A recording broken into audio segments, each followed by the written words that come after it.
Imagine if suddenly you are transported to a world where women are stronger and more direct, while men are submissive and weaker. After arriving there, the goddess who brought you to this world tells you that to go back to Earth you need to be a masculine man. In this feminist world, while all the men are passive, waiting for the girls to make the first move, and the girls are aggressively pursuing men, you have the task of flipping the script and proving that men can also make things happen. Or perhaps you might just accept the sad fate of being tormented by assertive women every day and remain in this world. Even at home, your stepsister tries to get you to do some unholy things to make things harder for you. You are now extremely attractive, and in this world, girls don't hold back. Your good looks make it even harder to take control of situations. When you go to school, all the girls are trying to hit on you. When you return home, your sister is trying to create content for a paid platform. Even when you go for a walk, thugs are dangerous and willing to steal all your future prospects.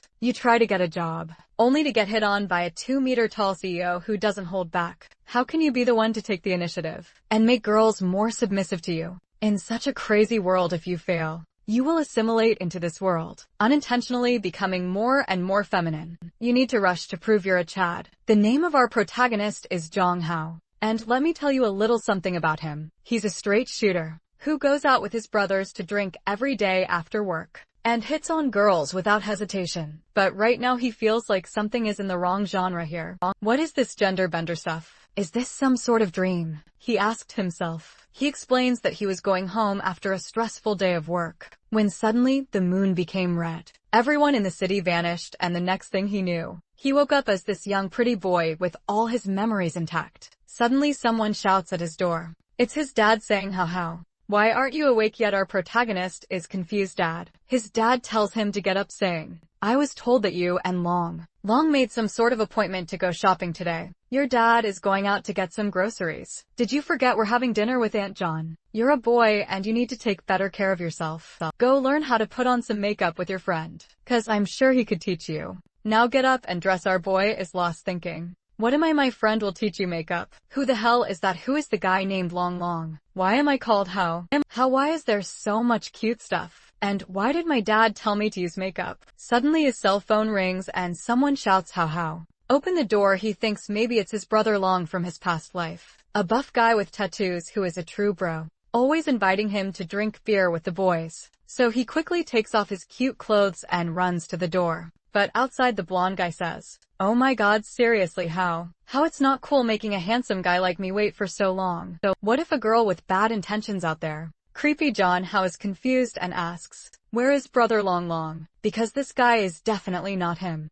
But from inside the house, his father calls Long to enter. His father grabs his friend and says, look at this clothing, How you should learn how to dress better from him. And Long thanks his father, but his father doesn't stop and says that his skin is too dry, and you should pay more attention to skincare. Our protagonist thinks skincare makeup. What is this world I've been transported into? At that moment, he receives some memories from the guy who used to live in his body. In this world, the gender roles are reversed, and everything in history is swapped. Since ancient times, all the empires in this world have been led by women, and men stay at home to take care of the children. Women are biologically stronger than men who have less strength, stamina, and power. Our protagonist just wants to know how he got into this mess. Sometime later, while walking in the city, his friend says, oh my god, How we should get our nails done at the mall later. And we can also get some facial masks for you also. Do you have some pepper spray? I've heard from social media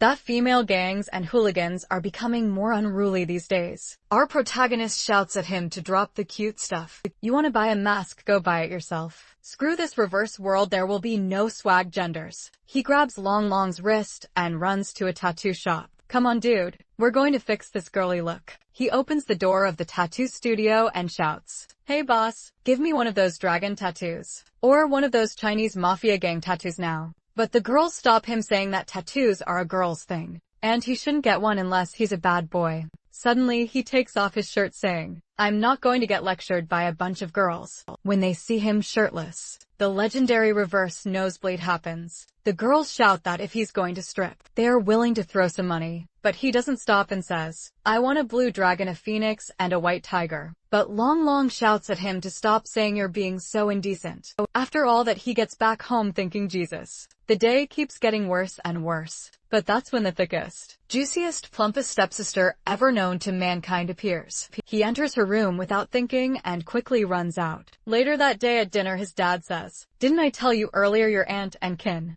are going to stay here for some time?" That's when he understands the situation. His dad is marrying again, and that's why the girl is here. They're moving in because this house is bigger. But Kin doesn't stop looking at him. Back in his room, he's exhausted because his body is really weak. Since the guy who lived in it never exercised, he thinks he can't imagine himself getting dolled up with cute makeup and dresses. God damn it, I couldn't even get a tattoo today. So this is it, I'm living in a world where females are ruling. Dad and brother Ho became different people. If everything is reversed, do I need to act feminine? He shouts, "I would never do that," and throws a teddy bear. "I don't want to do this cute shit." But the bear becomes the smallest toy in the room when compared to two gigantic spheres. John Ho apologizes, but his sister rushes and throws him without a single ounce of hesitation. Poor boy, our hero, tells her that she's drunk, but she just takes his face to a warm, oozy mountain exploration while asking how did you miss me? He doesn't know what to say.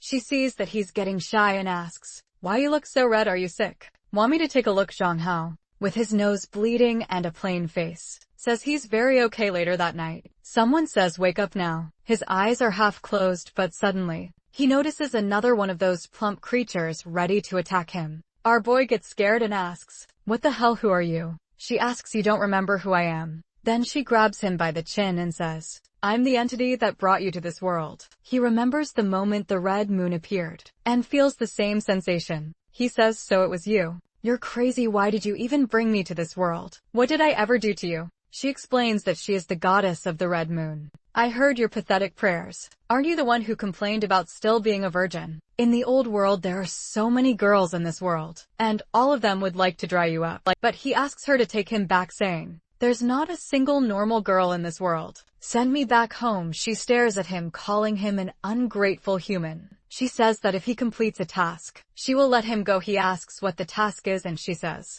"Back in the old world, didn't you always rant about trying to become a real man? Weren't you the one who said real men should always lift? Isn't that something you said? The task I will give you is very simple. If you become a real man in this feminist world, you might have an opportunity to find your way back. But if you are unable to do that, you will have to assimilate into this world." He asks if that means he's going to become a femboy, and she answers maybe. But is it really so bad? Then she vanishes, telling him to give this world a chance, and he would have a great time every day if he wanted. The next day he wakes up and thinks, "Damn, that was a strange dream," but when he looks to his side, he realizes it wasn't a dream. He starts to get ready thinking, "How the hell am I supposed to feel about all of this? But there's one thing I know. I look way too pretty for a dude." He decides he needs to learn more about this world. Sometime later, after reading a lot of newspapers, he thinks, "You gotta be kidding. A 20-year-old male college student was sued for refusing to marry a rich cowgirl. Another student boy was sentenced for murdering his wife. What the hell is this?" Even the crimes are reversed, and that isn't even the bad part. In this place they have a way to know if a guy is still a virgin. Scientifically, males in this world are just too feminine. Physiological quirks resemble women in my previous world. Even male menstruation. Dear God, this world is a nightmare for me. Is there no other way to go back? Put aside the blood moon god scene. I could technically go back, if I can understand what happened the night I came here, and try to make it happen again, so I can go back. But then he thinks, wait a minute, hold up. How am I gonna do this? I'm just a broke-ass high school student, and don't know anyone. Screw it, I'll have to leave this theory for later. But voice interrupts, "You're awake." She blinks at him. "Your other sister made you some breakfast. Would you like some?" "Oh, alright. Breakfast sounds cool." Damn. Suddenly he's like, okay. Not gonna lie, Blue Moon Goddess, this world isn't that bad. The next chapter starts with him getting ready for school. "I gotta say my face is kind of handsome. Chill out, dude, but it's still too feminine for my own taste. Today will be the day I go to school. Since coming to this world, going back to school again, I don't know, I have some mixed feelings." When he goes to the kitchen, his stepfather is slapping his dead ass. "I don't know if I like what I'm seeing." So he just excuses himself and runs to school. Of course with his best friend Long Hao Hao. Look at this lipstick I just got. Isn't the color great, he retorts. Get the fuck out of here, bro. Long response, oh my god. What's wrong with you? We used to do this often. You've changed. Listen here, how I don't know about you, but I have a different concept of being a real man. And frankly, I want to become a real Chad. Long is like, how you want to become a Chad? Like one of those macho men. That's not good. No one will want to marry you. He's getting angry. What are you saying? But then Long grabs him and says, there's someone there looking at us. And what, we are two guys? Long insists, look there. Standing there is a girl who looks like a ratchet mod. John Hao says, what? You were afraid of that? Two big men like us afraid of some girl like her? She's harmless if she comes here to hurt you. I'll smack her all the same. I'm all about gender equality. Long is sweating. No. Are you asleep? What nonsense are you talking about? You can't even lift a single brick. John Hall responds, what are you saying? I used to go to the gym every night. I used to join the MMA club. He grabs Long and runs to the school. Long protests, oh my god. I hate running. I'll have to redo my makeup. John Hao thinks, why am I running and why is this body so weak? But then they arrive at Elysium Business School. Even here, everything is different from their old world. Girls are definitely stronger here. To think that gender roles have changed so drastically. Not to mention that his current family is wealthy enough to send him to a private school. Like this, then he gets to his classroom where a boy is asking a girl, can you open this bottle for me? She replies, okay cutie, I'll do that for you, piece of cake. He's like, what? The guy can't even open a bottle. He grabs it, let me try that. I refuse to believe I can't even open this bottle of water. He tries to open the bottle. Oh wait. This thing is really tight. Is this normal? Full restraint. Ultra instinctive, everyone is looking. His hand is already hurting. I give up. I've become so freaking weak. What kind of man am I if I can't even open a bottle of water? I'm a failure. The girl opens the bottle easily for the guy. A bunch of girls gather around him. What's wrong? How do you want me to open the bottle for you? I can do it. Not gonna lie, this world isn't that bad, is it? But he just sits at his desk feeling defeated. Long notices and says that he's been acting strange. So don't worry about him. Emotional damage. The next chapter starts with him walking down the corridor. Long wants to stay with him. Wait for me, how we should head to the toilet together. He just runs off, no shit. I don't need him with me. As he walks through the corridors, all the girls are like, oh my god. Look at his skin, it's so porcelain smooth. His buttocks are so pretty. I wanna squeeze it, he's so dreamy, damn. So that's how sexual harassment feels, right? He thinks I need to do something about my body. I'm still too weak. I need to find a place where I can exercise. Somewhere I can get stronger. On his phone, he looks up Muay Thai beginner classes. This seems legit, I should check it out. But muscle training alone won't help me become a true Chad. I need to be mentally prepared for this too. Who's gonna carry the boats? Becoming a true Chad is a state of mind. That's when his classmate Yuan comes up to talk with him. He's shocked by her sudden appearance. Are you some sort of ninja? You're sneaking up on me. She apologizes, saying she was calling him, but he was just looking at his phone. Suddenly she is way too close, way too fast, asking if he's sure he's not doing anything wrong. You're not talking to a girl, right? He panics. No.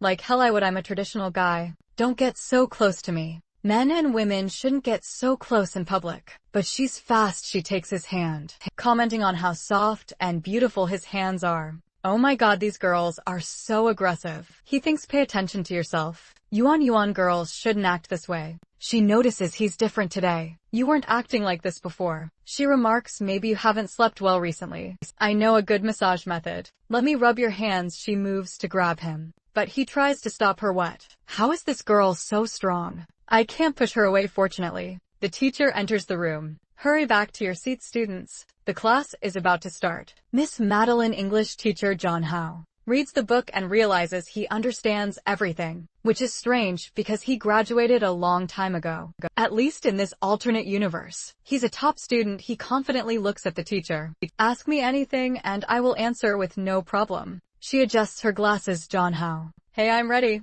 She asks, are you alright? Is it hot today? Do you want to visit the infirmary? He replies, what the hell? I'm fine. There's nothing wrong with me, teacher. All the girls comment that he's acting strange today. He shrugs, you know what? Screw it, I'll just do whatever I want. Next he's walking with Long, who asks, what's wrong? You look so tired. How he responds, you have no idea how I feel. Of course I'm tired, I'm very mentally tired. Then a girl holding 3 basketballs comes up to him. How I just scored a 3-point shot. Didn't I look kind of cool? He's like, what the hell? What? As they walk down some stairs, a guy throws himself on the floor. How, why did you push me? Trying to frame him, god damn it. He thinks getting attention from girls is one thing, but them grabbing my booty is another. This shitty reverse world is bullshit. I just want to go back to the old earth. That's when another girl comes up to him. How I've liked you since I met you. Will you go out with me? He's frustrated thinking, god damn it, that's why I hate this world. Why is a girl confessing to me? Sorry, right now I'm not looking for a relationship.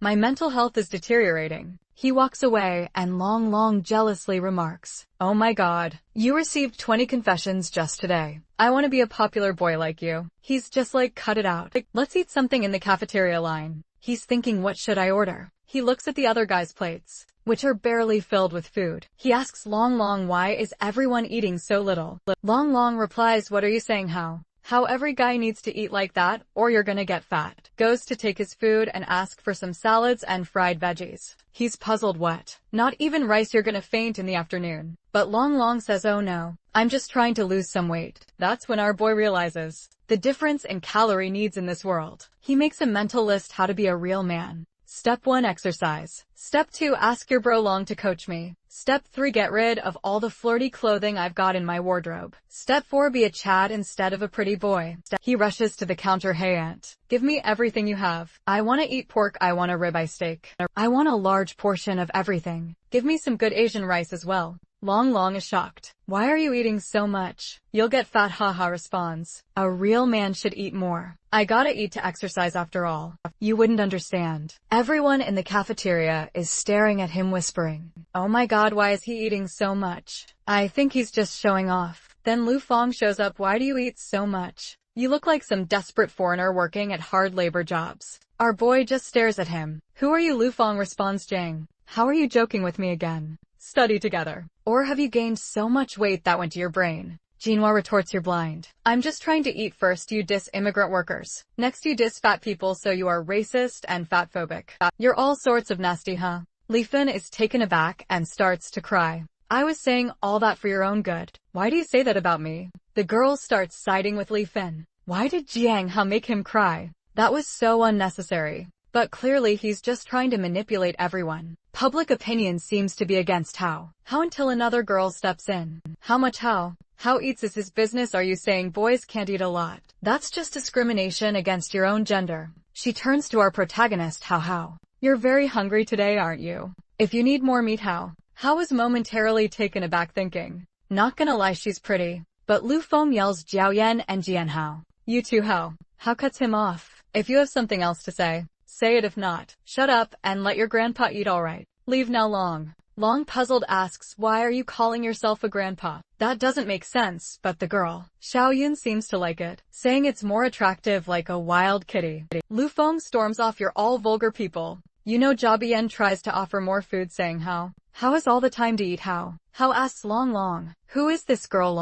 Long replies, did you hit your head? That's Zhao Yan, she's had a crush on you for ages. Wao Yan turns to Long, that game I introduced to you, League of Legends, have you tried it? Long hesitates, no. The game is too difficult. Boys aren't suited to play such games. Don't you want to play something like Candy Crush? Jiang Hao interjects, League of Legends. Are you talking about a 5v5 MOBA-style arena-type PvP game? Long is surprised. What do you even know about it? You said games were just for girls. Jiang Hao retorts, only girls play games in this world. What is the logic? Javian clarifies. That's not true, there are boys playing the game too. They're just not as good as the girls at the pro level. But hey, how shall we play together? How stands up. I usually play support or jungle. I'm going back to the classroom. Boss Long, are you coming? Believe in Xiaoyang Lemons. Oh my god, when will How ever accept me back in the classroom? How contemplates there are no pro players like Yuji or Fikr. But are the girls really that good in this world? What if the skill level isn't the same?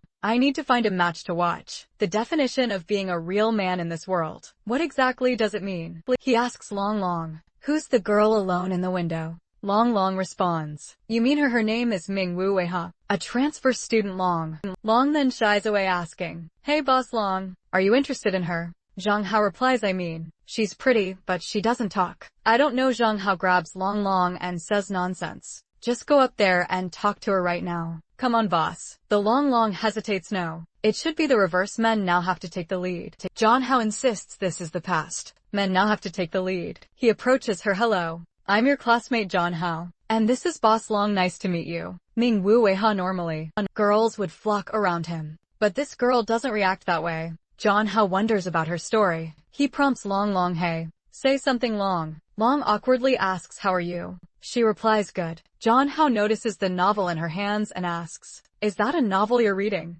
Long Long tries to discourage him. Stop it, she doesn't want to talk with us. But Zhang Hao presses on, yo. My bro here thinks you don't want to talk with us. She responds, I don't have an opinion on that. Zhang Hao thinks maybe she's just a little antisocial. He extends his hand, hey. If you want to chat with someone, let's be friends. She hesitates, then says okay. Zhang Hao feels like this is the beginning of his journey to becoming a real man. Just then Yuan shows up. Why are you bothering a transfer student? Zhang Hao gets an idea. Bingo. I know what I'm going to do. Thanks, Yuan. And then says to Meng Wu Weiha, you want to be friends with this girl? She's reluctant. Gaden doesn't want to, but Zhang Hao blinks yes. She finally agrees. Okay. I'd love to. Zhang Hao walks back to his desk. Yuan says thank you. He smiles back at home. Zhang Hao is listening to some Sigma male music. Can you break my heart suddenly? His sister shows up. What are you doing here in your room? He responds, I'm just listening to some music. Do you need something? She approaches him. What's wrong, Hao? He brushes it off. It's nothing. She gets closer. Can I listen too? Zhang Hao panics. Oh my god. Why so close, girl? She comments, seems like Hao here likes to listen to rock music. I guess our Hao is very different from other boys. Different isn't so bad, is it? As she gets closer, he thinks, why is she coming up so close? Crap. What should I do? What would a real man do? The angel and demon on his shoulders argue. Endure it, Hao. The path of the Sigma male is to resist temptation. The deep encounters forget Sigma bro. A real alpha male should be the top G. If the girl delivers herself, you have to devour in a moment of panic. He takes her by the shoulders and throws her onto the bed. She looks at him surprised. Dan Hao, what's wrong? Do you need a hug? He's sweating, trying to regain control. Hey, I can't hold back. Suddenly, a strange memory flashes in his mind. You're mine wherever you go. I'll find you. He's shocked and steps back. What was that? What's up with the memory? Sister, concerned, grabs him by the shoulders. Are you sick, Hao? You're looking a little pale. He brushes it off, saying he just needs some sleep. Do you think I would look better with a shorter hairstyle? He confused responds, you look good in anything. He thinks, is it just me or is my goddess and my sister a little weird? Screw it, I've got a cis gone for sure. Gotta get rid of this beta male status ASAP. Determined to change his image, Zhang Hao goes to a salon. The attendant greets him, are you here for a haircut? You look so beautiful already. I'll make the best hairdresser for you. Insists, I'm fine. I just need a haircut, it doesn't matter. Sometime later a woman shows up to see her beautiful. What sort of hairstyle do you want? He replies, I don't really care as long as it's short. Just cut it however you want. It doesn't have to be pretty. The hairstylist looks puzzled. I've never heard a request like that before. Any style him, she contemplates. I got it, he wants the opposite. The hairstylist teases, maybe he wants me to make him look even better. He's so sly. She then tells him, I will make you even more handsome. After what feels like ages, she finally finishes. All done. What do you think? Is it short enough? Zhang Hao was shocked, thinking, what the hell, she cut it short. But now I'm even cuter. Hairstylist says, there's no need to pay me. All I want is a photo so we can promote it for our future customers. He quickly declines, no pictures. I'll pay for it. She reluctantly agrees. Alright, just let me know if you need any help from a professional salon. As he leaves, Zhang Hao thinks, having an extra bit of style and charisma is great. I guess I can try to get used to this later. Back at home, he examines his new hairstyle. While this hairstyle doesn't exactly scream dominant male, it's funny for now. Haircut is done. Now I need new clothing. Let's see what I have right now. He looks through his wardrobe, frustrated. Damn, why do I only have this type of clothing? Sometime later, his dad calls for him. What's up? His dad, shocked, asks, what did you do to your hair? Why would you cut it so short? Zhang Hao tries to explain. Come on, Dad. I want to have my hair like this. It was bothering my eyes and was hard to see. His dad, clearly upset, says, are you trying to piss me off? Is this fun for you? Why did you cut it? Before things escalate, Kin steps in. She smiles. How you like it? Zhang Hao thinks, God damn it. She then tells her dad to take it easy. saying there's nothing wrong with what he did. He looks way cuter this way, so don't be so mad with things settled. She asked Jong how to come to her room, saying she has a present for him. He's curious, wondering, oh my god, what's her room going to look like? I don't know what I'm expecting. It's probably just going to look normal. She goes to her desk and grabs something, saying she bought it in a hurry but hopes he likes it. Jong Hao is surprised to see it's a pair of earrings. He thinks they look expensive, but she reassures him as long as you like them, I'll buy you anything. He thinks to himself, damn, did I get a new sister or a sugar mama in his room? Jong Hao stares at the black diamond earrings, contemplating whether to return them. But being a broke kid, he decides to keep them.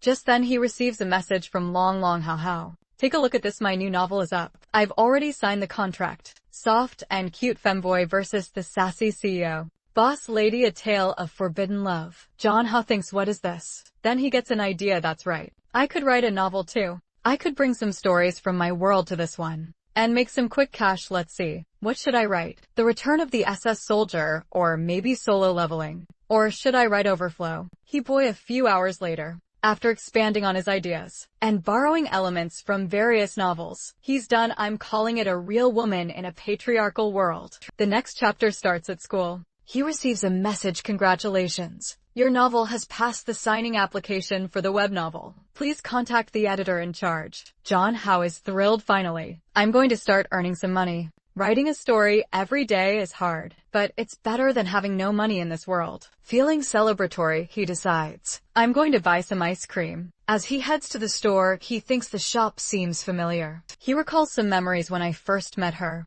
I thought she was my senior. Her body was really petite, but somehow that small body seems so large. That day he reminisces about a girl named Ame, the daughter of Uncle Jean, from the grocery store next to his house. She was cute and lovely after the day she protected him. He visited the shop frequently. He remembers gathering the courage to confess to her, saying, Miss May, I really like you. But she responded with, oh sorry. I like men with muscles. Jong Hao reflects, God damn it, brother. That was the sign you should have started hitting the gym. Since that day, I've been obsessed with exercising and training my own body. One day, I will become someone like Chris Bumstead, and I will protect her. Jong Hao vowed to himself. But back to the present, he's now a different person who, looking and confident, if I confess to her this time, it's going to be a success, he thought as he entered the store. Inside, he heard someone discussing making money. Then she appeared out of nowhere. Oh my god, Sister Ame, he thought, taken aback by her unchanged appearance, save for a noticeable change in physique. His thoughts raced, holy brother. She's juicing for sure. How you cut your hair? He was so shocked that he stumbled, falling to the floor. What happened to you? She asked, concerned. What's wrong, How? How do you need me for something? Just shouted Goddess. Bring back my May. The next chapter started with him sitting in a chair, as she brought some watermelons. It seemed he had fainted. He mumbled, no, Miss May, I don't wanna, but she grabbed him by the shoulder, and the chair broke under the force. How are you okay? She asked, worried. He quickly got up, doing some acrobatic moves to avoid her. I'm fine, I'm out of here. She tried to give him her number, but he was flustered, thinking, God damn it, even that petite girl became a King Kong. I really need to sign up for a Muay Thai class as soon as possible. I also have to buy gifts for my sister and replace my closet. God damn it, why does everything need money? He sighed, realizing that even with gender roles reversed, the biggest problem remained money. How you're back? He was stunned. Oh my god, Sister Kin. Are you practicing yoga? She nodded. I just wanted to practice a little bit of what boys used to do. He thought boys do yoga in this world. What the hell? She approached him, but he pulled away. Hey, where are you going with that hand, girl? She advised him. You need to get stronger so you won't get bullied at school. He felt a pang of embarrassment. Oh my god. In her eyes, I'm so weak. Can this be tolerated? Determined to prove himself, he challenged her. Sister Kin. Do you want to try arm wrestling with me? She accepted, and he added, how about the loser promising the winner one thing? She agreed, and they started. Boom. This is not just arm wrestling. This is about my dignity, he thought, channeling the strength of trillions of male ancestors. But despite his determination, Kin noticed he was struggling and worried he might injure himself. She ended the match asking if he was okay. He admitted defeat, asking what she wanted as her prize. She simply said, I want to try the feeling of a knee pillow. John Hubbard was confused, but agreed, thinking, oh my god, she's blushing. When he realized she meant she wanted to lie on his lap, he was shocked. So I'm the lap pillow. As she lay down, he thought, she can lie down as much as she wants. The next scene began with him working on his novel when his phone rang. It was Yuan, the blonde girl from school, inviting him to the amusement park. She mentioned that Yua and Long Long would also be there. Just then he heard shouting outside his window. He looked out to see Long and what seemed to be his sister. She immediately jumped on him. Much to his confusion, who the hell is this girl? Long, he asked. The girl, upset, cried, why don't you remember me? How could you forget Long? Long explained, it's been 4 years since he saw you. Of course he doesn't remember. Although John Ho didn't want to go to the amusement park, Long insisted, saying you had needed some friends. Resigned John Ho agreed. Alright, we're going to put on some clothes. As they prepared, Long's sister took a picture of him. She remarked on his appearance. You are so beautiful today. They all decide to go to the haunted house. And upon arriving, Long already looks nervous and trembles, saying, I don't want to go. Jang Hao encourages him. Come on, you're a man. Don't act this way. They have a brief discussion about who will go with whom. And it ends with you and Yuan Long and his sister going together, leaving Zhang Hao and Yua paired up. As they walk through the haunted house, Zhang Hao asks, hey Yuha, are you afraid? She doesn't respond. So he offers, if you're afraid, just hold on to me. She quietly grabs on him. As they navigate through the spooky attractions, Zhang Hao sees some skeletons, but remains unfazed, jokingly saying, sorry bro, I'm in a hurry. After wandering around for a while, he realizes Yuma is missing. Concerned, he starts searching for her, until he hears a faint voice from a cabinet. I'm here. Opening the cabinet, he finds Yuma hiding inside, crying. He gently reassures her, hey, don't be afraid, I'll take care of you. She timidly takes his hand, calming down a bit. Sometime later, they exit the haunted house. Long is shouting, I would never go in there again. You want, teasingly says, you've been inside together for a long time, haven't you? Ching Hao flicks her forehead and retorts, stop thinking nonsense. Wetwa appears, looking tired, and suddenly collapses. Everyone panics, suggesting calling an ambulance. But Ching Hao calmly suggests, let's just take her to a bench and let her relax. She probably just faked it from fright. They lay her on a bench, and Long suggests you need to do mouth-to-mouth resuscitation. Yuan protests, no, why don't we just call an ambulance? She's clearly distressed, not wanting the situation to escalate. Zhang Hao tells her, shut up, just go buy some water and some food, and then lays his head in his lap as he gently massages her ears. She wakes up confused. What are you doing? He explains, I was just trying to wake you up. She admits she was scared, and he reassures her, it's fine now. It might be better if you avoid haunted houses in the future. She nods and closes her eyes. Drifting back to sleep, Django thinks to himself, this is by far the quietest and shyest girl I've met in this world. She has a peculiar personality.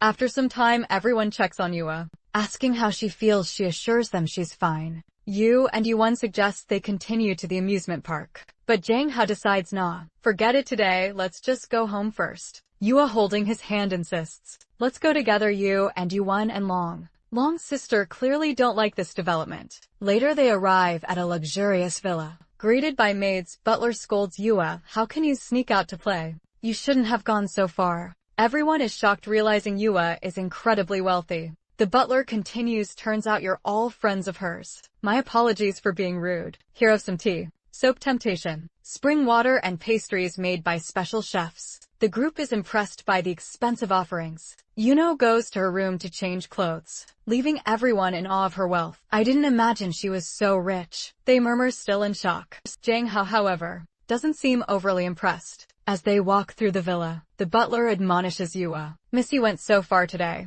Don't do this next time or everyone will worry. Yua suddenly stops and asks, did Dad call home, and where's Mom? The butler responds, no, they are busy. Yua questions, then why didn't Dad call me? The butler explains, I think he's very busy abroad, but I'm sure he will come with some gifts. She brushes off the explanation and heads to her room, leaving the butler looking sad. Later, Yuma returns, now dressed in more luxurious clothing. While everyone else is impressed, Zhang Hao notices a change in her demeanor. Although she looks more gorgeous, she now seems like a lifeless doll. He asks her, hey, what's wrong with you? She responds sadly, Dad didn't call me again. Feeling unsure of how to comfort her, he awkwardly offers, what do I do? But before he can figure it out, she grabs his hands and says, "Jang Hao, I want to give you something." They head to her room, which he finds surprisingly feminine. Curious, he asks, "Where are your parents?" She replies, "My dad is good to me, but he's very busy." He presses further.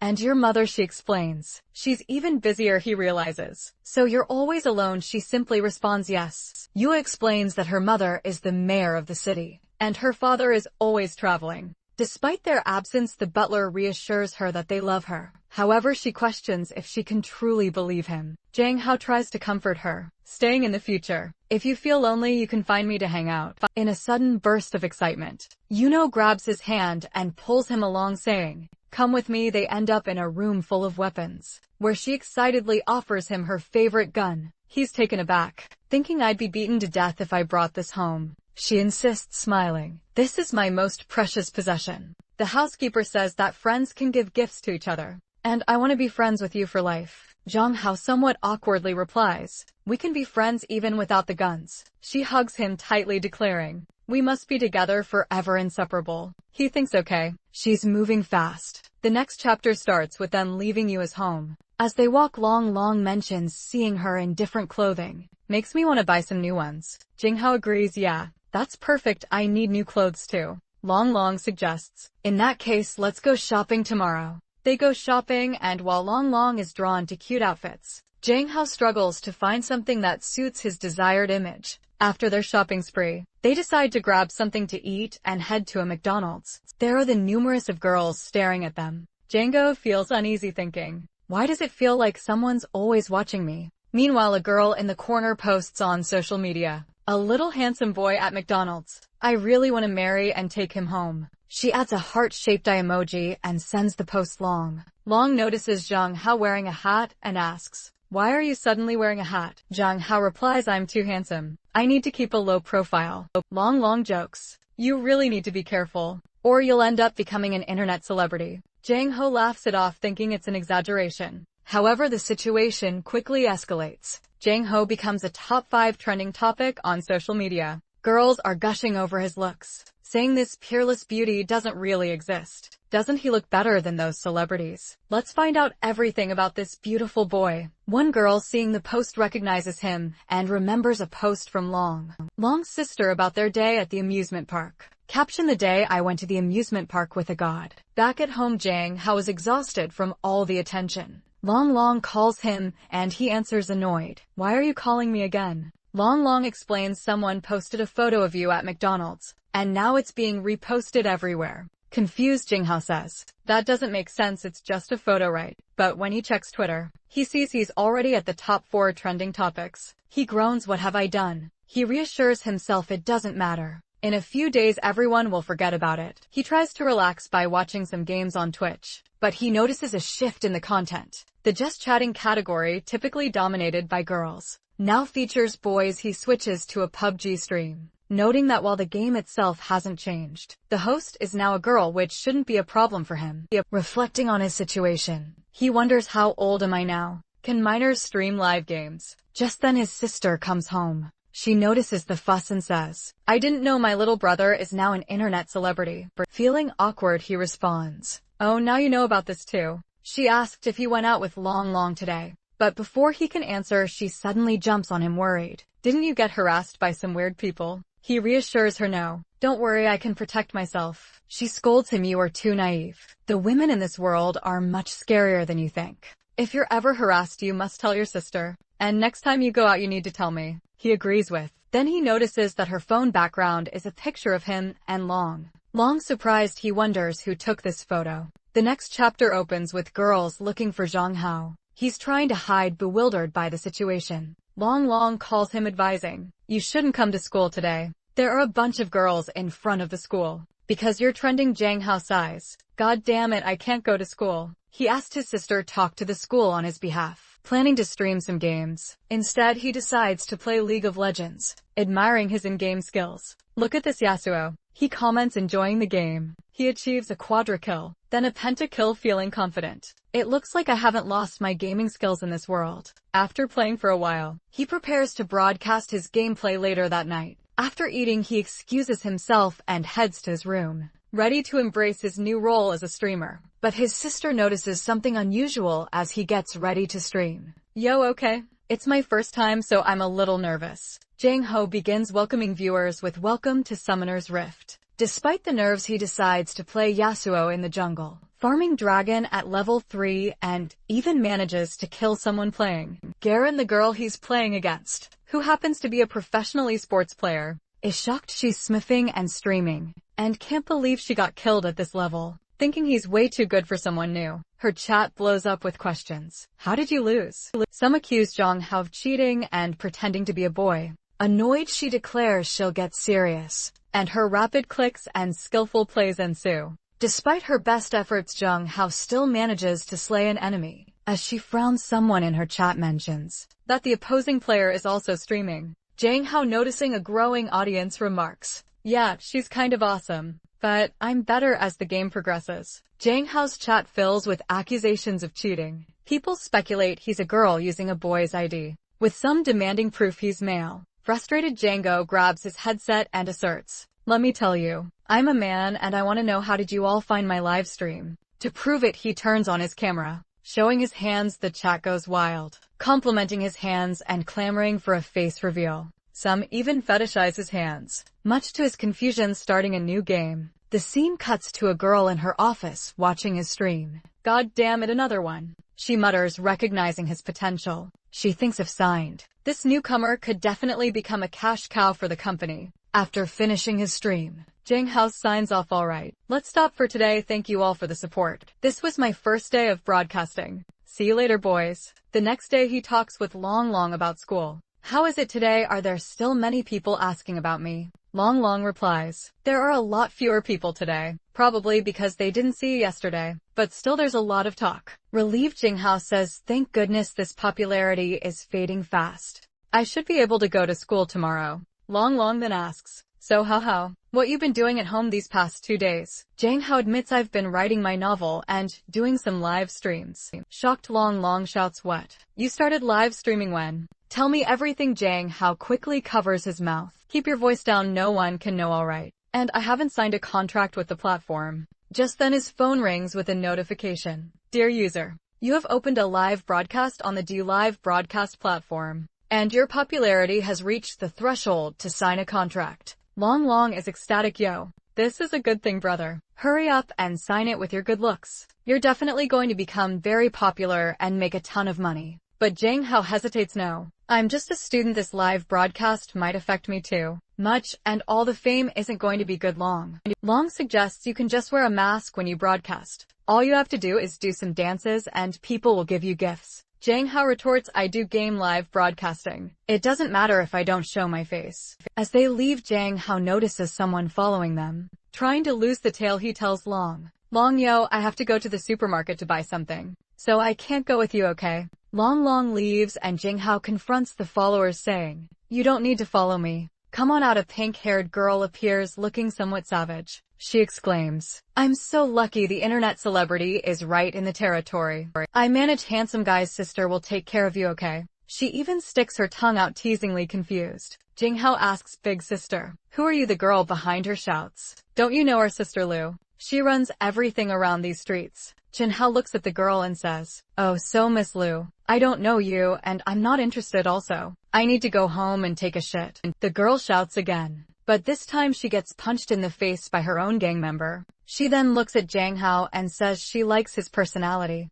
admitting that she doesn't want to offend him. She just wants him as her boyfriend. He doesn't look too happy with Eusagia. He knows that it's probably the dream of a lot of guys in this world, to be taken care by a rich woman. Looking at her, he sees that she's really tall and not bad looking. For a moment he feels interested, but then he remembers what the Red Moon Goddess told him. He needs to become a real man. He can't just rely on being taken care of. So he responds, "I'm not interested. So excuse me, I'm in a hurry." As he tries to walk past her, she pulls out a knife and threatens, "It would be so sad if your face got ruined." Jang Ho responds, "Let's try it." She seems even more intrigued by his defiance. He quickly punches her in the face and elbows her in the chest, causing her to fall to her knees. She's not enjoying this as much as she thought she would, and a kick comes her way, but she manages to defend against it. Realizing the situation is escalating, She tries to punch him, but he dodges and holds the knife defensively. However, she dodges as well. Get Jing Hao is already dialed the police. He says I've already called them. I advise you not to do this again. Miss Lu smirks and says okay. Little handsome alright. I won't do this anymore, one of her underlings asks. You're going to let him go just like that? She responds, you need to be patient with the beauties. What do you think, handsome boy? Django replies, stop here and don't follow me. She's clearly getting more excited. But Django realizes this situation was recorded in the same office as before. Mr. Wei finds out about Django's growing popularity. Why do I have to worry about this? This is a job for the scouts, she says. However, her assistant explains it was the chairman who told me to show you. Intrigued, Mr. Wei looks at Django's photo and comments. He just looks like a high school student, but he does have some personality with his look. Maybe he can be at the top of the company. They decide to investigate further. Back at school, Zhang Hao plays basketball, but he's sneezing frequently. Long suggests he rest, but Zhang Hao insists he's fine, just wants to shoot some hoops. He easily makes a 3-point shot, proving that boys can play basketball too.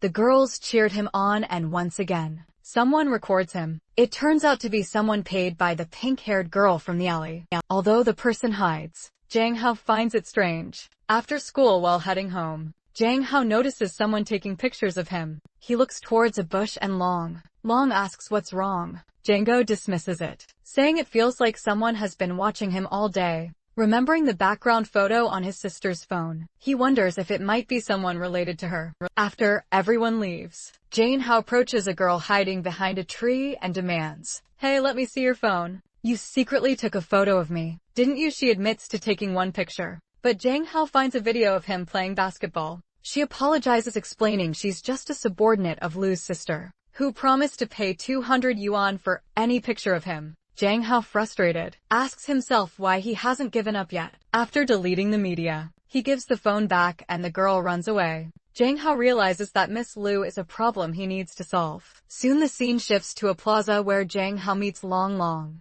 As they walk through the mall, they discuss the contract Zhang Hao will sign with a streaming platform. Today, however, Zhang Hao is there to buy a gift. Long teases, what do you like, someone? Who are you picking this gift for? Please tell me, I'm so curious. Zhang Hao, embarrassed, replies, it's just for my sister. Zhang Hao told Long that he had signed a contract with the live stream platform. He explains, I won't show my face unless I want to. I will only live stream what I want, and won't attend any offline events unless I choose to. The best part is that I don't need to sexualize myself. Long is impressed, asking, how did you get such a good contract? Zhang Hao admits he doesn't know. I just asked and they accepted. As they continue talking, they notice someone watching them. It's Lu Feng, the guy from school who criticized Zhang Hao for eating too much. It seems he's planning something bad later. As they go to the bathroom, Lu Feng and his cronies follow them. Lu Feng decides to stand guard outside, while the others go inside to mess with Zhang Hao.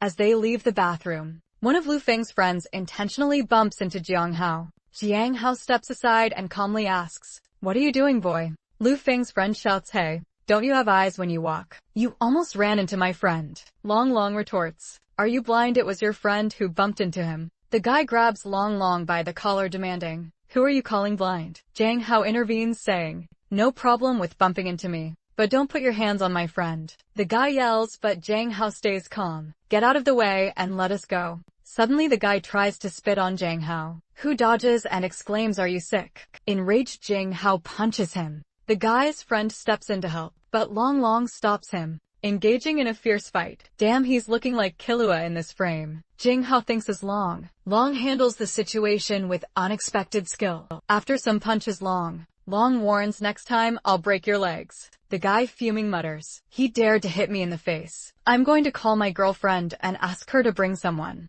Later, outside the mall, someone shouts, there he is. It's that guy. A girl referred to as the Tramolona girl approaches and asks, is that the bastard who bullied you? The guy confirms yes, it was him. The plan is to take pictures and post them on the school forum. They confront Zhang Hao with the guy declaring, wife, he was the one who hit us. Zhang Hao responds defiantly, how dare you eat chickens? Come to me again. Long tries to explain, it was all your fault. You tried to spit on us. Zhang Hao, getting impatient, says, go quickly, I'm in a hurry. But the trainable under girl seems smitten with him. Staring at his face, her boyfriend annoyed shouts, "Wife, what are you in a daze for?" "Teach him a lesson," she responds. "No matter what, it's wrong to hit someone first. But I'm not unreasonable if you apologize to my boyfriend. We'll forget about today's matter." The guy wants his girlfriend to attack Zhang Hao, but she hesitates, knowing the crowd frustrated. He accuses her of falling for Zhang Hao. "You fall in love with him, right? I saw the way you were staring at him." Zhang Hao remains calm. "Please just go. Get out of my way." The guy tries to stop him again, but Zhang Hao warns, "I'll warn you if you mess with me again. I will beat you until you lose all sense." A trampoline, a girl interjects, "Shut up, or you're not gonna get that Gucci bag." She then turns to Zhang Hao and asks for his number. From afar, someone named Ife records everything to post on the school's social media forum. Meanwhile, a limousine pulls up nearby. Mr. Wei, observing from her car, sees Yang Hao. Yefi continues recording Lu Xian, the pink-haired girl. "Why are you filming?" Ife tries to hide, but Lucen grabs his phone. "Oh, so you're looking for trouble? Dare to take a photo of my man?" She grabs his neck and Ife seems oddly pleased, almost enjoying it. Lucen then says, "Come with me to see your brother-in-law." The tremble-on girl, seeing Lucen, becomes nervous. "Why is Lucen here?" Lu Xian approaches Zhang Hao and says, "It's only been 2 days, but do you know how much I missed you?" He ignores her and turns away. She then addresses the guy on the ground. "She caught him taking pictures of you."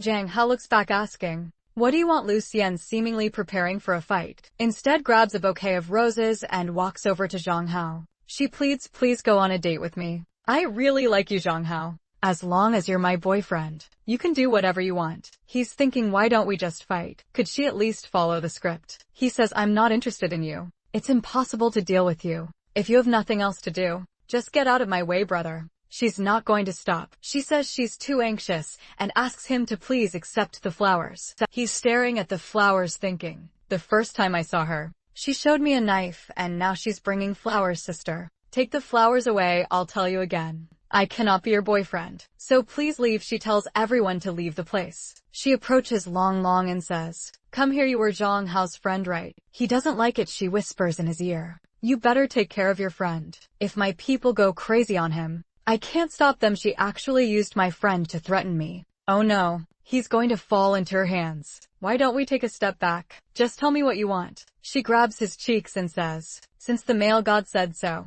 of course I can take a step back. How about you go to a bar with me for a drink tonight?" He says, "Okay, just tell me the time and address." She tells him the address and says she'll be waiting for him. He guarantees that he'll be there sometime later. Long Long tells him how that woman just now looked like a gangster. She doesn't seem safe, and you're going to a bar with her. Isn't it better to call the police? Zhang Hao explains that unfortunately, they can't do that. They don't have any criminal evidence, so she would just be released and then come back to bother them. He says, "Tonight, I'll go see your attitude first. Don't worry, I have practiced kung fu. I can't do anything to me." Long Long grabs him. "No, brother. You must not die. Relax, dude. It's just a bar, not an execution." At that moment, a woman wearing glasses shows up and asks Zhang Hao to come with her. He's annoyed again. This is so inconvenient. Then a group of what should be intimidating girls shows up, and he reluctantly agrees. "All right, lead the way." He tells Long Long to go home and to call him if he needs anything. The scene shifts to Zhang Hao walking into an office. Seeing the woman, he thinks her aura is too strong. Her name is Anan, president of Feng Hong Media Group. She looks at him, gets up, and walks closer.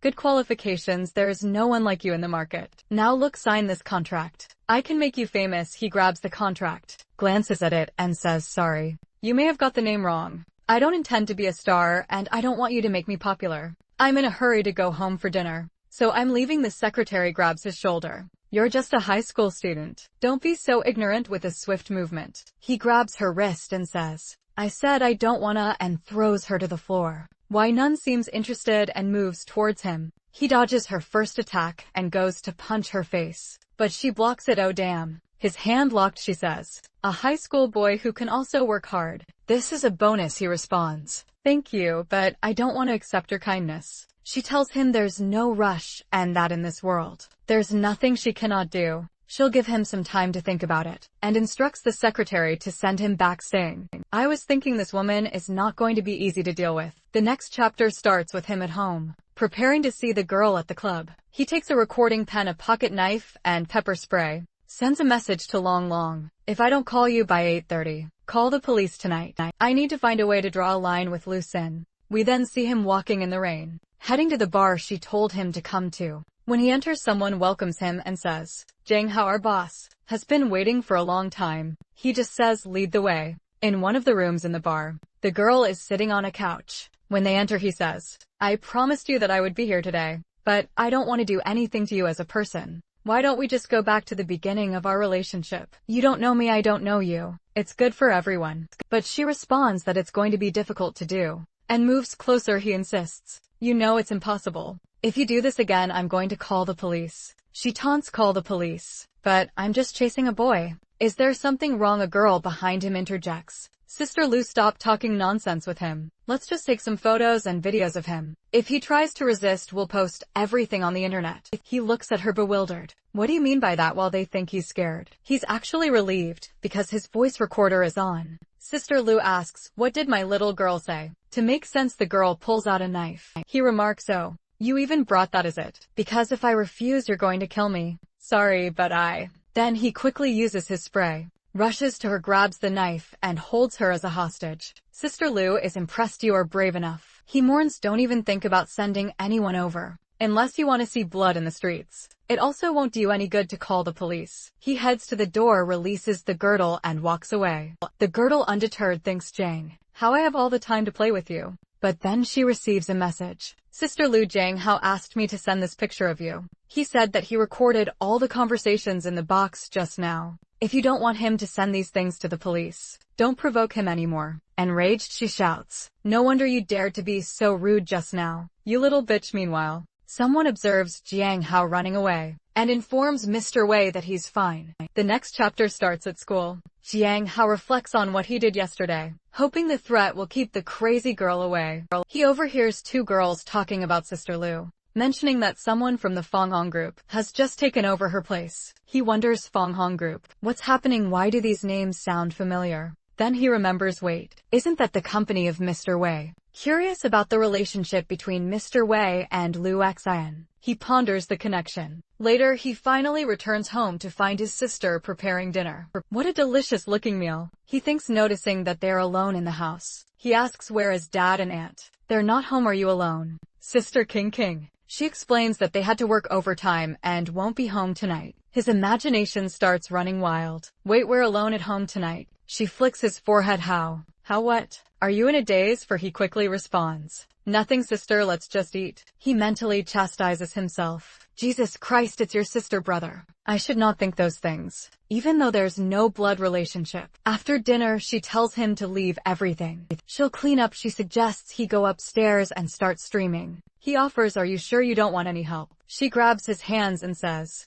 I will never let your beautiful hands be stained with oil. He reluctantly agrees of okay, alright. Back in his room, he starts streaming again. He announces today is going to be 2 hours, and I'm going to be playing some ranked games. 2 hours later, his sister comes into his room and asks, are you tired of live streaming? She pats the bed and says, come here, I'll give you a massage, brothers. We must stay strong, he thinks, as he shyly approaches her, saying, it's fine, you just did some housework. You should take a break. She pulls him towards her, happy that it seems he cares a lot about her. He assures her, of course I care about you. We are family. However, it seems she doesn't like the word family, and recalls a memory of him as a child saying, Sister King, don't be afraid. How will always be your family member. Suddenly she starts crying and he asks, what's wrong? What's the problem, sister? She responds that she's crying because she's so happy right now. Jiang Hao reflects on the situation, thinking, at least in this world my father doesn't have to be alone. He actually has a family. He then says,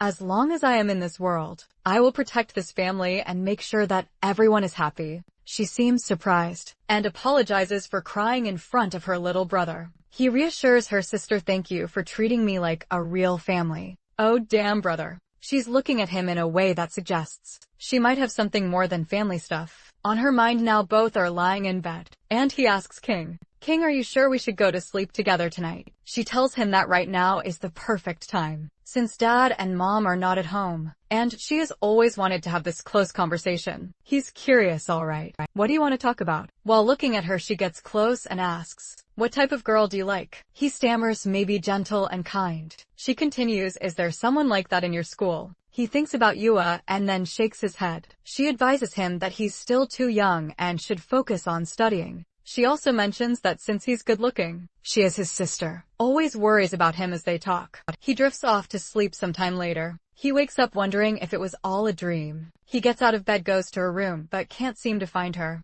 As he looks at her bookshelf, he finds something interesting. A story about a sister who likes to do something with her brother. He's shocked. What the hell is this? Could it be that his sister has some thoughts about this? She even cried when he told her that they were family yesterday. Suddenly he got a headache and recalled some memories. A girl with glasses seemed to be bullying some other guys and taunting him. In the next chapter we start with him doing a live stream. However, he finishes early and everyone in the chat is asking, "Do you have some problem? What's going on?" He ignores the chat, feeling distracted and unable to focus. Today his mind is elsewhere, particularly on the memory of the girl with glasses, which makes him feel sad. Additionally, his viewers aren't increasing, and he realizes he needs to come up with ways to grow his stream, because he needs the money. He receives a message from the streaming platform, informing him that his popularity isn't growing, and offering some suggestions. He accepts and gets a follow-up message the next day. "Dear streamer, here are some plans to increase your popularity." These plans were tailored for him by a girl, and he suspects they might involve something distasteful. Suggestions include option 1. Hot dance with small buttocks. "God damn it," he exclaims. Plan 2. Two-dimensional sexy cosplay reappears. Alright. Option 3. Fitness god sweat dripping. He's exasperated. "I knew it." He and Long Long head to a coffee shop where Long Long asks, "Why did the administrator want to interview you?" He's unsure. "I don't know. She just told me to come here. So let's go in there." Greeted by some Kim, the administrator of his live stream. She introduces herself saying, "You can call me sister." Sung introduces Long Long and explains that he's seen the suggestions, but isn't going to do any of them. Sung Kim says she watches his live stream every day, and didn't expect him to accept the first and second options, but suggests he consider the last one, which involves fitness. "Why?" he asks, confused by her intensity. Suddenly she stands up, touches his chest, and suggests, "I think your chest line could benefit from some exercise. What you think?" Despite feeling awkward, she continues, "Even if you don't want to show your face, you can wear a mask to live stream fitness. Your physique is impressive, and it would set you apart from other streamers." Long Long thinks it's a reasonable suggestion, and Jang Hao considers that if he can wear a mask and not show too much skin, it might not be so bad. Plus, he can demonstrate to other males in this world how to build their bodies. He agrees. "Alright, starting tomorrow I'll spend 2 or 3 days a week live streaming fitness for half an hour, but I'll wear a mask." The scene shifts to his home where his father is shocked by the news. "You're going to expose yourself online." "I disagree." His father grabs him by the neck. "You want to stream for those girls online in tight fitness clothing?" "I disagree," and Hao tries to explain. "Dad, it's just my workout. It's going to be discreet." His father argues, "Aren't you always saying I'm too good looking and could be taken advantage of? I need to train and get stronger." His sister intervenes. "Uncle, don't be so strict." What Hao says makes sense. "Let him try it once and we'll see if there's anything wrong. We'll make him stop." His father reluctantly agrees, muttering that she's spoiling him too much. Jiang Hao thanks her, but she warns him, "I'll be watching if there's a flood of crazy girls in the live stream. I'll shut it down in his room." Jiang Hao starts his first fitness live stream. As he begins with cardio, everyone in the chat is abuzz. "Oh my god, you're so sexy, hot, and in good shape. Please show me your feet." He responds to the chat, noting the high number of viewers. It seems a lot of people enjoy fitness, while many testosterone babes in the city love him. Their husbands are less enthusiastic. In the chat, someone promises, "If you run for at least 15 minutes, I'll send 2 rocket launchers," which translates to a significant monetary donation. After 30 minutes, the chat marvels. Holy. Still going. However, his sister grows increasingly uneasy, worried about the attention he's receiving. How? She calls out, concerned. As Jang Hao's live stream gains more viewers, his sister watches, feeling the pang of jealousy. "There's so many people watching you. I'm so jealous. What am I going to do?" She thinks to herself, "I can't be like I was when I was a kid. Otherwise he'll get further and further away from me." After finishing his run, Jang Hao announces, "That's it for today. I'm going to take a shower." His sister approaches him, concerned. "Hey, this was way too much. Why don't you stream less in the future? It's distressing me," but he reassures her, saying this amount is okay for him. Suddenly she slaps his cheek. He is taken aback. No. This must be an illusion, some sort of genjutsu trick. As night falls, his sister comes into his room staring at him. How if we hadn't been separated back then? She gets closer and stops. A memory floods Django's mind of a girl asking, "Is there no one to play with you? Then let's go together." The scene shifts to her fighting several kids on the ground. He tells the girl she's too scary, but she grabs his collar and says, "We promise to be together forever. Don't be afraid, come home with me." Jin-Hao wakes up with a headache, dismissing it as unimportant. "I have to go to school," he mutters.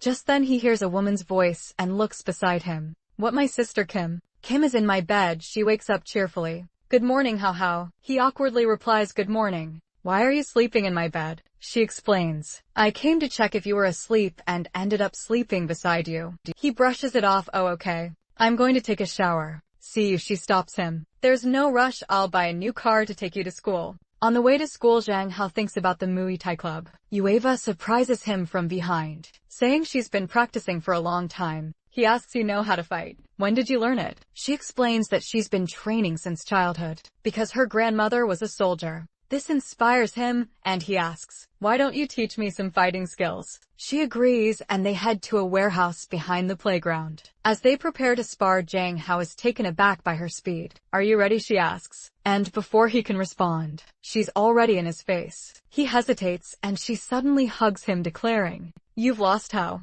How surrender." Then she demands a reward, startling him as she starts to lick his ear. He reacts, confused by the mixture of shyness and assertiveness she displays. This is tempting, he thinks, unable to control his body's reaction. Embarrassed, he asks her, "Why did you do this all of a sudden? Did someone teach you?" She innocently replies, "No. I just watched some videos Yuan once sent me." Alarmed, he asks to see the videos. She hands him her phone, explaining, "A video showed that this is how men and women should communicate." Zhang Hao is horrified, thinking, "What the hell is this? Why is there FBI content on her phone?" She looks confused, asking, "Did I do anything wrong?" He sighs, "No. It's just that this isn't the way men and women should communicate. At least not with everyone. Don't listen to Yuan about these things in the future, alright? Just ask me first." She then asks, "Can we communicate like this?" He awkwardly responds, "Just don't kiss me casually in the future, and don't do that to others." "Alright, let's just go back to the classroom."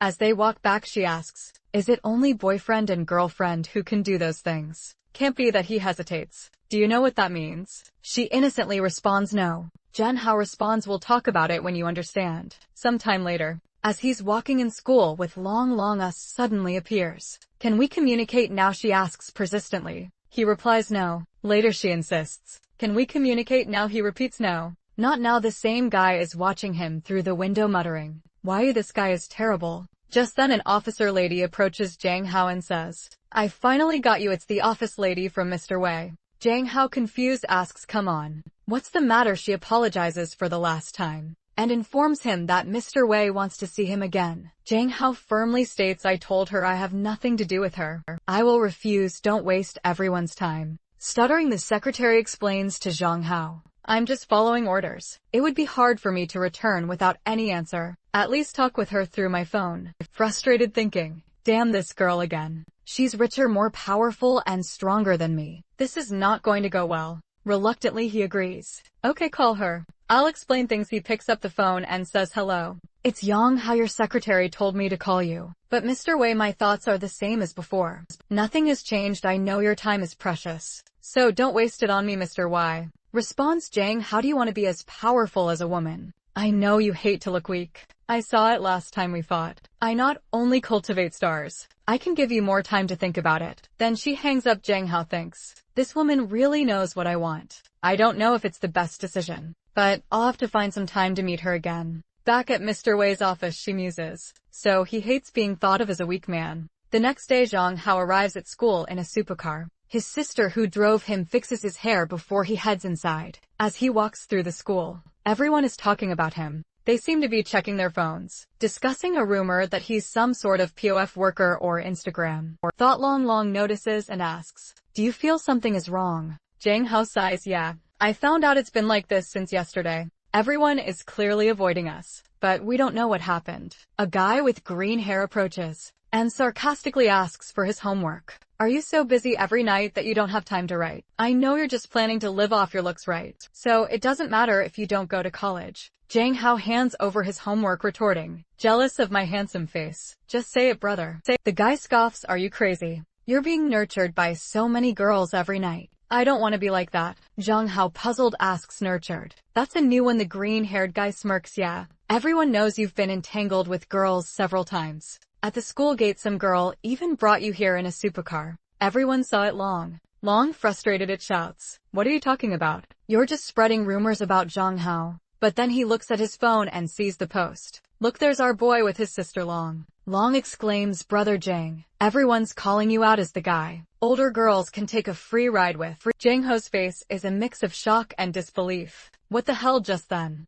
the teacher knocks on the door and says, Jang Hao, come with me to the office. In the office, she addresses him. Jang Hao, do you know what's been happening on the school forum recently? He nods. Yeah, I just found out. She continues. This type of incident has a very bad influence on the school. I need to be more careful in this society. Django interrupts. Hey, stop, teacher. There's no such thing. It was just my sister who brought me to school. If you don't believe me, I can call her. Moreover, this post on the forum is definitely slanderous. So I hope you can strictly investigate it. Sometime later, Django's sister arrives at the school, causing a stir among the students. They overhear her conversation with the teacher and quickly realize that she is indeed his sister, confirming the scandal is nonsense. The students conclude that the forum post was pure nonsense. His sister apologizes for the fuss she caused, but Jang Hao reassures her, saying it's fine, she can return to work. Back in the classroom, Yu and Wang declares, I knew Hao wasn't the type of person they made him out to be. Long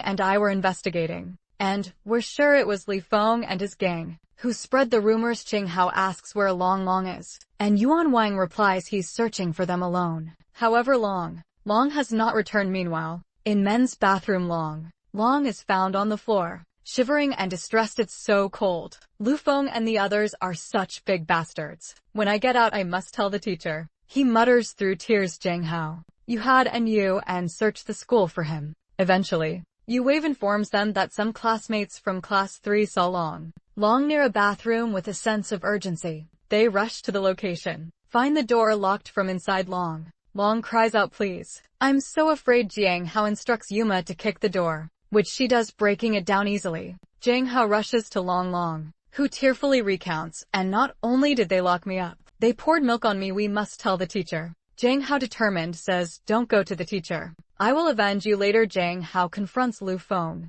who is visibly scared. Lu Feng tries to deflect, saying, be careful, I will tell the teacher. All right, you'll get expelled. But Django retorts, you should worry about yourself. My sister came to the school today to clarify the rumors. In the forum post would also know what you did to Long. It seems like you didn't realize. There are surveillance cameras behind the playground. He presents Lu Feng with an ultimatum. Now you have two options. First, you tell everyone that the post was a lie. Or second, tomorrow I go to the teacher and tell her everything. Realizing there's no escape, Lu Feng reluctantly apologizes for making the video. Jing Hao warns him, if you keep being arrogant like this, I'm going to make sure you're dealt with afterward. Long asks, how do you really think he's not going to try anything? Jang Hao confidently replies, he's a senior in high school. If I hand over this video to the teacher, he'll at least get a major demerit. But it's getting late, let's go home. As they walk, Zhang Hao asks Yuhua, have you heard of Yunan? She replies, Wai Nan is the current head of the Wai family, and is a very powerful person. He then inquires about the comparison between Wai Nan's family and hers, considering her mother is the mayor of the city. Yuna responds they're on equal footing. Jiang Hao ponders, as powerful as the mayor of the city, this won't be simple to deal with. Meanwhile, in her home, Yunan is troubled. It's been 3 days since the last call, and she finds herself thinking about Jiang Hao. As she reflects, someone knocks on her door, informing her that some people are calling her for dinner to discuss negotiations about some lands. She instructs her secretary, prepare the car. The scene shifts to Jiang Hao and his sister dining out. Remarks, your sister, isn't this place super luxurious? She smiles and explains it's a treat for what happened today at school. Jiang Hao expresses his gratitude. All right, thank you, Sister Kinodam. Jiang Hao thinks as he looks around the luxurious restaurant. His sister reassures him, let's go. Once inside, she tells him he can order whatever he wants. He cheekily asks for a drink, asserting he's an adult, but she knows better. I don't think your brother She teases despite this. She relents. It's fine if you want to be reckless. Besides, our parents aren't coming home tonight. Feeling a bit rebellious, Jang Hao indulges one drink.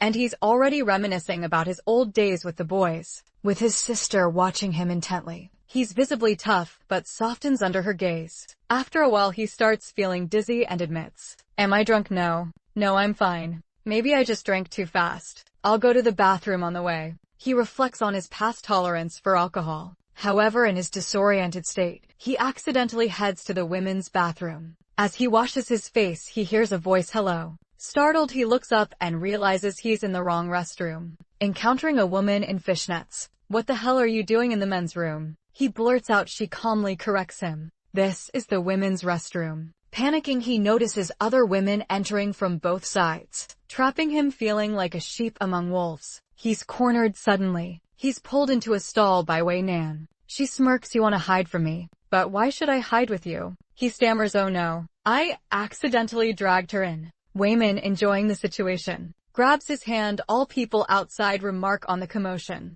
"Why are you crazy, girl?" he exclaims, trying to maintain composure. She leans in. "Don't you understand? You're a defenseless little man who should panic." He retorts, Little man, why didn't you call me?" Looking her in the eye, he says, "I was planning to meet with you tomorrow. It was by chance we met tonight." She grabs his chin, determined. "No, I've changed my mind. I don't need you to sign anything as long as you're my man." He responds, "Do you got some bossy syndrome? We've only met twice, right? The last person who refused me disappeared." She replies, "You mean Lucien? She was suspected of illegal transactions and was imprisoned by my people." Alarmed, he asks, "What do you mean by your people? Are you above the law?" She coldly replies, "You love to worry about other things. Don't you, desperate to escape?" He tries to tickle her armpits. Seizing the opportunity, he escapes, thinking, to be honest, she felt pretty good. Outside the bathroom, he finds his sister, who asks, "Why were you in there so long? Are you uncomfortable?" He lies, "I'm fine, just a bit too drunk."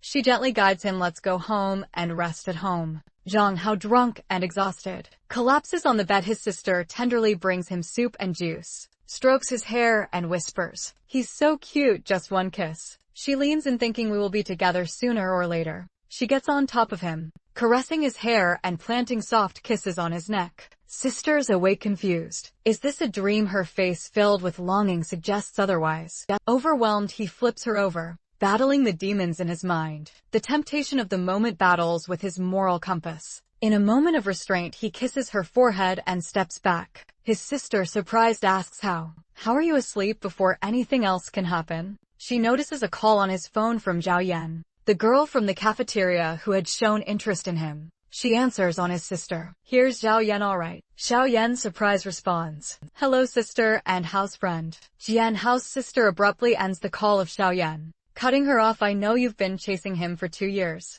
I have something to tell you. Forget about falling in love in high school. I hope you give up on this and stop imposing on him. Goodbye," she says. Before hanging up, she looks at Zhang Hao, thinking, "You belong to your sister alone and it doesn't matter. I will definitely take my time and control myself." But eventually, the next day, Zhang Hao wakes up with a hangover and notices something unusual on his neck. He recalls the dinner and wonders if the strange dream he had about his sister wasn't just a dream. As he examines the marks in the mirror, his sister enters. "Hey Al, how you're awake?" she says. He stammers, unsure what to say while internally panicking. Could it be that the dream last night with my sister wasn't a dream? She inspects his neck and comments, How it seems you're allergic to alcohol." He asks, "Allergic to what?" She steps closer, saying, "Let me see if this is serious." "I'm a doctor," she confirms. "It's an alcohol allergy. It's not serious, but be careful." He hesitantly agrees, "Okay." She reassures him, "I'm a professional.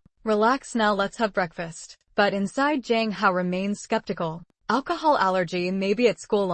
Long notices Zhang Hao wearing a turtleneck and jokes, "Why are you wearing a turtleneck?" Listening to too much Drake, Zhang Hao deflects, "No, I'm just cold, of course." He's hiding the marks. Suddenly, someone grabs Yang Hao by the collar, demanding, "Your name is Yang Hao, right?" Without hesitation, Yang Hao uses a martial arts technique to throw the aggressor to the ground. Dislocating his shoulder, the guy cries out, "Oh no, he's stronger than the average woman." Another student, Ling Zongzong, approaches and remarks, "No wonder you're the man that Xiaoyan loves." "I'm Ling Zongzong, nice to meet you." Jiang Hao, uninterested, brushes him off. Hello, I'm not in the mood. So take care if you want Xiaoyan. Go talk to her yourself. Ling Zongzong is left staring as Jiang Hao walks away. Later Yu asks Jiang Hao if the guy was being aggressive towards him, and offers to beat him up. Jiang Hao declines. It's better not to escalate things. No need, classmate Yua. Just keep teaching me how to fight. Besides that, I'm on a journey of self-improvement. Long curious asks, are you guys practicing boxing?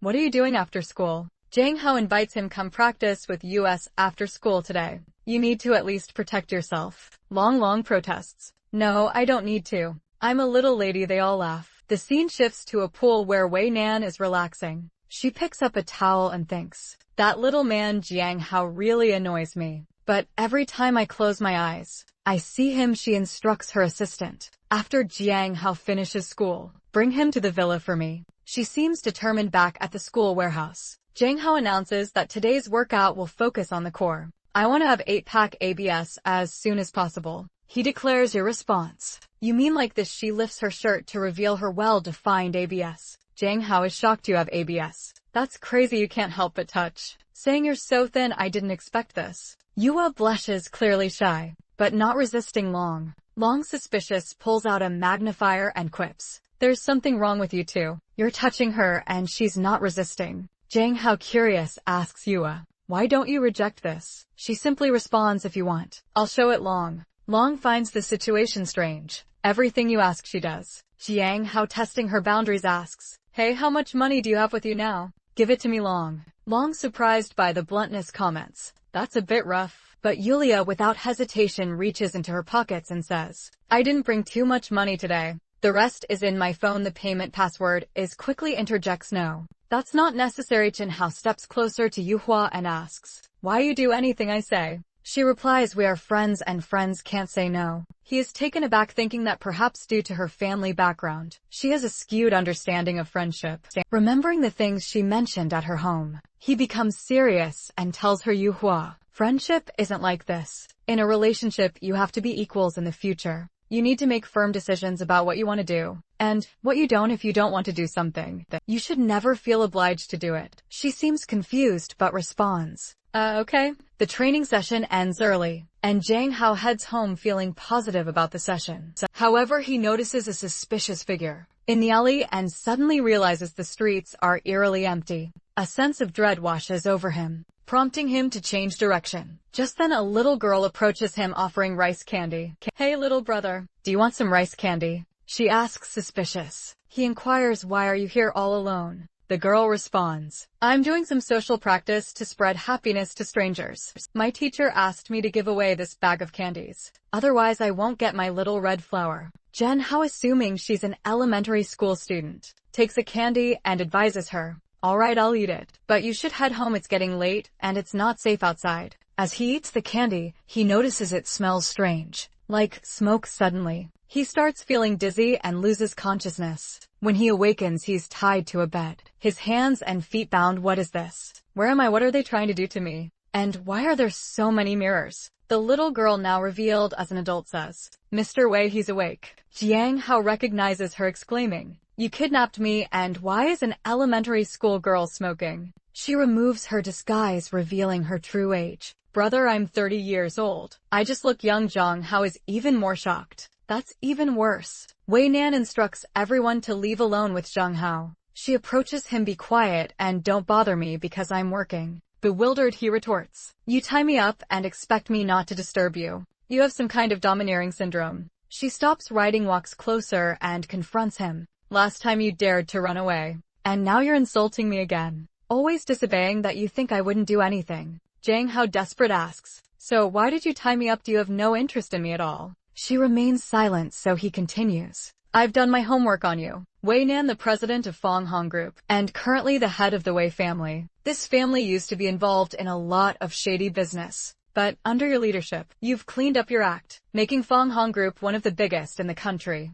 But there's a lot of blood in this history. People in this world even look up to you as a national goddess. Why would someone like you fall in love with me? Do you think I believe that? Wayman listens intently as he goes on. And you want to use me as a star for your business? To be honest, I have no idea what you're planning. I don't want to know, I just want to live a quiet, ordinary life. I don't want anything to do with you. So please let me go, thank you. Why man stays silent, her expression unreadable before finally speaking. Really, you're not Zhang Hao at all. Shocked, Zhang Hao asks. What do you mean, she continues. Probably since the day you stopped being Zhang Hao. After being released you changed. Bewildered, he demands. What do you mean by that? If I'm not Zhang Hao, who am I? Calmly replies, that have been too many changes in you before and after. I've done my research, you know what you were like before. You were raised by your father alone, and received a very traditional education at school. Because of your good looks and academic performance, you were the dream of many girls. That's what people used to say about you, gentle, cute, and considerate, but now everyone thinks you're a tough guy, right? You've completely changed. Yahello thought to himself. Damn, I got careless. I didn't expect someone to figure me out because I crossed over. I was still trying to adapt to this world, and hadn't had time to understand this body's past. But how did she conclude that I'm not Zhang? How based on just those materials? Why man continued. Another point is that you weren't excited enough when I appeared in front of you. He was confused. What?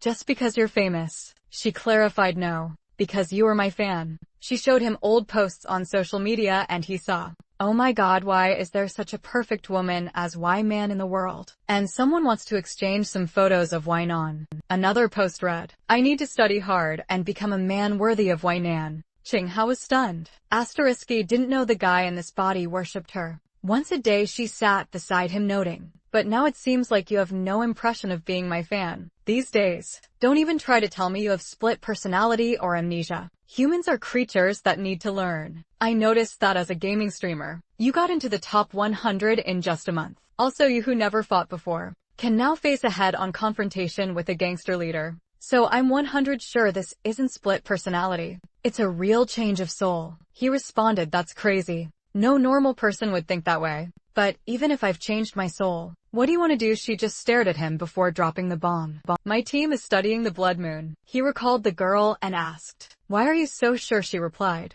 according to our previous research, the personality change in you happened just a few days after the blood moon. I think you're related to it. She continued, as long as you're willing to assist with our investigation. I'll tell you why. He hesitated. I don't know, she reassured him. Don't be so nervous, I guarantee your safety. And I won't take any samples from you for experiments. The contract is there, you can earn money just by cooperating. Take it home and review it. He asked, who else is researching the blood moon besides you? She said, as far as I know, just me. He nodded, understood. I'll go back and take a good look. He hadn't expected anyone else in this world to know about the blood moon. He decided it was best to proceed cautiously. As he prepared to leave, he said, I have nothing else to do here. It's late, and I need to see my family. She warned, I hope this time you won't make me wait too long. As he turned to leave, she suddenly spun him against the wall. Hey, what are you doing? He exclaimed. She smiled. This is the price for attacking me last time. She pinned him down and spanked him repeatedly, much to his embarrassment. Damn this domineering female president. To be held down by a woman and spanked. I'll remember this humiliation. When he got home, his sister ran to him and hugged him. Oh, you're finally back. I was so worried about you. He apologized. I'm sorry. Sister made you worry. Where are dad and auntie? She replied, they're already in their room. But where did you go? Why did you come back so late? He lied. I went shopping for a while and lost track of time. He then said he was going to shower because he was sweaty. But she stopped him, grabbing his wrist. Did Hao go shopping with a girl? Because I smell a little perfume? She questioned, clearly upset. He quickly denied it. No. I was alone. Does it smell like a woman? Internally he thought, darn it, why is her scent so strong? Maybe there were too many people in the line I was in. And that's how it happened. She grabs him by the cheeks. You have to pay attention in the future. Be careful or others will take advantage of you. He's flustered. Oh, okay. Thank you then, she tells him. Go take a shower quickly, okay? Change your clothes and I'll wash them for you. The scene shifts to President Wei Nan receiving her secretary. Why not hands her a paper with Zhang Qinqin's picture and instructs, go investigate this girl further. The secretary looks at it. Zhang Qinqin, that's Zhang Ho's stepsister. Why not nods yes. Look into all her past. I think the timing of her becoming his stepsister is too strange. Meanwhile, Zhang Ho's sister is burning his clothes, muttering how Ho doesn't need something that smells like another woman. As Jong-ho exits the shower, he notices her taking something out of the fridge. There are so many good things inside that big compartment. She asks finish washing. What would Ho like to drink? He replies just some cold milk is fine. While thinking about her good figure, she invites him to her room so she can dry his hair. He wonders why in her room. But then he notices a message on her screen from a guy saying, "Sister, I fell in love with you the first time I saw you. Can you give me a chance? I'm willing to give my first time to you." He's shocked. What the hell is this? He apologizes. "Sorry, sister. I saw it by accident." She dismisses it. "It's fine, just tell him that I have a boyfriend." Annoyed, he says, "Sister, you shouldn't bother with guys like this. He's not good if he's using these types of messages." She smiles, clearly having planned this, and hands him her phone. "I'm so happy you care so much about your sister. I'm going to take a shower. So block this guy for me, okay?" He agrees, alright. But as he starts to dig through her messages, he finds a group chat called Angel with him, exclusive to her and her friends. He's puzzled. Why does my sister have a group like this with her friends? His mind begins to spiral. Back at school, he can't stop thinking about his sister. He recalls that last time he tried to make a move, she didn't seem to resist. That's when someone interrupts his thoughts. Hi, he looks up to see the pink-haired guy again. "Shanghai, I heard you're also live streaming. Let's compete to see who gets more yachts." Guy challenges, Jang Hao declines. "I'm not interested, sorry." The guy presses, "Why you don't want to?" Jang Hao retorts, "Unlike you, I'm not interested in making money by gathering attention from random girls. If you're excited about it, do it alone." The guy, angered, stammers, "You." Jang Hao cuts him off. "Hey, if you have a stutter problem, go to the infirmary." Guy, fuming, retorts, "Today, no matter what, you will lose." Long jumps, and he's not afraid of you. He's way more popular. The pink-haired guy sneers. "We'll see tonight." Later that night, Jang Hao prepares to stream some games. He's not wearing a mask anymore. As he plays, he racks up victories, achieving double kills, quarter kills, and MVPs. The girls in the chat swimming. "Oh my god, accept me on my knees." No matter how much I look at his face, he just looks like male perfection. I want to suck it up amid the praise. He suddenly receives 990 yachts. Of course from Yunnan. He exclaims, "Oh, it's her." Jang Hao thought, as always, she's fire. He then remembered the contract he hadn't signed yet, mainly because it stated he would have to move out of his family home. Even though the contract promised a lot of money, he couldn't accept that condition. But he understood the message Yunnan was sending with those 990 yachts. He decided he would return the money to her. Meanwhile, the guy who made the bet with him was also streaming, and angrily ended his stream. "Oh, my stomach is hurting. I have to end this here today." Clearly frustrated, he muttered, "Jiang Hao, you're a bloody bee. You pretend to be innocent, but I know the type of guy you are." He then calls someone. "Hello, it's me, and I need your help with something. Don't worry about the money. Jang Hao, I will ruin your reputation for sure." The next day, Jang Hao was walking through the city, thinking about how Sister Kim wanted to buy some lilies. On the other side of the road, two people were talking. The girl said, "Yo, Sister Moo, this is the Jang Hao that guy wants to punish." The girl on the left responded, "He's not bad looking, but why do I feel he's familiar?" She then recognized him. "This is the guy Mr. Wei likes. Quick, call her." The secretary approached Wai Nan and reported, "I have something important to report about Jang Hao." Wai Nan asked what. The secretary explained, "Someone under my staff informed me that a streamer asked one of my subordinates to take nude photos of Jang Hao." Wayman coldly replied, "Terminate the contract with the guy. The rest is up to you. Now go back at home." Jang Hao was contemplating the value of the 990 yachts, wondering how Wai Nan could afford so much. That's when he received a call from Wai Nan. However, his sister walked in and asked, "Who are you talking to, Hao?" He quickly lied. "Oh, it's just a girl who sells insurance." But he knew he was in big trouble now. He hung up the call, and Wai Nan was not happy. She shouted, "Get me a car right now." In his room, Jang Hao thought it was rude to hang up on her. "I need to discuss how to return the money from the yachts." Suddenly she called again. "Come out of your house alone right now, or I will send someone to arrest you." Shocked, he responded, "Are you going to break into my private house? What are you doing?" Then he heard a car horn outside his window. When he looked outside, he saw a dozen cars. "Hey, are you serious?" "I'll call the police," she calmly replied. "Go ahead and see if it's illegal to park on the side of the road." He conceded, "Okay, fine. I'll come out, but tell everyone to leave." He told his sister, "I'm going to the convenience store to buy something." Okay, she offered to accompany him, but he insisted, No need. "I'll be back fast outside," he called. "Why, man, I'm out, so hang up." She asked him, "Besides me, who else have you offended?" "Because someone has been watching you walking through the city." She guided him. Keep going 30 meters in front. Turn right into the dark corner. The person might have a weapon, so be careful. Nervously he replied. Do you think this is a good plan? If the person really has a weapon, this could be dangerous, she reassured him. Don't be afraid, I'm close by. Just lure him, and I'll help you deal with him. As Jiang Hao waited in the alley, he thought, hurry up. Suddenly a masked individual appeared. Hey, who are you? Jiang Hao asked. The masked person seemed unhinged, glaring at him before charging. Dodged the first punch, then another. The masked attacker taunted. Damn, like a rat. Jiang Hao realized the person was dangerous, but not very fast as the attacker went for another punch. Jiang Hao sidestepped and executed a leg sweep, causing the attacker to fall. He quickly got on top of the masked person, demanding, who are you? Why are you attacking me? The attacker, now revealed to be a woman, angrily replied, it's all because of you. Otherwise, how could I have ended up in such a situation? Jiang Hao, still reeling from the events, questioned. What are you saying? Take off the mask and speak. He tried to remove the mask, but she came in with an acrobatic elbow. The hell is this? He was disoriented and fell to the floor. The masked person stood over him, pulling out a weapon just as they were about to strike. A punch came out of nowhere. A man had arrived and intervened, saying, I thought you had fled to another province, but you came here to cause trouble for him. Oh, it's you. Jiang Hao realized, seeing Lu Xin. He demanded, just because I refuse you, you want to take my life, she retorted, blaming him for seducing Wei Nan and accusing him of becoming a slut when seeing a rich woman. Jiang Hao snapped back, you're the slut. Wei Man interrupted. Enough imprisoning. You've had nothing to do with Jiang Hao. It was because you went too far, using the Feng Hong name to bully and extort protection fees from everywhere. As she tied up her hair, she declared, my man can't tolerate a scum like you. You must be dealt with by me. Angry Lu Xian shouted, what are you? A rich lady who grew up with a silver spoon? No one. I'm agree. She lunged for a punch, but Wayman countered, I may not understand your situation, but that doesn't excuse bullying.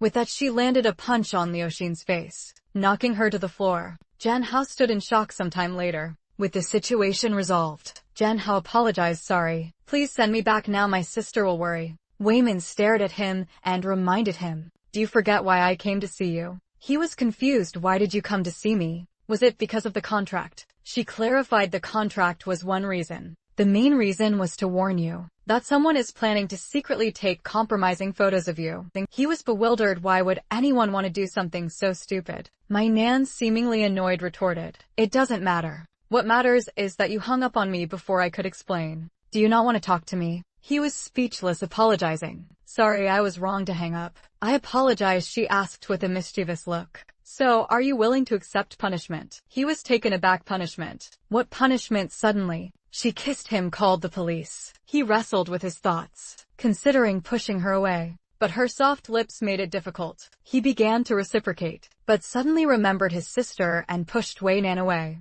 Miss Wei, why are you doing this? Why are you playing games with me? I'm a high school student, and you just took my first kiss. She questioned, are you sure you're a high school student? She pondered, internally realizing this was his first kiss. He continued, that's not the point. You helped me tonight, but you took advantage of me also. Those donations you sent me, I want to return them, she laughed. That's just a little money. Who do you think I am? What I don't understand is, do you want to get rid of me? Why don't you want to sign the contract? He hesitated, I can't sign it right now. She demanded, give me a reason. But he said, I can't explain right now. I'm too tired, let's go back. As they parted ways, why now? Thought Jiang Hao.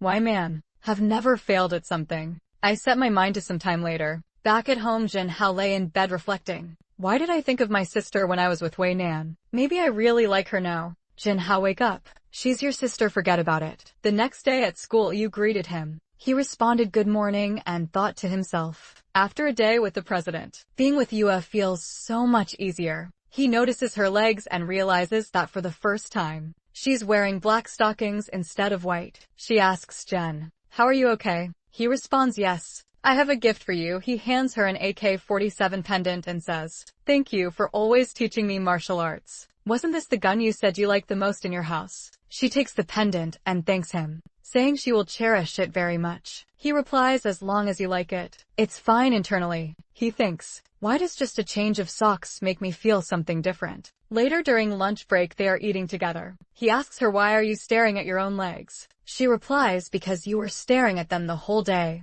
Do you like my legs? He admits. I like them, it was so obvious. Your legs are really beautiful. She seems shy but then moves closer saying, Jen, how you could touch them if you want. Surprised he thinks, such a well-behaved girl asking me to touch her legs. There's no reason to refuse. But then he realizes just touching her legs seems a bit wrong. He suggests, how about this? Would you resist if I let you sit on my lap right now? She stands and sits on his lap without hesitation. He feels happy and thinks, oh, she's so obedient, she's like a treasure in this feminist world. He tells her, if I only had an obedient sister like you. Realizing how odd that sounds, he questions himself, why do I want an obedient sister? That's strange, he asks her. Are you not disgusted at all? She replies, a little. But I also feel very comfortable. No one has hugged me like this before. He thinks she might just really crave love and affection, likely due to her family situation. Noticing the keychain he gave her, hanging from her wrist like a bracelet, he asks, did you hang it up like a bracelet? She tells him that it's the first time she's received a gift from a friend, so she wanted to keep it really close. He's shocked and asks, the first gift?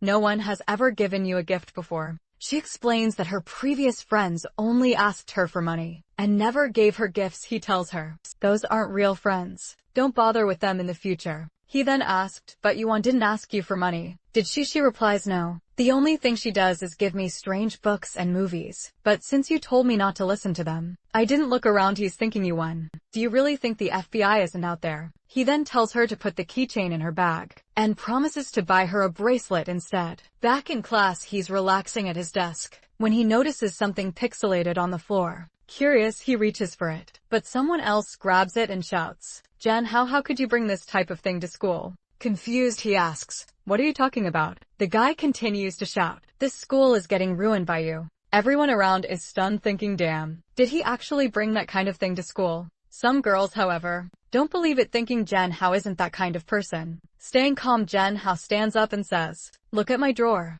There's a bunch of things other people have stuffed in. It's the same with that thing in your hands. Don't even think about putting all this on me. If you keep making trouble, I will put this thing in your mouth. The guy leaves and everyone gathers around. Jen Hao Long comments, brother, that guy's a pervert for sure, putting that type of thing in your drawer. The girls seem to believe Jen Hao, and he reassures them it's fine. It's not a big problem outside. The guy seems to be scheming something else. The next day, Jen Hao continues to find similar items in his drawer. He mutters, what the hell? It's endless. Frustrated, he throws the items in the trash and kicks the trash can, exclaiming, God damn it, every single day. The scene shifts to Jen Hao and one exercising. Wang tells him, brother, I've heard some boys talking about you again the past 2 days. They're saying you're bringing, stuff every day. Jen Hao unbothered replies, I don't know who it is, but it's been 4 days. They're spending a lot of money just to slander me. Long asks, what are we going to do? He tells him, don't panic. I will find a way to catch him.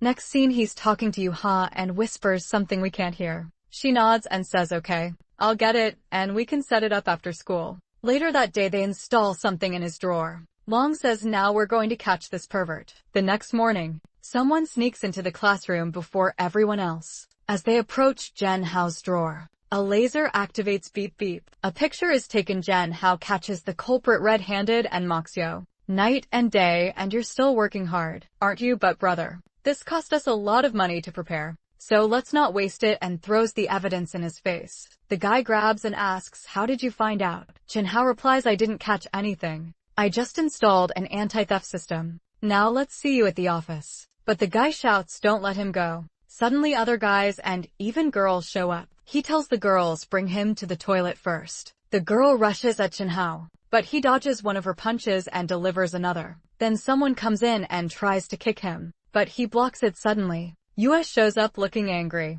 The guy shouts at her not to get involved. Jen Hao, shocked, watches as she jumps and knees the attacker in the nose, knocking him to the floor. She steps on him and blood spurts out. She's just staring at the guy who is already trembling, and she begins strangling him. The guy begs her to stop, but she coldly replies, I'm going to kill you. Jen Hao shouts at her to stop, saying, I'm fine if you keep going. Things will get serious with 3 people already on the floor. The teacher arrives asking Jen Hao and Yu Hao, what are you doing? Jen Hao thinks, damn the teacher. The next scene shows the school making an announcement. Ling Zongzong, a student from Senior 2, Class 4, is expelled for bringing prohibited items to school with the intent to slander. Jen Hao looking through the window. Mom asks, do you think she's okay? Jen Hao replies, I don't know. But considering her family, this is not going to be easy for her. Later he runs home. His dad asks, why didn't you call? I could have picked you up. Jen Hao grabs a towel and says he's fine. Then heads to his bedroom. He picks up his phone and calls Yuha,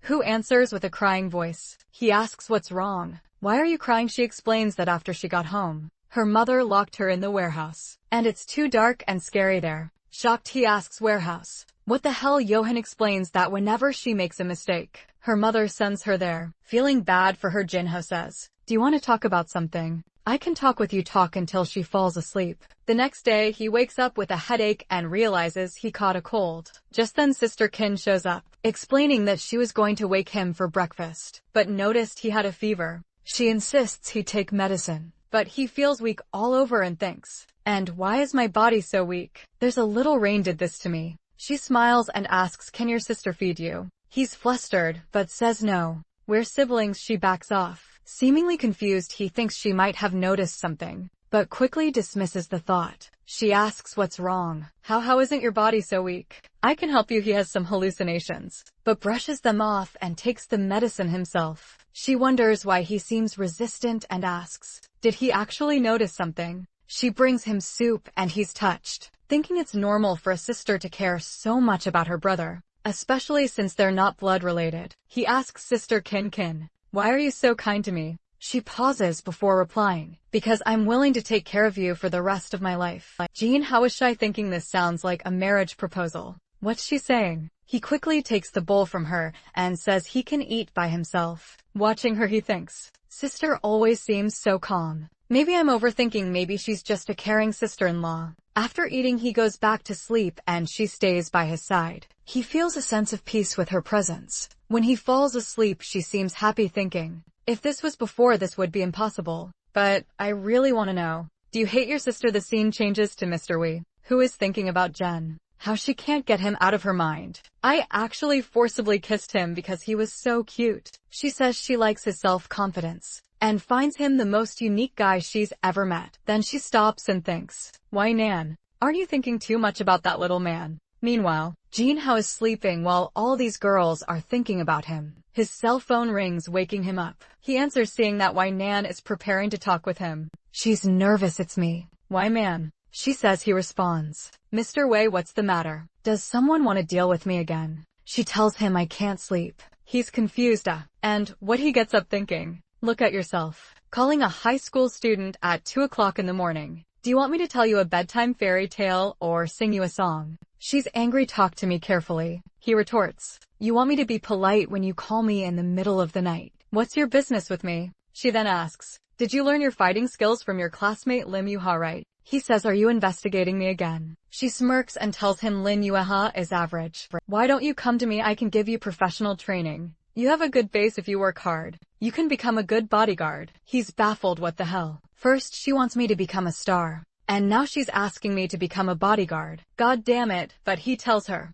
I'm just casually practicing with her. Don't call me again if you have nothing to say, or I will change my number. She's taken aback, but tries to continue. Wait, there's no one else around you right now? He says, no babe, and hangs up. That's it. He gets up, preparing to start his day. He notices a note beside him. If you go to the bathroom, wear a jacket. He's touched, thinking, damn, my sister really cares about me. Suddenly his sister shows up. How are you awake? Can you help me choose some clothes? He turns to see her in a long outfit and nose already bleeding. Don't come out like this, he thinks. If it weren't for my strong determination, I would have died by now of losing so much blood. He hastily chooses an outfit for her. As she turns around, he notices a tattoo on her ribs. The scene shifts to her leaving for work. She tells him to stay home and recover. Okay, sister. Good work, he replies. He's contemplating, I need to go back to my old life, but I also need money. How can I make money faster? He recalls receiving a 50K bonus for reporting Lu Xing's actions, and decides to follow up on it. At the police station, the guard informs him that he can't take the money yet. It might take a month if everything goes smoothly.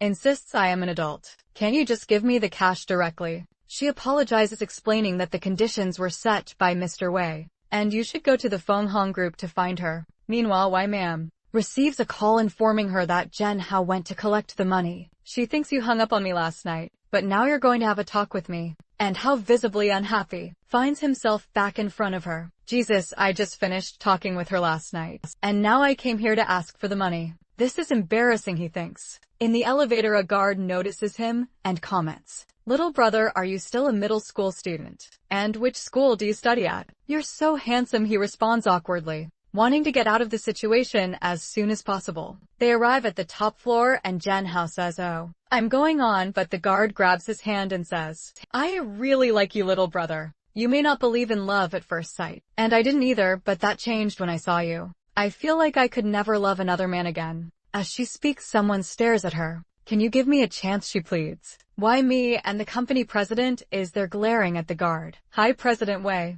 The guard says nervously, why man? Coldly orders, get out. You don't have to come to the company anymore. The guard falls to her knees pleading. I'm sorry, what did I do wrong? Janhao interjects, she didn't do anything wrong. Why are you firing her? Why? Nan snaps, are you interceding for her? The girl crying insists, Mr. Wei. I work hard for the company and never make mistakes. Please don't fire me. Janhao helps her up, saying, all girls have pride, it's not the end of the world to change jobs. She sobs, no. With the outside world knew I was rightfully fired. By Mr. Wei, no one would dare hire me. Shocked, Janhao watches as Wei Man grabs him by the wrist and pulls him close. How dare you flirt with other people in front of me? She hisses. He responds calmly. Which eye of yours saw me flirting? I was just helping her up. Pushing her arm away, he adds. She was just showing me the way and I said a few words. It's unreasonable for you to fire her over this. White man demands, what were you talking about with her? He retorts, aren't you a bit nosy? It doesn't matter what I talked about. Annoyed, White man glares at him. You really know how to make me angry,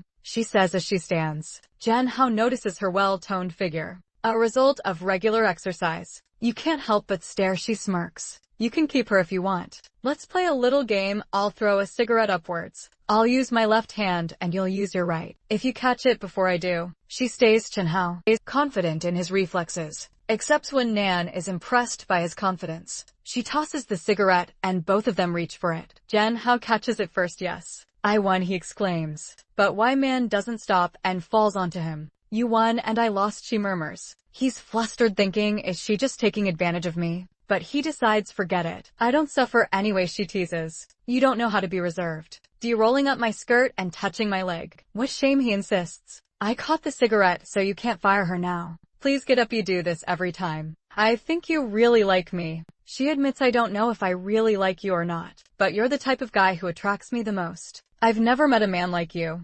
Self-assured, brave, and responsible. He brushes off her praise, asking, just give me my 50,000 please. She agrees, but says she needs to go to the bathroom first. Janhao thinks she's overly happy and just stalling. He then receives a call from his sister, who scolds him for not staying home. He lies, saying he was helping Long with his homework. She reminds him to come home soon and be careful. As he waits, Wei Nam returns from the bathroom in different outfit. Janhao, shocked by her beauty, thinks she's not only a boss, but also has beauty that rivals my sister. She notices him smoking and chides kids shouldn't smoke. Annoyed by her controlling nature, he explains, I just lit it to smell it, and asks, why did you change your clothes? Were you doing something in there? One man confesses, I'm also a normal woman, so don't tempt me so casually in the future. I had to relax because I couldn't stand your temptation. Janhao, exasperated, thinks this perverted president. Forget it, it doesn't matter. I'm here to get my 50k, but she coolly replies,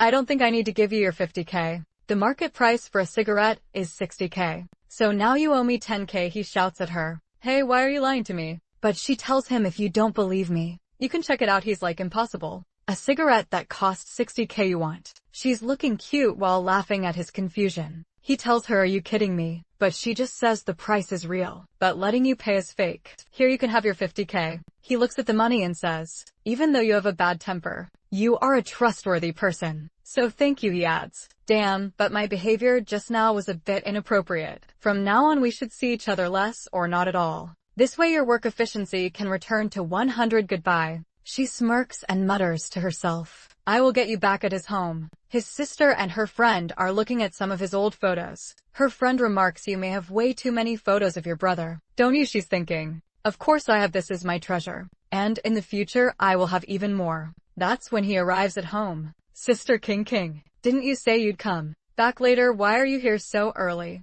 Oh, she's startled, worried he might see the album. Her friend almost says we were seeing some pho, but Kin pinches her and gives her a look. Kin Hao asks what's going on. She quickly covers nothing. We were just reading some literature. That's it. Her friend's like, yeah, we were reading literature. Then Hao curious asks, is that so? What literature? Can I see it? But Sister Chin quickly pretends to be sleepy and jumps on him. He asks her if she's okay. She replies, I am. But hey how didn't I tell you to rest at home? Why did you go out again? He tries to brush it off, saying I was just too bored. She tells him, don't you know that you have a face that could bring disaster to the country and its people? He's like, oh okay, I'll protect myself, sister. Now I'm going back to my room. After he leaves, her friend asks, what are you doing? Why can't your brother see this album? She just stares at her friend and says, it doesn't matter if you try to get involved in this. We will not be friends anymore. Her friend quickly responds, alright, I'm not going to ask about it. Back in his room, Jen Hao thinks, why is it that every time I'm with Wai Nan,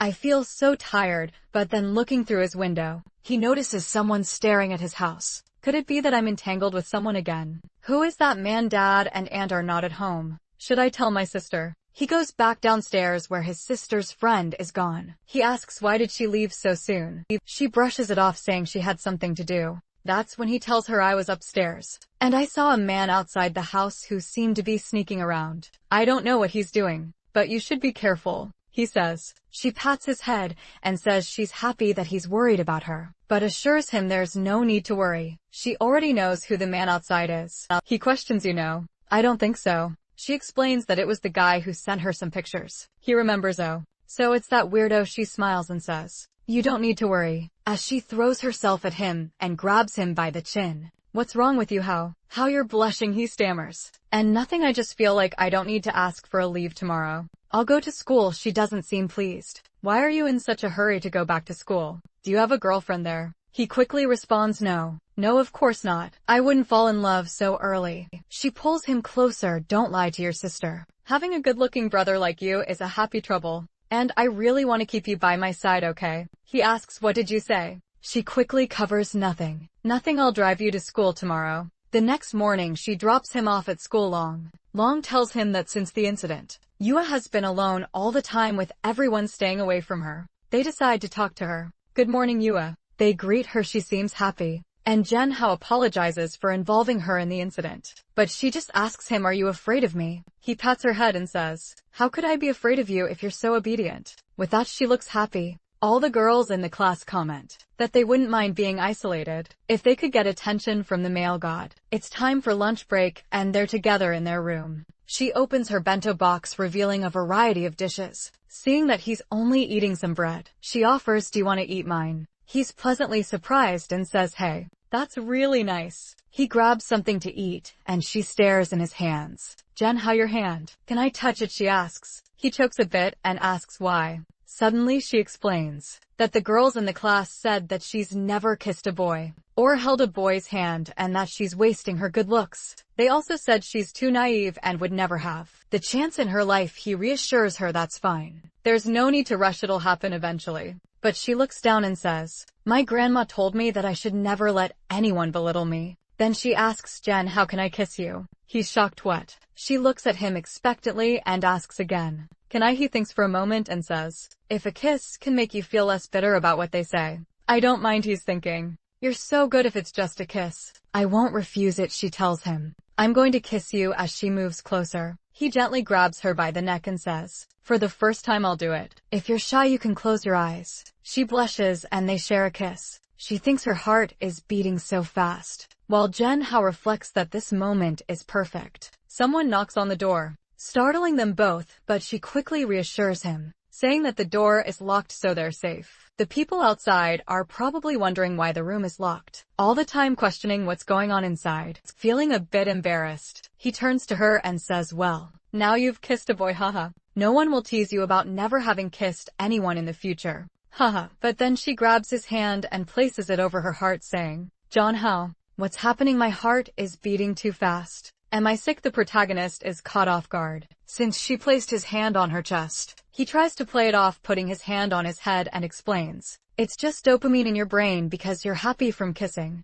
It's nothing serious in his mind. He's worried that she might start liking him, which could be problematic. But she quickly admits that she liked it, and wants to practice kissing more. Despite her heart racing, she says it felt comfortable and she's already leaning in. The protagonist tries to downplay the situation, saying that it's not common for friends to kiss each other. Even though he doesn't mind, she shouldn't ask other friends to do this. Just him, she agrees. He then says that he'll teach her slowly. The scene shifts to Yua in her room, watching a video that claps can be heard all the time. She watches it from start to finish, but notices that her heart didn't race. She wonders. Jang Hao said that Yuan's heart races when she watches these things, but nothing happened to me. Why is that? She recalls that Jang Hao said he would teach her slowly. She wonders if she can call him now. So she calls him, he answers, and they start talking. She tells him she watched the video, and sent her, but her heart didn't race. She asks why and if he can explain it to her.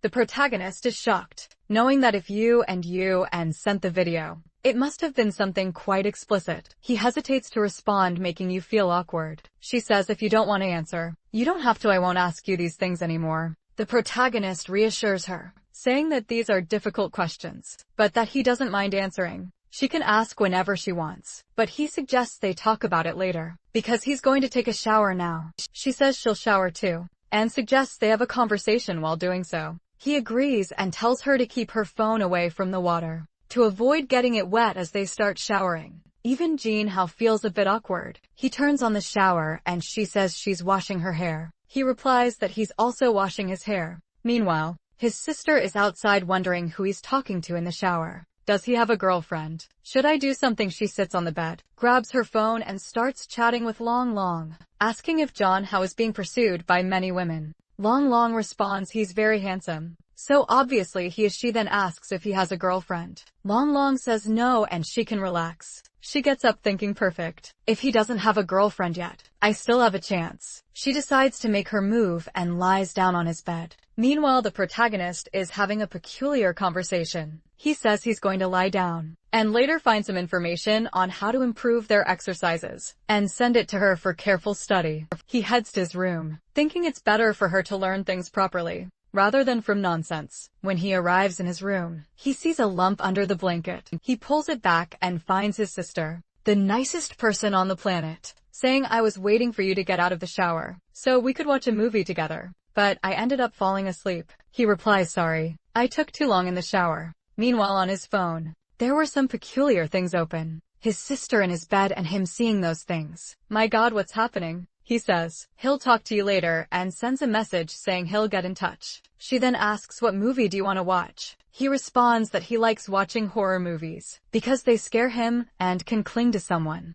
However, she says she's sweaty and will take a shower first, asking him to wait for her in the living room. You can already imagine how she'll come out of that shower. I don't need to continue to know. She'll come out strong. The protagonist starts thinking that in his world, when watching a horror movie, girls would cling to the guys. But here it's reversed, so in his theory, he should cling to her, and he's already imagining the joy. Then she comes out of the shower in just a nightgown. The protagonist is stunned and asks, oh, my sister, what are you doing here? She ignores the question and asks if he chose a movie. Is thinking, my God, doesn't she realize she needs to choose her clothes better at home? I'd better start watching a movie soon, before I can't resist this temptation. She looks at him and asks, why are you blushing, boy? He brushes it off as usual, saying no, nothing. It's just really hot in here. Let's watch the movie. She thinks it's better to take things slowly. When he gets scared, he'll probably jump on me. The movie is about a girl coming out of a well, but in this case it's a guy coming out of the well.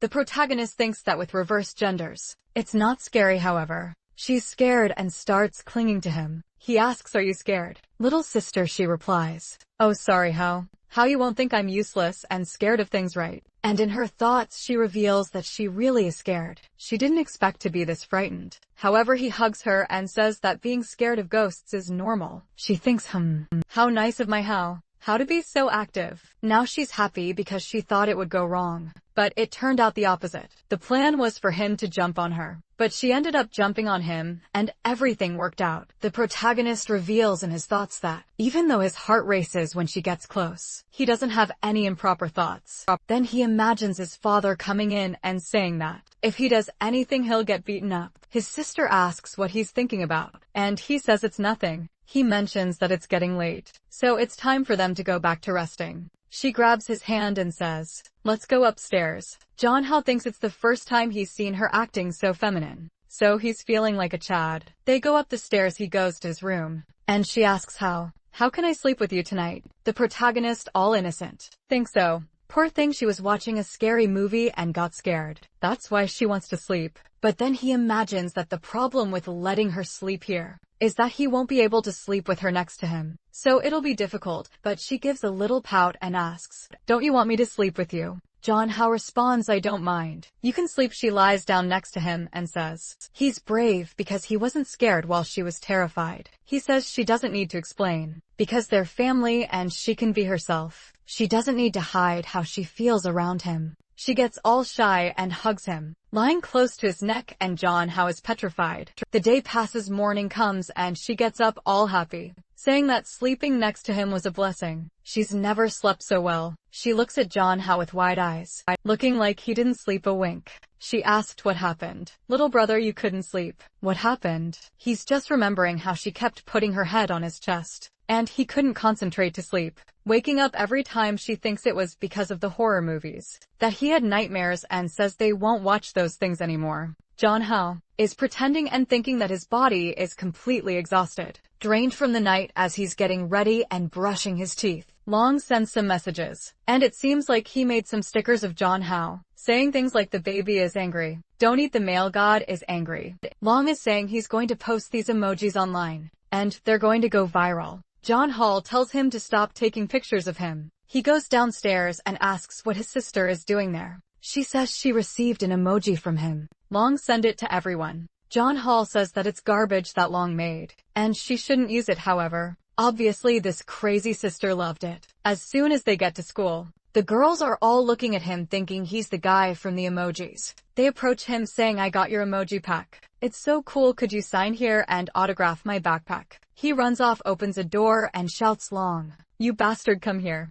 You jerk. Long replies, do you want more emojis? Relax. Come here and pick some. Jeonho responds, are you crazy? Delete those damn stickers or you're getting beaten up. In the midst of this conversation, Yuba asks John, how are you upset? He says no, that it's all just a joke. Then he notices that she cut her hair a bit and asks if she trimmed it. She jokes saying she didn't cut it, just washed it. Then she admits she cut her bangs to look cuter for him. Jeonho chuckles, thinking that it's much easier to deal with her than with his sister, or Wei, because she's much more obedient. She mentions that tonight she wants to show him a new secret base. It seems like they're in an old school, hidden under a desk in a random room. It looks like some people are already making out there. While he's under the desk, however, Jeonho feels like he's in a forbidden place. At that moment, she tries to say something and he covers her mouth. But when he covers her mouth, she blushes and starts licking his hand. Jeonho is paralyzed, not knowing what to do. Then she looks at him and asks, you know what I want, and attacks him with a passionate kiss. Jeonho, of course, has zero resistance and just accepts it, thinking that she's always close to him,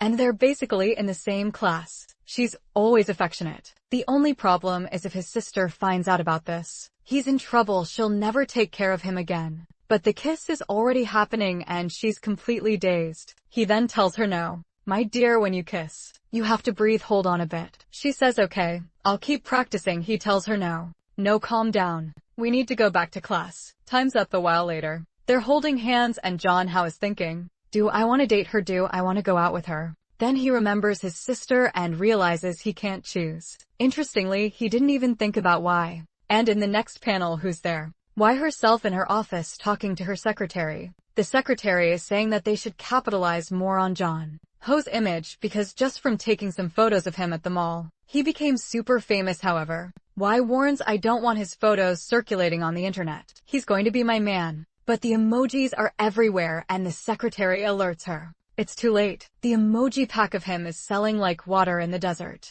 Why is furious. She pulls out her phone to find the emoji. Pak seeing several photos of him circulating on the internet, and gets furious wanting to know who did this. She looks at a pile of documents on the table thinking, damn it, I have to take care of my business. But I can't stop thinking about John Hao. She says that the more he resists, the less she'll be able to help him. She bites her finger remembering the kiss and leaves, saying that everyone should forget about him, because he will be her man. On the way home as he's about to enter, a car is parked outside. Who is it? It's her again. John Hao walks over and says, I've already told you we won't see each other anymore. Erase me from your life, don't talk to me. Didn't we agree not to talk? Did you change your mind? She says that even though they kind of agreed not to talk, she couldn't control herself and came here to see him. The warrior couldn't resist. John Hall scolds her again saying, you're the CEO of a company, a trained soldier, and you can't even control this kind of thing. She responds that she saw his photos flying around the internet, and a bunch of women talking about him. She couldn't hold back. She grabs him by the collar and pulls him close, saying, do they think they can touch my man? John Hao is lost looking at the door, thinking if his sister shows up, things will get complicated. So it's better to leave quickly. He tells her to go somewhere else. Get in the car and let's go in the car. John Hao explains exactly the type of woman he likes. He prefers women who are cute, act like a baby sometimes and are obedient, unlike her, who just wants to disagree with him all the time and be bossy. He thinks it's terrible to be with Wei because when you're with her, it feels like she just wants to control you, and you have no opinion at all. She lets out a sigh and chuckles, asking if he likes that type of weak woman, and questions if women in his world were like that. John Hall says she can imagine whatever she wants, but he won't talk about how his world was. However, she needs to know that she is not his type. Then she asks, how can all these incompetent women compare to me? I have money, status, fame. None of that is a problem for me. If you were my man, you could stay at home and I give you everything you want. What's the problem? John Hall thinks that it does sound quite tempting,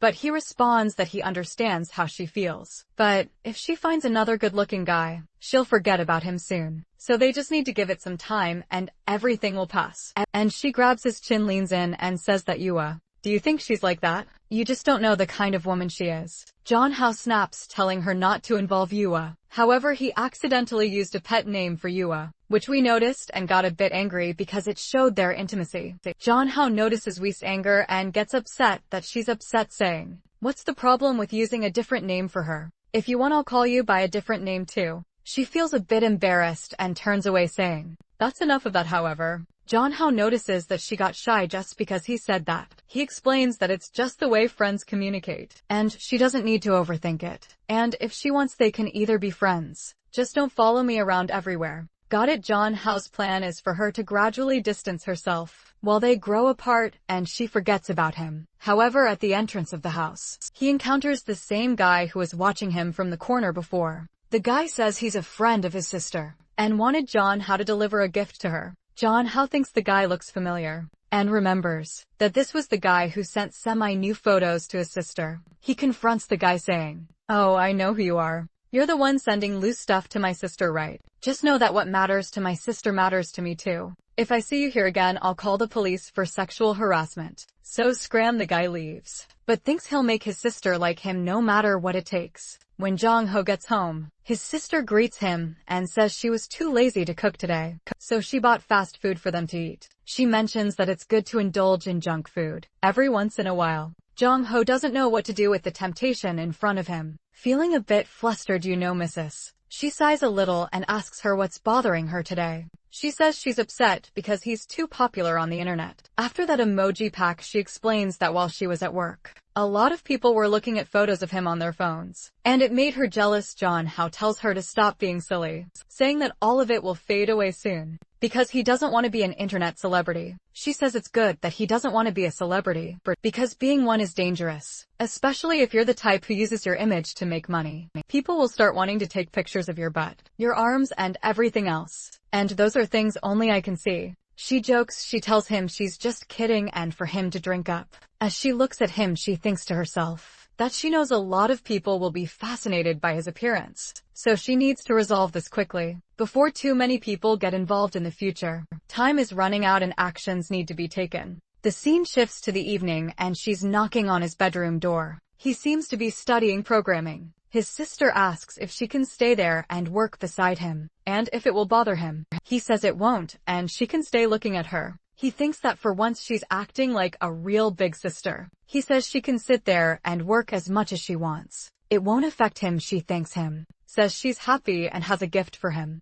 She mentions that she spends a lot of her money every day. So today she's giving him her daily salary of 3,000 yuan. Zhang Hao thinks about how unfair the world is. In his previous life, he worked a whole month to earn a fraction of that. He asks how she earns so much at such a young age. She explains that although she's not yet a qualified surgeon, she can assist in some surgeries. So earning 3,000 isn't much compared to what she'll make in the future. In her mind, she wants to show that she can easily provide a good life for him. Zhang Hao asks if 3,000 isn't too much. She explains that she was accepted because of her talent. It's not normal for people to be able to assist in such operations. She was the top student, so she has some special privileges. As a cardiac surgeon, a field with few specialists, she's in high demand and her salary will only increase. Zhang Hao responds, sister, really amazing. If I could make that much money one day, I'd be happy. Moreover, with all the money she's earning, his father and her mother won't have to work so hard or late. She says it's sweet of him to think that, but they haven't been working much lately,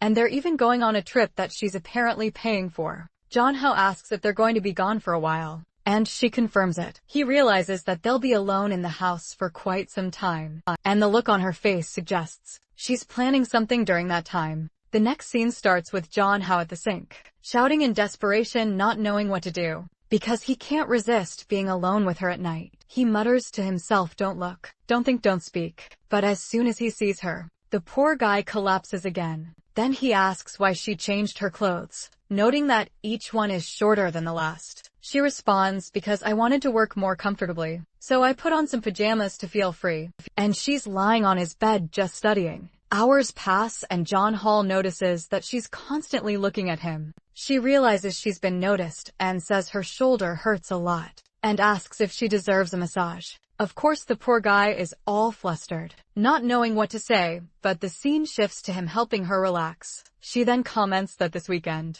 they'll be alone so they could take some time to have fun. Zhang Hao realizes they've never really gone out together, so he agrees. She says, I'll think about it carefully, because it's my first date with my brother. He's confused by the word date, thinking it's just two siblings going out, but he lets it slide. Time passes and it's 11 p.m. He tells her it's time for bed. She says she'll go to her room first. A miracle that she's not going to sleep in his bed. They say goodnight and she leaves, thinking that she can't do anything more intimate yet. And our boy lets out a sigh. In his mind he's thinking, I can't wait to spend the weekend with her. At that moment his phone rings. He answers, and who is it? Weimin, and he immediately says, oh Wei, you can't keep insisting like this. If you want to find a man, I'll introduce you to someone else. But she responds, I hate men. Not just anyone can be my boyfriend. I only want you, so talk to me now. Then he asks, if you hate men, why are you still following me? What do you mean? She says that ever since she was young, she always saw a bunch of perverted men following her, especially because of the fame and money she has. She saw her mother go out with many of these guys, so she hates delicate men. However, the protagonist is different. She explains that when she was young, she worked every day until she joined the army.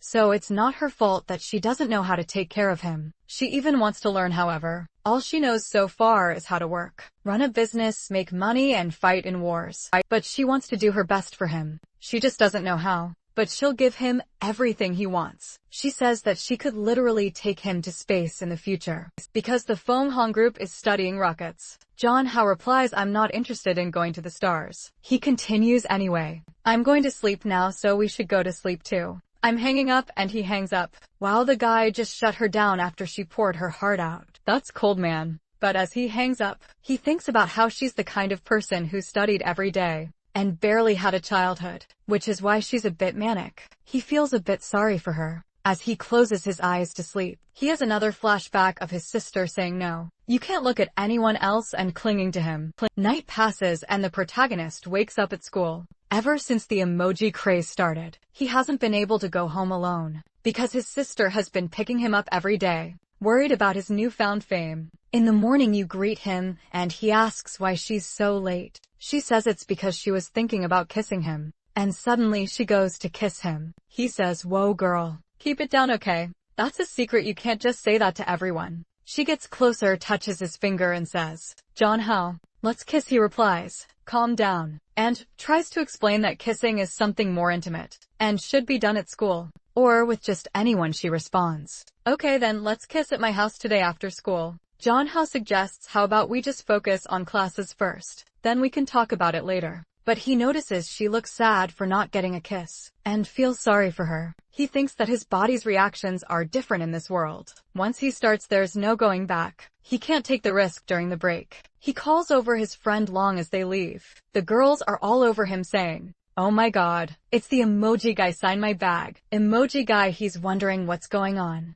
and why things are getting worse every day. Long shows him a video titled The God, who appears once every 70,000 years. John How is furious. One girl even tries to grab his butt, but Yahello is there and quickly twists the girl's wrist. The girls, knowing Yahello can fight, are shocked. John How tells you how to calm down and let the girl go. Just then the principal shows up and tells everyone to leave, and they all scatter. Meanwhile, the two guys who always cause trouble for John How are talking. The green-haired one says to the other man, when you were famous, everyone followed you. Now John How is stealing all your fans. The purple streak replies, I don't get what they see in him. What's he got besides looks? Can he sing, dance, rap? No, right? The only thing he's got is his appearance. He's useless. Then they hear some girls talking about a fancy car parked outside, and the guy wonders what's going on. In front of the school, there's a lineup of luxury cars. And who is it? Obviously, it's Wainan. John How sees the scene and Long exclaims, wow, look at that, a line of luxury cars. What's happening? It's so impressive. John How dismisses it, saying it's nothing special.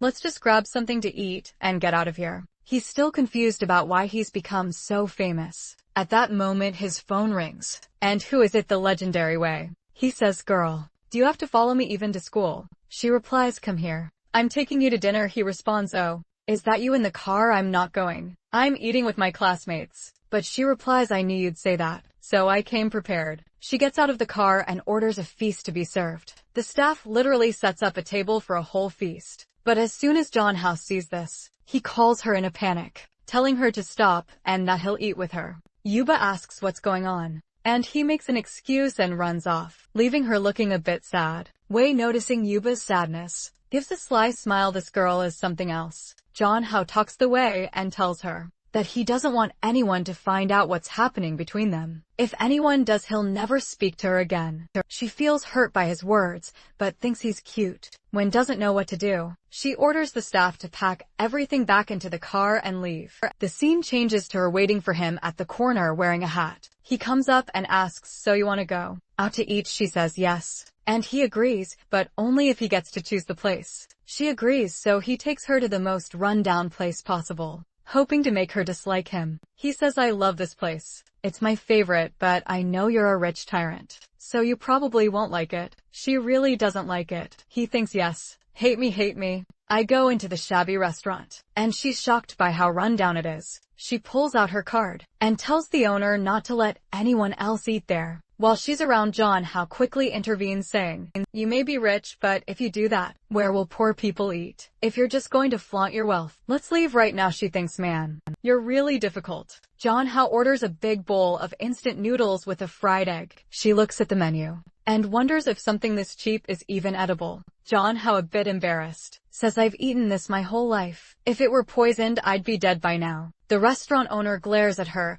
and tells her to order quickly, because she's holding up the line. John How places his order, and Wei insists the staff wear gloves and use only fresh ingredients. For her, the owner gets upset, but quickly changes her tune when we flashes some cash, promising to use all the proper attire and ingredients. John How watches and thinks this is getting a bit mean, but then Wei grabs him and says, stop looking at her, only look at me. He thinks, wow, you're even jealous of the restaurant aunt. But she cuts him off, asking if he really eats here. He confirms, saying yes, this is where poor people eat. She can't understand it, because she's always surrounded by wealthy people, and doesn't realize how her actions are inappropriate. He makes it clear that he doesn't have a Cinderella complex. He doesn't want to be pampered or supported by her. If that's what she wants, she can just leave. The scene shifts, and a restaurant lady comes out dressed like a top chef, complete with a mask, hat, and vest. She's almost like a surgeon. The food she brings is impressive. Wei looks at the meal and says,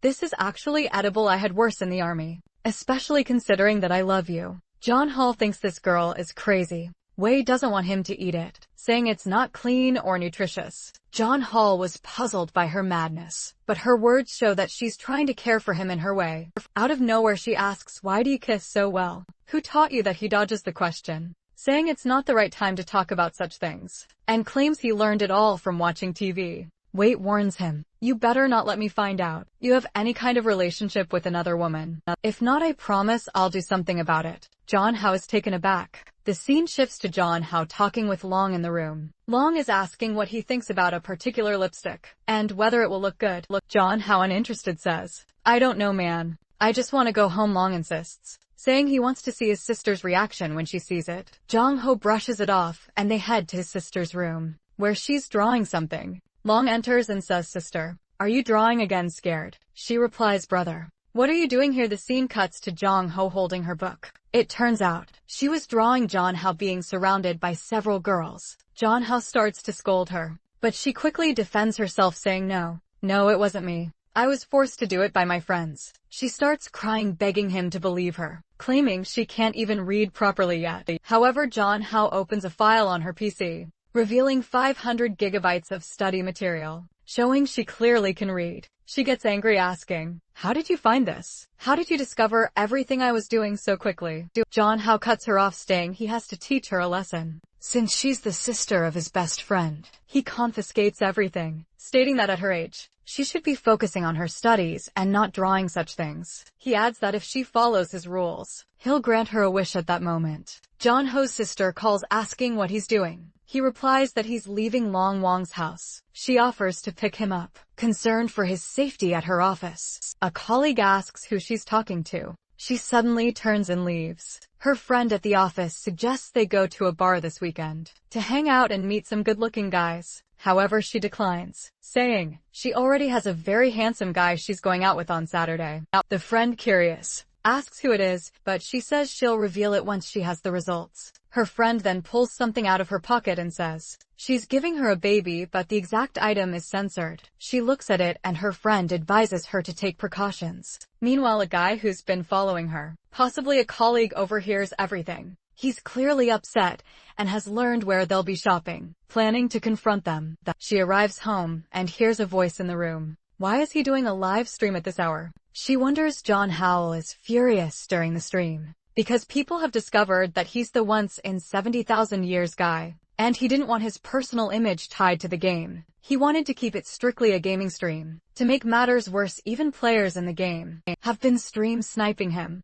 recognizing him and asking him to remove his mask. He can't even play in peace anymore. Suddenly his sister shuts off the PC. "Stop playing," she orders. The scene changes to the school. "But honestly, if someone shut off my PC like that, I wouldn't be happy either. There could have to be some compensation for that." They recall what happened the previous night. As soon as she turned off his PC, she grabbed his arm, pleading, "Stop live streaming, they've already recognized you. Everyone will know who you are and where you live." Desperate, she worried that if he became too famous, he wouldn't be able to stay at home. "Can't you just stay home and let your sister take care of you?" she asked, afraid that he might be taken away from her, because if he starts meeting a lot of people, they'll definitely forget about her. He reassures her that he's only streaming for now. It's just a temporary thing. It doesn't matter if other people know about him, because she is his family and he won't forget her. But even though he reassures her, she still doesn't feel well. With those words, the scene shifts back to him at school.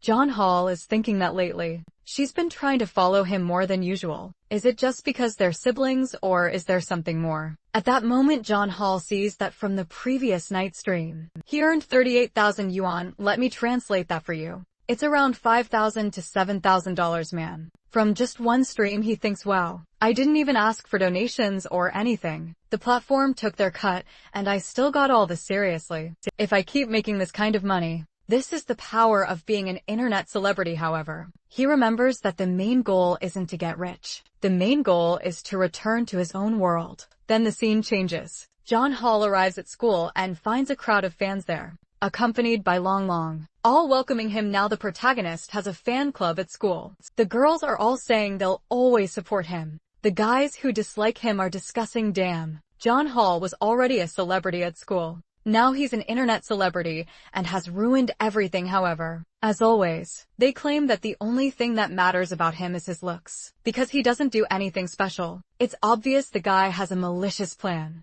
While John Hall is changing in the bathroom, Guy is secretly taking photos with his phone. Long walks in and comments, "Wow John, how your ABS are already defined." Meanwhile, the guy keeps snapping pictures. However, he accidentally drops his phone and John Hall notices, asking, "Man, what are you doing here?" The guy checks his phone screen to see if it's broken and realizes he's been caught. John Hall confronts him, "Dude, what are you doing here? Are you taking pictures of me?" The guy denies it, but John Hall takes the phone, obviously find the pictures, and starts undressing, taunting the guy, "Go ahead and take as many pictures as you want," while handing back the phone. The guy thinks, "Wow, this guy is really crazy." John Hall uses this strategy because he can't afford to be scared of people taking pictures of him. If they find out he's sensitive about it, the situation will only get worse. It's better to boldly face it. The scene shifts to John Hall following the guy on the street, thinking he needs to find a way to get this guy to leave him alone and stop taking pictures of him. The guy is looking at his phone thinking, "That jerk John Hall caught me, but I won't give up." Just then, someone grabs him and pulls him into an alley. John Hall turns the corner to see who it is and realizes it's Yunan's goons. So he understands that she's the one orchestrating this. One of the goons tells the guy to say that nothing happened and disappear. John Hall realizes that man probably has someone watching him at school, knowing what happened, and that this green-haired guy was taking pictures of him. So he calls her, asking what she's going to do with the guy. She responds, "Oh, so you know it was me who did this?" John Hall says, "Well, your goon pulled the guy right in front of me. How could I not see?" Wayman replies that since the guy wanted to provoke John Hall, he has to face the consequences. But John Hall tells her not to worry about this kind of thing. He'll handle it himself, even more so at school. However, Wei says she doesn't care what he thinks she should do. She's going to handle things her way, even if it means doing so at school. John Hall, angry, says he's going to hang up, knowing there's not much he can do. All he hopes for now is that the guy shows up at school tomorrow and doesn't disappear for good. The next day, as soon as he sees the guy is visibly startled and acts overly polite, as if afraid. John Hall realizes that the guy was probably beaten up. While they're eating, Yuba notices that John Hall seems a bit down and asks, "What's wrong?" He replies, "Nothing much, just a headache." Out of nowhere, she gets up and starts giving him a facial massage, saying that when he did that for her at the park, she felt better, so she just wants to help. At that moment, she suddenly hugs him, saying she wants to stay close to him. She says that hugging makes her happy and kissing makes her happy. John Hall, trying to play it cool, responds, "I want to make you happy too." He's standing there thinking about how obedient she is and how romantic the scene feels. Just thanks her and gives her a hug. But he realizes that even though he likes the hugs from his sister, in a human way, he doesn't feel as relaxed with them as he does with Yua. Even though his half-sister is very beautiful, it doesn't feel right because she is family. And with Y, he fears that getting involved even a little could be dangerous. Considering all this, it's only with Yua that he feels a sense of calm and peace. Suddenly she starts kissing his neck and asks for a kiss, even beginning to take off her shirt. Wow, she's really going for it. He tells her to calm down and not be so forward. But the truth is he also wants it. He just doesn't want anyone at school to see. He asked her what kind of movies she's been watching. She says she hasn't watched anything.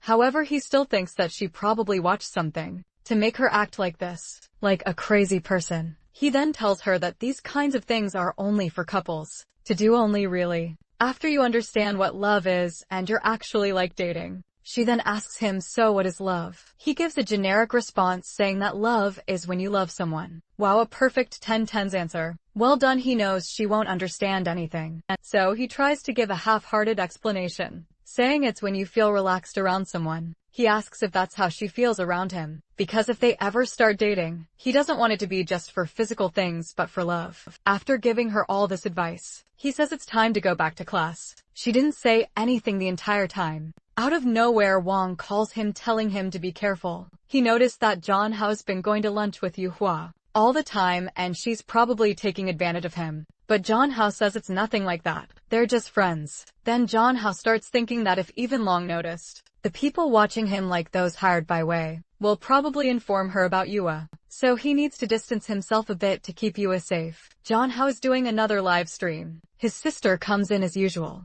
takes the microphone and says, "My little baby is going to sleep. See you in the next live, bye." Jeonhwa is like, "Hey, I'm not done here," but she replies, "Every time you play you get so focused. It's time to stop, let's rest. Come to bed and lie on your sister's lap, and I'll give you a massage." Jeonhwa lies on the bed thinking, "Ah, my sister is so nice. Always taking care of me," not knowing her true intentions. She's just trying to convince him to stop streaming, saying that many of his viewers probably have bad intentions. She suggests he should stream less. And another thing, no matter how much they ask, he shouldn't show anything. Even if they asked for measurements or other details, he should refuse. He's confused, asking about what measures is she talking about. She laughs and says he doesn't understand the evils of the world, and that she'll teach him how to take the measurements. Of the 4 things, Jeonhwa thinks to himself: hips, waist, chest. And what's the 4th measurement? The scene then cuts to her measuring his chest. Lifting his shirt, he's shocked, thinking what on earth is happening. She comments, "You have great abdominal muscles." He mentions that he's been exercising. She runs her hand over his abs, saying she's a bit envious. Then she remarks that he seems to have a fever, and starts pulling down his shorts. Jeonhwa, alarmed, exclaims,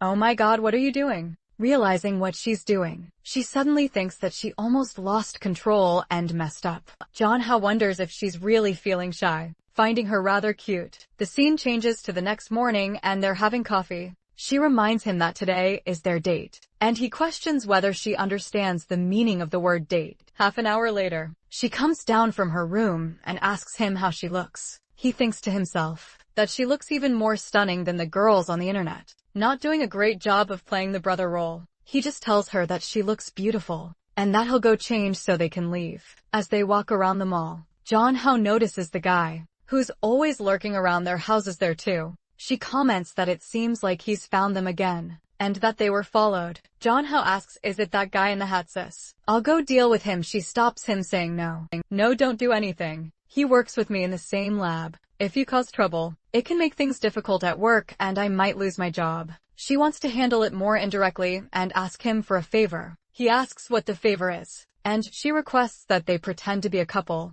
to make the guy back off completely. Jeonhwa agrees, saying he'll do it for her since she doesn't mind. She feels a bit embarrassed, but happy, and thanks him. The fun begins as they go to a claw machine with stuffed animals. She mentions that she's heard all guys love receiving stuffed animals, so she wants to win some for him. They enjoy some ice cream and cat ear headbands, just having fun at the mall. Then she suggests they go somewhere else, and Jeonhwa, noticing the guy is still following them, suggests they hold hands to make it look more convincing. The guy has been following them all day, like a maniac, and isn't leaving. Jeonhwa asks her, does he still not believe we're together? She replies, I guess not. Suddenly she says, oh my god, he's coming toward us. She kisses Jeonhwa, catching him off guard, while the guy behind them is shocked, thinking they kissed in public. Jeonhwa's sister is mentally praising the guy for not disappointing her. She'd anticipated the situation, and deliberately gave away their location earlier, setting up this whole scene to justify the kiss. She's playing a fourth-dimensional chess game. She apologizes for kissing him without asking,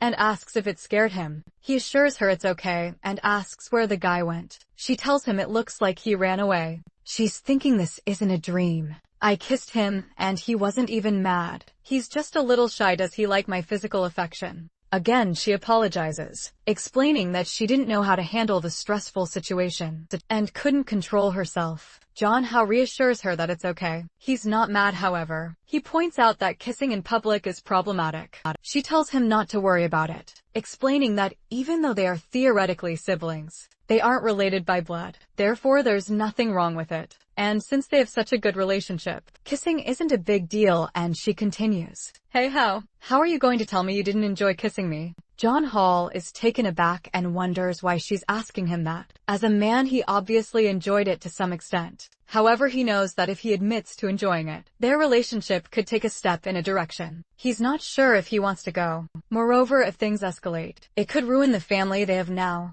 driving their parents crazy. He tells her that even though they kissed, It was just a casual thing. Because they're family, they have to keep things appropriate. She gets excited realizing that he didn't dislike it, which likely means he does have feelings for her. If he didn't like it, he would have acted differently. She then gives him a look, clearly planning something mischievous with this new understanding. She says that's fine. But today we're not related. Today we're a couple, we agreed to be a couple for the whole day. And maybe that stalker is still following us. So we need to keep up the act until the end of the day, okay? Meanwhile, two girls in the corner are talking. Hey, did you see that couple over there? The guy's handsome and the girl's all dressed up. Let's get some money out of them. They approach, trying to threaten them for money. The sister puts her hand in her pocket, ready to pull out a knife, thinking if they take another step forward, I can cut one of their organs. I might try to keep them alive, but they'll probably die. The sister is ready to kill, but she doesn't want to risk her brother's safety. So she pulls out a bunch of cash and throws it at them.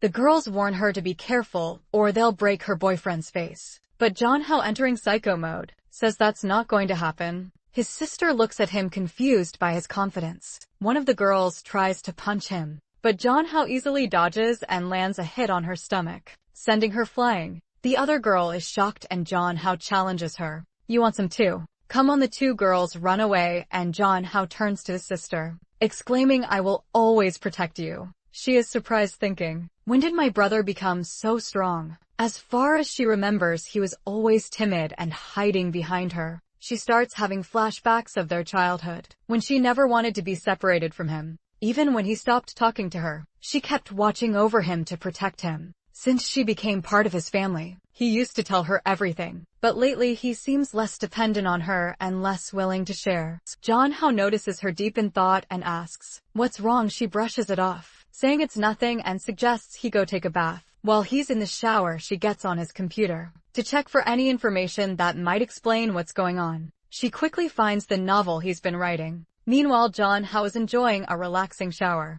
She reads the novel, which describes a world opposite to their own. When he enters his room, she's no longer there, but she suddenly appears, offering him a glass of milk. And my friend, what a glass of milk it is. She then asks him, what kind of story are you writing? Won't you tell your sister? He downplays it, saying he just writes casually and it's nothing special, thinking it's better not to let his sister know about these things. For now he realizes she already suspects he's hiding something. She says, are you writing something you don't want me to read? That can't happen. You've been acting so strange lately, practicing the Muay Thai. And you even wanted to defend your sister with a punch today. Compared to the how I knew, you're very different now. I'm worried about you. She gives him a dark stare. And Janho realizes she might have seen something and is suspicious. He wonders, did she know the previous owner of this body before becoming my sister? He asks her, how have I changed lately? Did you know me before? She looks surprised and responds, yes. We knew each other from childhood. Janho is stunned. We've known each other since childhood. What do you mean? What's going on? He thinks to himself, why don't I have any memory of this? She explains that they spent their early childhood together.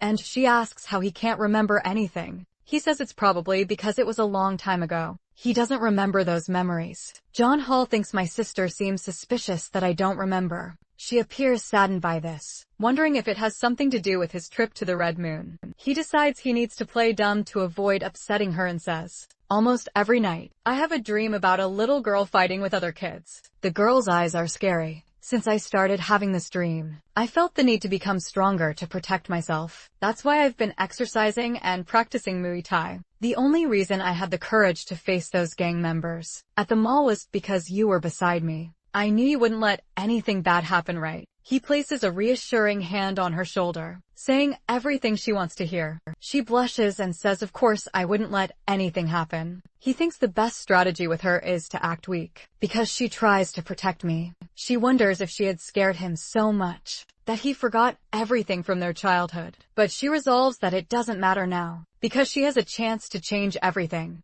She then says, today how you scared me. So you deserve a punishment. He asks what punishment. She responds naturally, I'll tickle you. They begin tickling each other, laughing, and eventually collapse out of breath on the bed. She tells him how don't ever scare me like that again, okay? He replies, okay sis, okay. She then climbs on top of him and says, we agreed to be a couple for the whole day, and the day is not over yet. She starts to mount him and Janho is in shock. He says, but no one's following us anymore. We don't need to pretend to be a couple. She retorts, it's just for a day. And since we already kissed, it's fine if we kiss again now. Janho, unsure of what to say, begins to suspect that she doesn't just want to be family. She moves her mouth closer. Is it happening just as it seems like it might? The parents return from their trip. Kinky how are you upstairs? The sister exclaims, damn it mom. Didn't you say you'd be back tomorrow or the day after? What are you doing here, Zhang Hao? Equally startled thinks. What the hell, dad? Why did you come back now? What a disaster, the sister quickly says. I'm just here in Hao's room and I'm leaving now. As she starts to go, Hao notices her face is still flushed. He tells her, you're way too red right now. You should rest first and then go inside. She says, so if my mom asks, tell her I have a fever and feel dizzy and went to rest. John Hall thinks to himself, it's confirmed my sister Kin really is a dangerous girl. Could it be? What should I do? The world is so upside down. That John Hao even remembers that his mother went out to buy cigarettes and never came back when he was very young. That's why his father works like a condemned slave. And it's the reason John Hao was raised in a daycare, spending his entire childhood there. It was there that he met the coolest little sister. It seems like no one in the room talked to her, until the protagonist came up and said, hey little sister, why are you always alone? You just got here. What's up, let's play. My name is John Hao and I'm 5 years old. She looked at him with a death glare, and John Hao was shocked. She ignored him and said nothing. She's in her room thinking, oh, my plan works so well.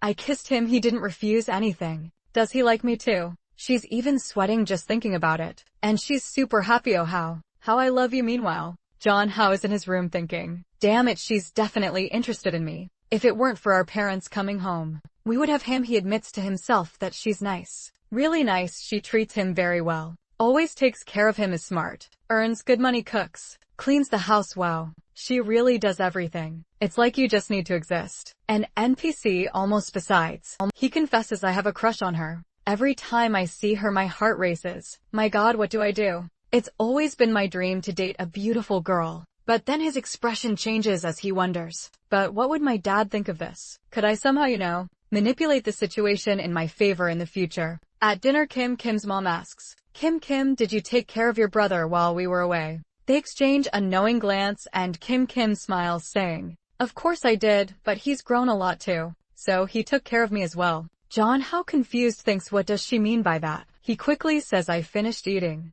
I'm going to a friend's house. Don't wait up for me, I won't be back early. Kim's mom responds, wow, you have a lot of friends. That's amazing. Do you want your sister to take you to this friend's house? John Hao hesitates and then says, no need, you all can stay here. On leaving by as he heads out, Kim says, something really good happened. He soon cuts to John Hao in the city thinking, I hope she doesn't say anything to anyone. Who did you go to meet in the city? It's Yuba, dressed a bit provocatively. Why are you wearing those shorts? Come on, put on some clothes. He thinks the other day he scolded her for changing her tights, but now she's walking around like this, and he says nothing. Then he asks, what are you doing here? Young lady, did May say I would meet you at your house? But she replies, I missed you so much that I wanted to meet you halfway, so we could spend more time together. John Hall thinks, this girl, as he pats her head. Let's go home. They arrived at our mansion, and he's thinking, I've been here like 10 times, but I'm still impressed by how big this place is. She says, how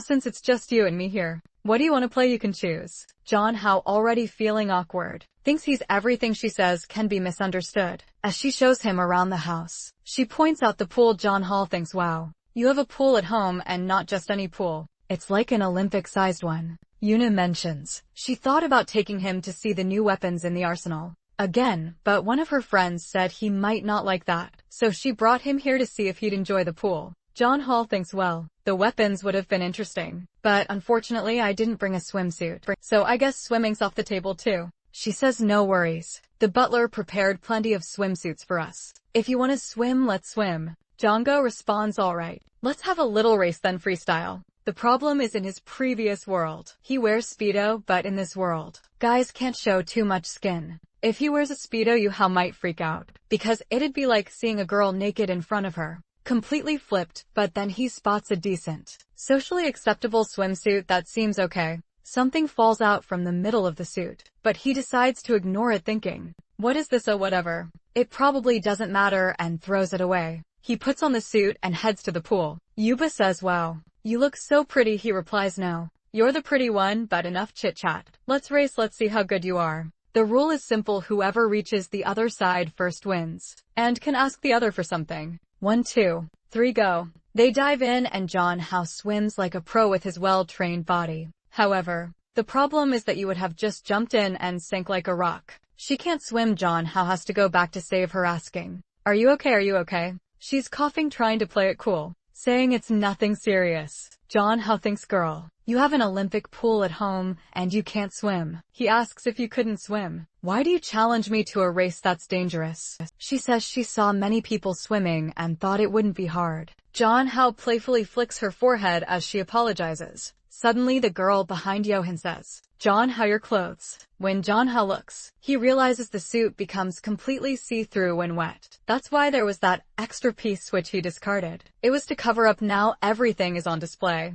He quickly changes into a new outfit, with the girls blushing and apologizing. They explain that the suit was designed to become see-through when wet. As a sexy feature, John Hao mutters, "Damn this inverted world." Yuba then mentions, there are many more fun places in her house for them to explore. John Hao tells her to relax. "Hold on, let's take it slow, girl. Why are you in such a rush? I'm afraid you'll leave before you're happy. I want to make you happy. I don't want you to leave without a smile on your face." Oh my god, John Hao thinks, "I'm just here for us to have fun. You know you must be getting the wrong idea." He scolds her a bit. She tightens her swimsuit and says, "What do you mean by that? We didn't even have lunch together at school these past days. I just want to know, if I did something to make you feel distant from me, you don't seem happy anymore." He reassures her, "No, relax." It's not that he calls a rager full name and says, "You didn't do anything wrong." But in his mind, he's thinking it's because Y probably has spies at school. And if he gets involved with Yua, Y might intervene, which could get really messy.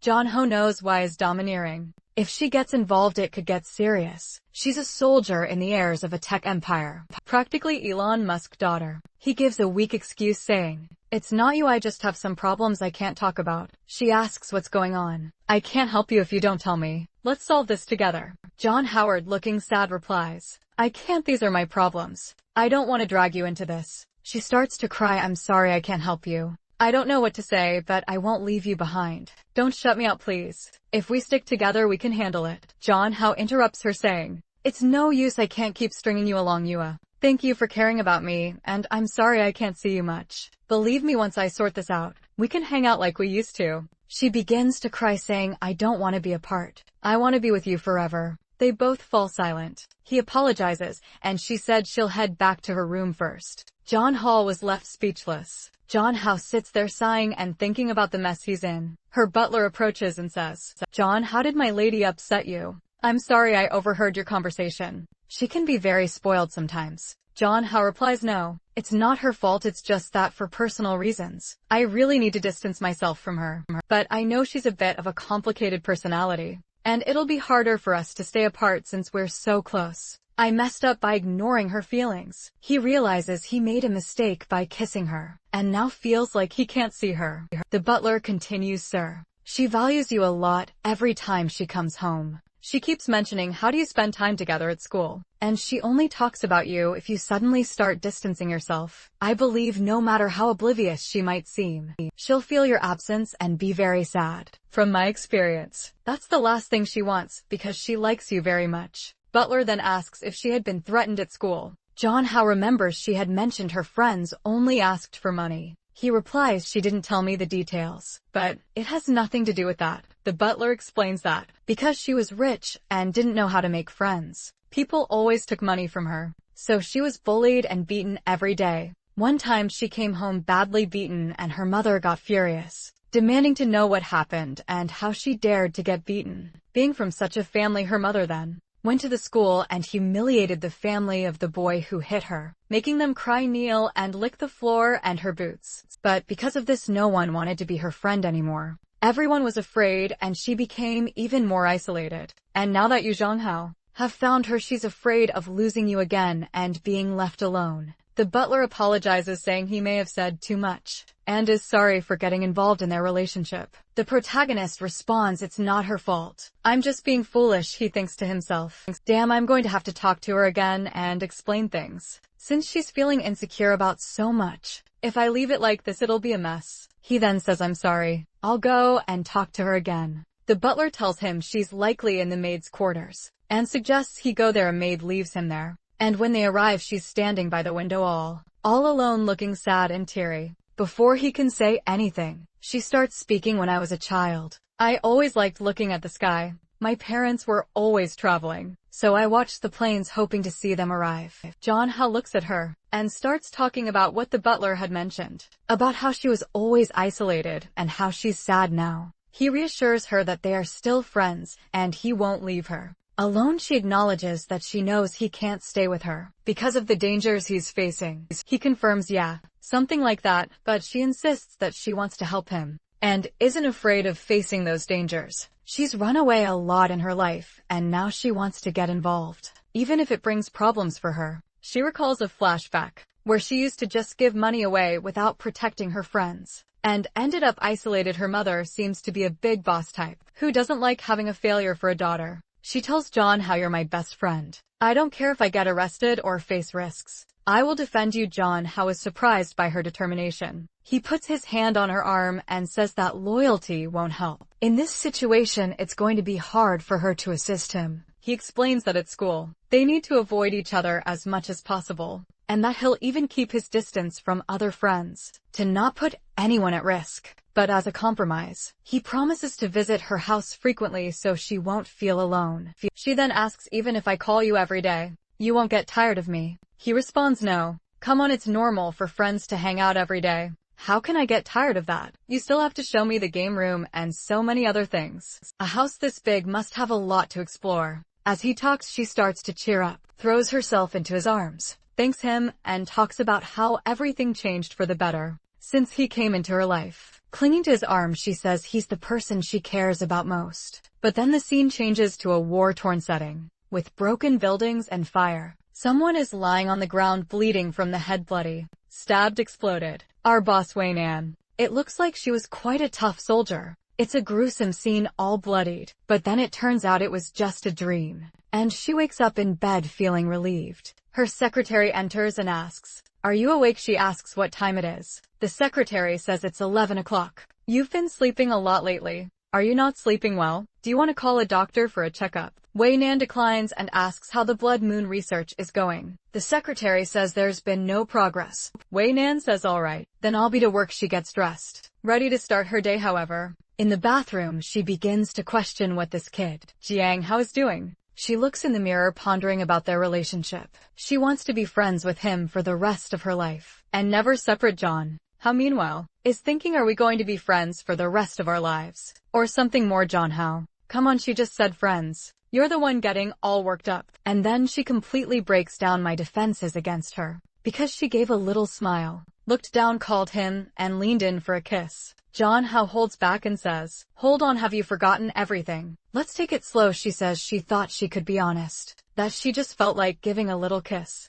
Nothing more. John How responds, it's not good to be seen doing this here at your house. At that moment, John Hao's phone rings, and it's why ma'am on the line. His eyes widen when he hears her voice. He says, what's up? Where are you? He replies, at a friend's house. What do you want? She continues, I'm inviting you to my house. Come over now. He replies, no, I'm not in the mood. I'm not free. I don't want to. She retorts, well then I'll have to visit your parents' house first, because I have a gift for them. Damn, she even threatened his parents. What a move. John Hao shouts, you're going too far. Are you going crazy? She insists, then come to my house. I'll be waiting at the door. At that moment, the butler opens the door and says, there are a lot of people outside calling for you, saying they're here to take you home. When John Ho goes outside, all of Yanan's bodyguards are there. Along with her, the two bros face off, and it's intense. John Hao is going crazy and Yua tells him, don't worry, I'll protect you. But John Hao knows that while Yua can fight, she's no match for Wei, who's trained in the military.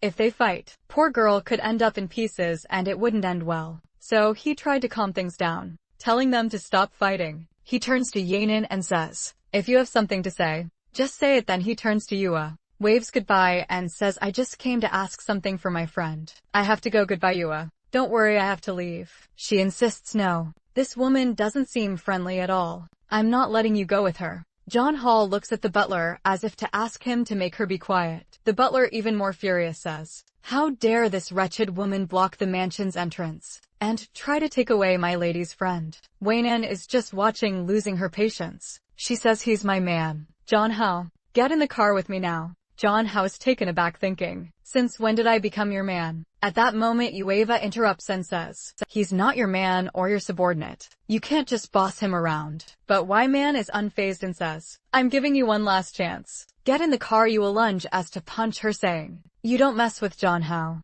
John Hao tries to intervene. Don't do that. YN barely moves, easily blocking the punch. YN realizing she's in trouble, gets a shock. YN then lifts her leg to strike, aiming for a headshot. Luckily, Yuha dodges it. John Hao, feeling helpless, thinks this is bad. Yuha tries to apologize saying, please just let him stay, but Wayman, still composed, orders her men to take the girl away. Yuha fights back, but John Hao tells her to stop resisting. Wayman, smirking, tells John Hao to get in the car, promising that everything will be fine if he comes with her. John Hao, with no other choice, complies and they drive off. As they leave he looks back, feeling guilty and worried for Yua. John Hao exclaims, wow, you're really impressive at fighting. Doing it right in front of my friend's house. She retorts, didn't you say she made a move on you? John Hao quickly interrupts saying, you're the one who came here, locked her house and started a fight. Do you really want to get beaten that badly? He continues, why is your temper so bad? With a heart like that, I don't even know how you managed to become a president. Did you use some underhanded methods to get there? He goes on saying that the fight had been stopped. She could have been in the headlines tomorrow.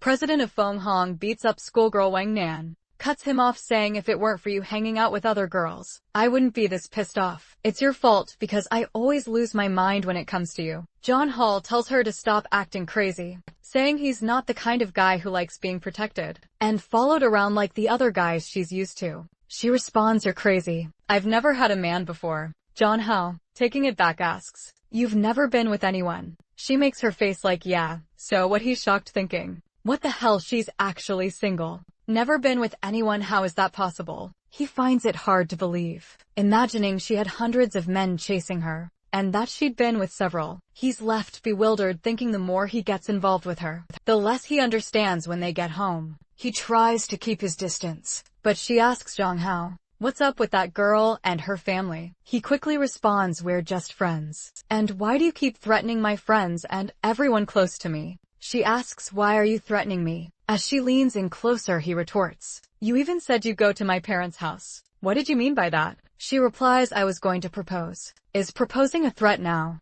Zhang Ho is stunned. Marriage? That's crazy, isn't it? She responds, don't you think I deserve you as my man? If I wanted to threaten you, I would have already threatened your relatives and forced you into my bed. John Hall is even more taken aback, realizing she's serious and not concerned about his family. He tells her this is impossible. Between us there are plenty of good guys out there. Why are you only interested in me? And besides, I don't like strong women like you. You need to understand that. She replies, life is short, and I'm going to take everything I want in this one. John Hao stands up declaring, you're crazy, this doesn't make any sense. She pulls him close, giving him a tight hug, and whispers in his ear, I've been studying the red moon for a long time. Aren't you interested? She playfully nibbles at his ear. Feeling awkward, John Hao says, I don't care about your studies. You could study until the moon turns green and I still wouldn't care. He tries to leave, but accidentally knocks over a porcelain piece. She looks at him and says, you know, I had a certain admiration for that porcelain you just broke.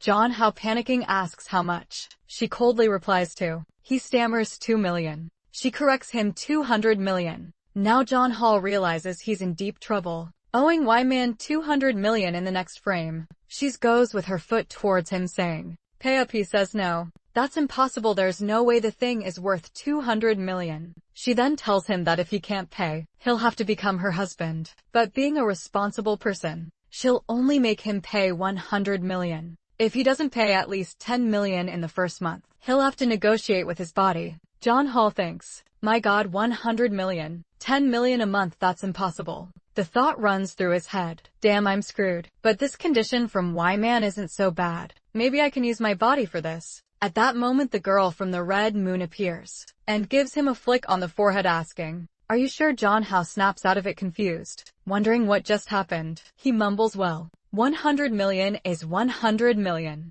Stating the obvious, she responds, as expected from the man I like. "You're brave," he replies. "A real man was born under the heavens and the earth. How can I be depressed suddenly?" He finds himself thinking he can't even dream of an easy life. He concludes that he must find another way. He can't do this. Night falls, and John How returns home to find his little sister waiting outside. He asks, "Hey sis, why are you out here?" She smiles and says, "I was just waiting for you." He tells her you didn't need to wait outside. I would come eventually. She notices something in his hand and asks, "What's that you're holding?" He replies, "Just an old antique a friend gave me. Nothing special." She offers to buy him an antique if he's interested in studying them, but he declines, saying there's no need to spend her money. Despite his reluctance, John Ho decides to ask, "Hey sis, how much money do you have saved up?" She responds, "I don't know. Around 3 or 4 million. Why do you need money? Are you asking for access to your sister's bank account? I'll give it to you. I'll give you everything here.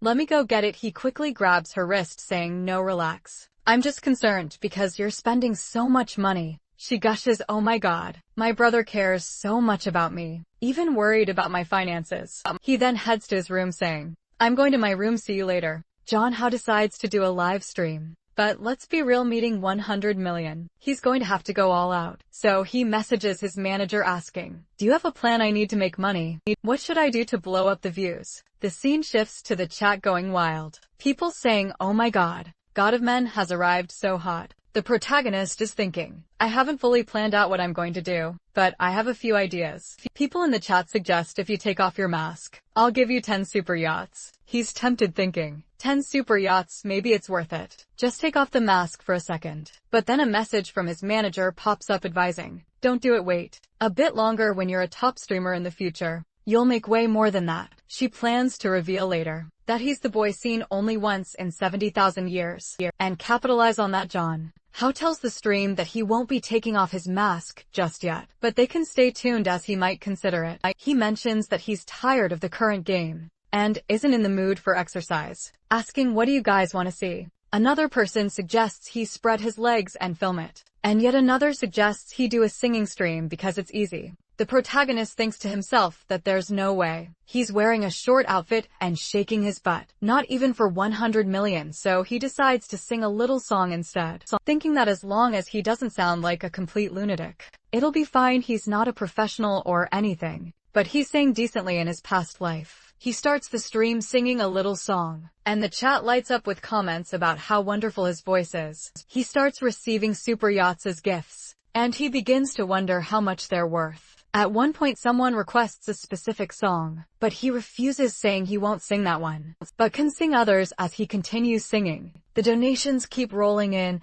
and the chat is filled with adoring fans, gushing over the delicious guy seen only once in 70,000 years. The protagonist is eyeing the gifts and thinking, at this rate, could it work out? He then announces that whoever donates 3 yachts will get their wish granted. After wrapping up the stream and thanking everyone, he ponders that while he would like to stream more to earn money, he can't stay up too late, as his sister might scold him, and his father might stop him from streaming altogether. He realizes that his singing streams bring in more money than gaming. One's making 50,000 in this session. He acknowledges that even if he streams all month and makes 50,000, it won't be enough. He needs to earn much more. Suddenly his phone rings and Nana is calling. He immediately thinks she's calling to ask for the money back, but she surprises him by saying she just wants to see him, and asked him to send her a picture, calling him a sleazy fox. Annoyed and confused, he agrees, but asks for 5 million to deduct from his debt. In exchange for a photo, she negotiates down to 1 million and he agrees, thinking a million less is a million less. He sends her a picture of him, thinking, why is she being such a pain?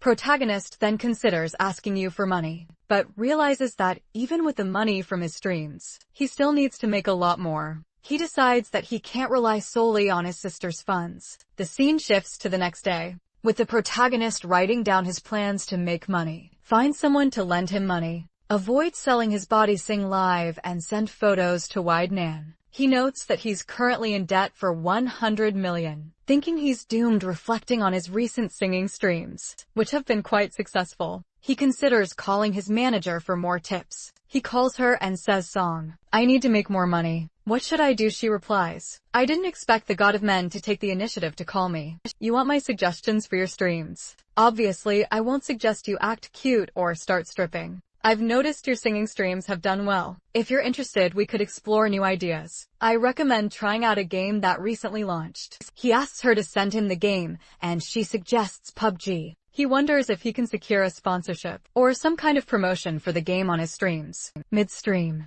his sister enters the room asking if he's hungry or wants to go to bed. The chat explodes. The comments about a possible forbidden love between them. She leans close to him, and John quickly ends the stream. To avoid more speculation, he checks the stream's results and finds it did well, but it's still not enough. Making money is harder than he thought. His sister notices the stream's popularity and teases him about it. She suggests he should rest and even offers to give him a massage. John, noticing her suggestive outfit, tries to resist but eventually agrees, thinking it's just a massage. As she massages him, he realizes she's being sincere, but he can't help but notice her attire. She asks if it bothers him, and he denies it, though internally he worries he might lose control. She insists there's a reason for her dressing like this, hinting at her deeper feelings. John, curious, asks what the reason is. She internally debates whether she can make him fall for her, believing it's the only way their relationship can work. Then she says that when the time comes, she'll explain everything to him. He just nods, Okay, fine. Whatever you're talking about, I'll just go along with it. She reveals that she has a new plan in motion, and once it works out, their relationship will deepen significantly. The scene shifts to the next day, with the protagonist waking up at 6 in the morning. He's thinking about how her massage was so good that he slept peacefully, but as soon as he checks his phone, there's a message from Nun saying, "Just give up, you won't be able to pay. Just bow to me every time and be my obedient man." That wakes him up with a shock, ruin his relaxed morning at school, which he had almost forgotten about. Our protagonist is slumped over his desk looking exhausted. Eula comes over and greets him with a good morning, to which he responds in kind. He asks her why her backpack is so huge, and she pulls out a bunch of treasures she stole from her house, saying she doesn't know their worth, but her grandmother said they're valuable. She even tries to give him a diamond ring. John tells her that if she stole these from her family, it's dangerous, and he doesn't want anything to do with it. He insists she returns everything to the butler. She feels a bit hurt and says she just wanted to help him. John reassures her, thanking her, but emphasizing that he doesn't want her to get into trouble. He then asked her if she can find someone who specializes in antique appraisal. She agrees and said she'll look for someone. The scene cuts to an antique shop, where two women are discussing a vase. Our protagonist arrives, and one of the women immediately recognizes him as the immortal god, who descended to Earth 70,000 years ago. John tells her he's a friend of Yua, and wants her to appraise an antique he has. She agrees, but suggests they move to a private room, suspecting that anything recommended by Yua must be valuable. In the private room, they recognize the plate as the royal plate of Jaenong, from the high heavens, previously sold for 200 million. It turns out Man wasn't lying, and John realizes its true worth. The women are curious about how he acquired it. He downplays the situation, saying a wealthy friend gave it to him because it was broken. He asks if it can be repaired. They say it can, but it won't be worth as much as before. The assistant offers her card, suggesting they go out for a meal to discuss everything further. Clearly interested in him, John decides to accept, knowing he'll need help selling the plate later. The scene shifts to him leaving with the antique shop assistant, but a guard seems to be watching them. The guard assumes they are a couple, which the assistant doesn't deny, and John is left thinking about her intentions. Inside the hall, other women are looking at them, thinking how lucky she is to have such a handsome guy by her side. She's beaming with pride, while John has no choice but to play along, holding her hand. However, it seems someone is following them. The assistant apologizes, explaining that pretending to be a couple got them a discount. John reassures her it's not a big deal, and asks how much the repaired plate might sell for. She estimates a few $1 million.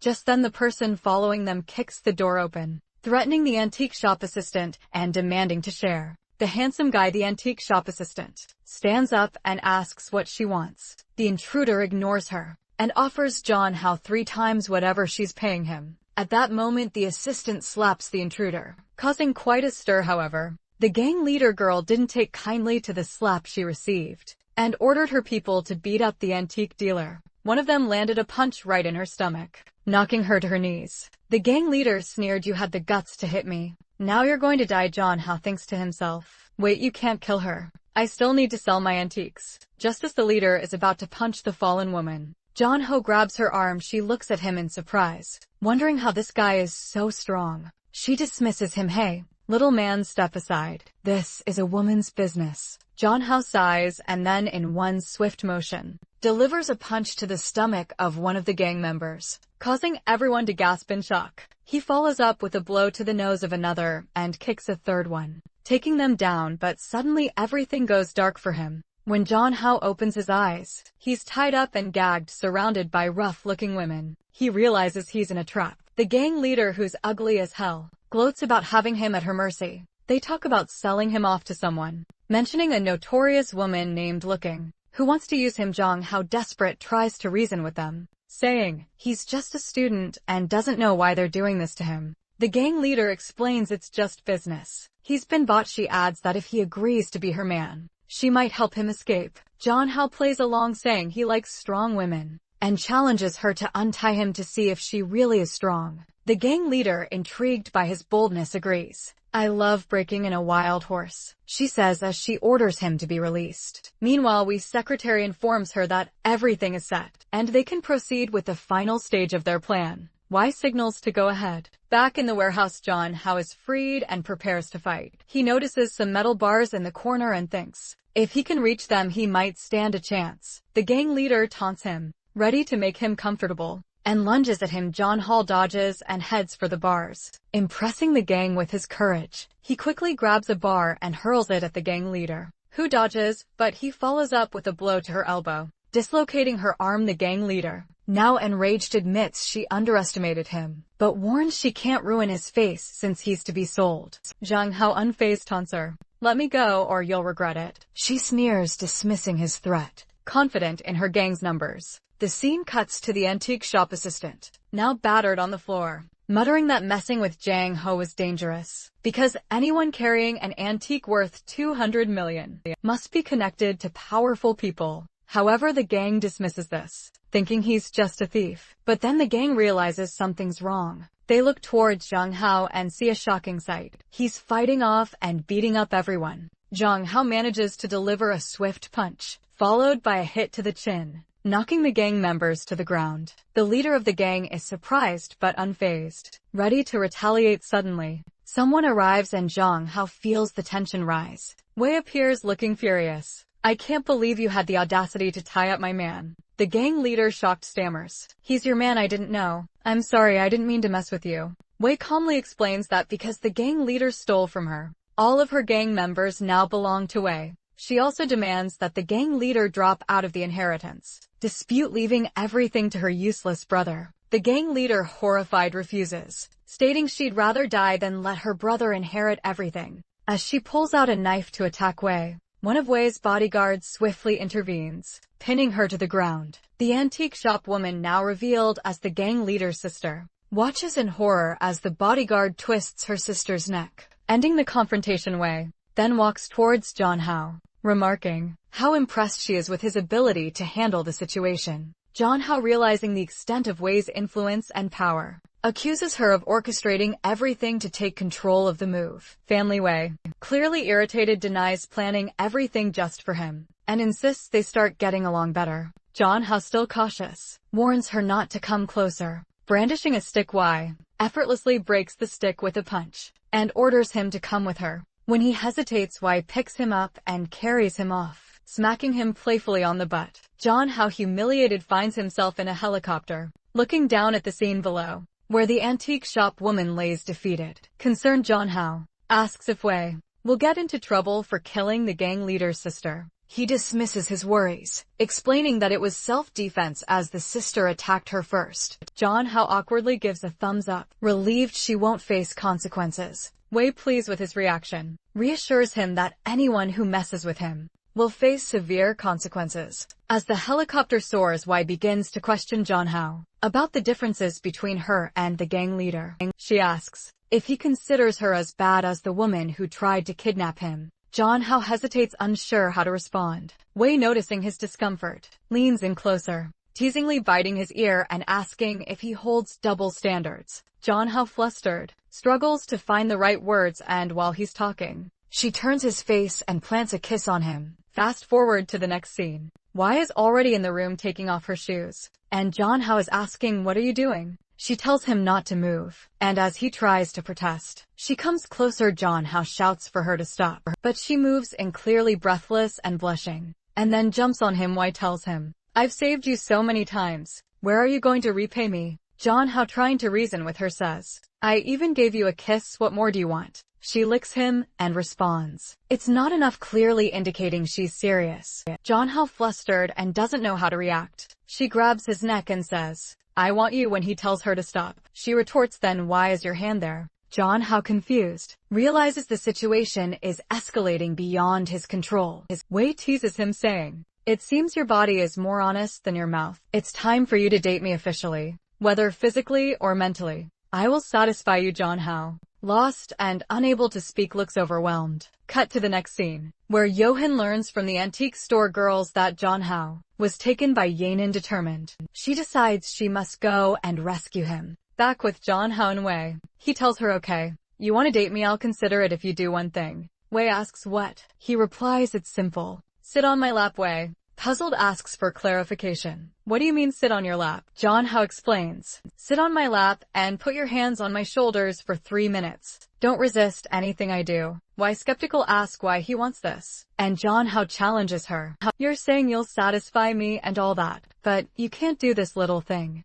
Wei smirks and gives him a somewhat menacing look. She raises her hand as if to slap him, but instead places it gently on his shoulder and sits on his lap. Jeonhao, surprised by her compliance, didn't expect her to agree. Wei reassures him 3 minutes is nothing, but Jeonhao realizes even with her on his lap, the feeling is completely different from with Yua. Lee's dominance is palpable. Just then the secretary bursts in, and the sight shocks her so much, her glasses nearly fall off. Wei angrily asks, "Why did you come in without knocking?" Jeonhao notes with amusement that they didn't complete the full 3 minutes. The secretary, now on her knees, apologizes profusely, explaining it was an urgent matter requiring immediate attention. Jeonhao feels a twinge of pity, seeing that Wei has no private life and is constantly interrupted for issues. He reflects on someone from his past life who is similar. Wei dismisses the situation, asking the secretary what was so urgent. The secretary informs her that Yuva, the daughter of the Min family, is at the door wanting to see Jeonhao.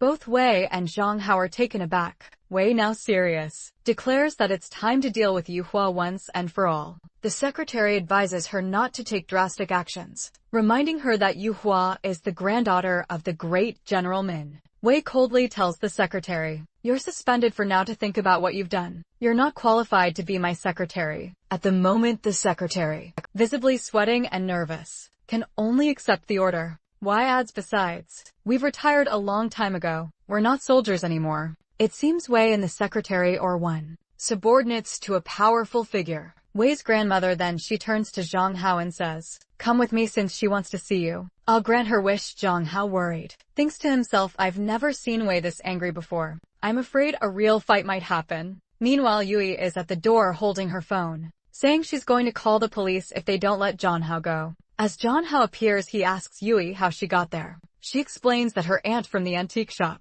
told her he had been kidnapped, so she came to rescue him. Jeonhao, touched, thinks how sweet it is that she cares so much for him. But Yui interrupts, saying that if it weren't for Yui's recommendations, Jeonhao wouldn't have been kidnapped in the first place. She blames Yua for all the trouble, and warns her to stay away from him, stating that if he wants to learn boxing or anything else, it will be with her. Jeonhao tells Yua to ignore Wei, and asks Wei to stop glaring at Yua with a murderous look. However, Yua starts to take off her coat and challenges Wei to a one-on-one fight, saying whoever wins gets Jeonhao deal. Wei, furious, agrees. "Alright, let's finish the fight we started before." As the tension rises, Jeonhao, tired of the drama, grabs his phone and walks away, saying, "If you two are going to fight like idiots, I'm out of here." He leaves, and Yua quickly follows him, running to catch up. But why isn't one to back down? She catches up and insists on taking Jeonhao home. Jeonhao declines, saying that if he arrives home in her luxury car, people will start asking questions. He reminds her that she has a company to run,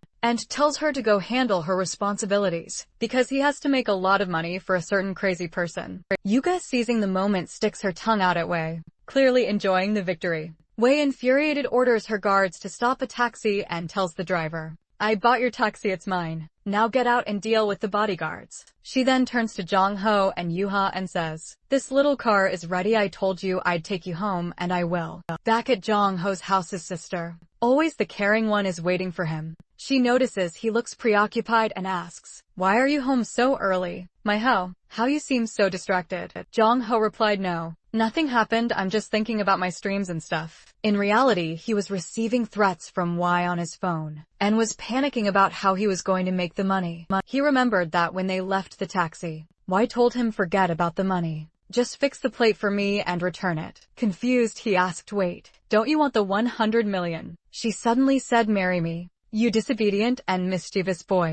I'm ready for you to destroy my family." John Hall was taken aback, wondering, "Marriage, what?" Meanwhile, Yuha, who had been listening to everything from the back of the car, exclaimed, "Let me out of this car, please. For the love of God." But Wei insisted, "Your family doesn't live here. I'm taking you home." So the two of them went together. The message Jong Ho received from Y read, "Be good, don't think about making money." "I'll support you," Jong Ho replied. "You can support me all you want, but I'll pay you back. Thanks for bringing me home. But that's enough, Y, goodbye." Yuba then messaged him, telling him not to be afraid of Wei, and that if necessary, she would beat up Wei, feeling bad for Yua. John Ho advised her not to do anything, suggesting they keep their distance from Wei and that with time, she would forget about them. At home, John Ho was exhausted, reflecting on the chaotic day, being kidnapped, getting into a fight, and being forcibly brought home. At that moment, his sister put her hand on his shoulder and asked, How are you going to stream tonight? You look tired. Do you want a massage?" She offered massages every day, and while John Ho didn't mind, he appreciated her attentiveness as she leaned back, emphasizing her curves. She said, "Lately I've noticed you're only focused on making money. But you're just a boy, you don't need to worry about these things. Let me take care of you." And there he was, just enjoying a massage, saying that her techniques were so good he didn't even want to move. At that moment, Kim's mother called her to her room. Kim turned to John Ho and said she'd continue the massage later. Once in the room, her mother found some magazines with girls making out, and she was shocked, saying, "What is this filth, my daughter? What are you looking at, Kim?" Kim, embarrassed, stammered, "It's not mine, a friend gave it to me." Her mother questioned, "Why would a friend give you these things? And why are they in the house?" Kim nervously replied, "She thought it would be funny if you found them and thought, you punish me. It's a trap, Mom." "Don't believe it, Kim. Why don't you get a boyfriend? You're already..." Kim interrupted her, saying, "No, I don't want one. Suddenly a pair of panties fell out of the book she was holding. Her mother, shocked, said, "Panties?" Kim stammer, "I don't know how to explain, Mom." And then her mother scolded her harshly, even giving her a smack on the head. "You better find a boyfriend, or else I'll come here and give you a beating." Spending some time alone in her room, Kim let out a sigh of relief and said, the plan is working. As soon as I ignite the flames of doubt in my mother, things with How won't be able to go wrong. Once again, my little sister is playing chess in the fifth dimension, man. No one can predict her moves." The next day, John Ho was already exhausted because as soon as he arrived at school, a bunch of crazy girls called him the god of masculinity, and everyone wanted to talk to him. He didn't have a moment of peace in school. Long approached him, saying, "You finally arrived." John Ho was saying he had to take a day off because he was very tired. Long said he was worried and even thought about going to John Ho's house because it was unusual for him to miss school. Protagonist was eating, and it seemed that after the day of all the drama, he and his sister had stayed at home. John Ho was thinking that a day at home was full of benefits. Drooling, Long asked him, "What are you thinking about? You seem a bit distracted." He replied, "Nothing. Just some good stuff at that moment." Wong mentioned that he saw him playing, and was impressed by how he could dominate the girls in the game, saying it was even better than singing and that he was a legend. Jiang Hao responded, "Oh, so do you like that kind of game, huh? You want to keep watching my streams?" Long replied, "It's different when it's you, brother Hao," and mentioned that he had dragged Yua into it as well. She appeared with dark circles under her eyes. The protagonist jokingly asked, "Did you see a ghost? Why didn't you sleep?" She explained that she stayed up watching all the streams he had done, and ended up forgetting to sleep. John Hao was shocked, telling her that's not how you watch streams. You can't consume 10 hours of content in 10 hours of the day. She said she was just happy to watch him after school. John Hall tells her not to do that anymore and to get some rest. They have a little back and forth about whether or not she should keep watching, and they share a hug. The day goes by, and as they're leaving, Long mentions that there's a swimming class on Friday, so they need to buy some swimsuits. And then the ridiculousness of it all hits. Whoever designed those swimsuits deserves a punch in the face. Jong Ho's expression says it all. The scene cuts to Jong Ho's sister on a date. She's glued to her phone, clearly uninterested. The guy is rambling on about how he'd make a perfect husband, staying home to take care of the kids. But she seems completely indifferent, only focusing on her phone and thinking how lousy this is, while glancing at the last messages she exchanged with Hao. The guy numbsses and asks, "Are you even listening? Don't you want to know anything about me?" She gives him a deadpan look and asks, "What's the advantage of being with you?" He smirks and says, "My looks are the advantage." Striking a pose, she laughs a little and the guy is left wondering,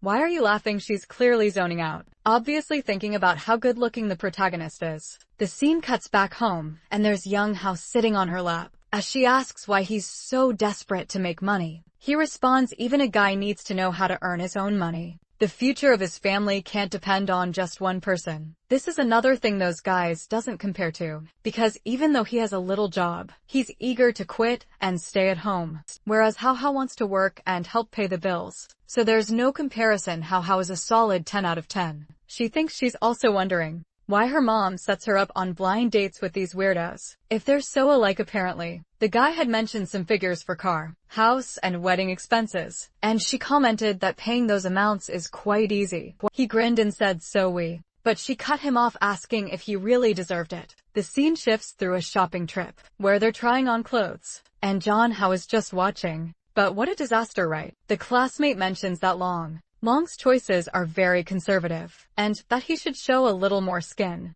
John Hao is taken aback, thinking, "No, don't say that while you are watching." She looks disgusted by it all. Long feels embarrassed, and tells her to stop looking at him without obscene expression. Then she turns to John Hao and says she knows he's looking for a swimsuit, and she has two perfect choices for him. However, the boy is already anticipating something crazy, decides he'll pick his own. The girl, visibly eager, mentions that the choices she has are really incredible. However, John Hao and Long leave while she stays behind, feeling disappointed and thinking that she at least wanted to have seen him in a smaller swimsuit. "Oh well," she sighs, then looks at her and asks, "Can you help me choose one? I don't really know much about this." She responds, "Sure, I'll help you, let's go." She then comments, "It's good that you're opening up more and more." Yua responds, "I love the skills you're teaching me. Having a friend is very useful." They share a hug, and Yuan, her friend, asks, "How are you getting better at understanding your own thoughts?" Yua pauses, then suddenly blurts out,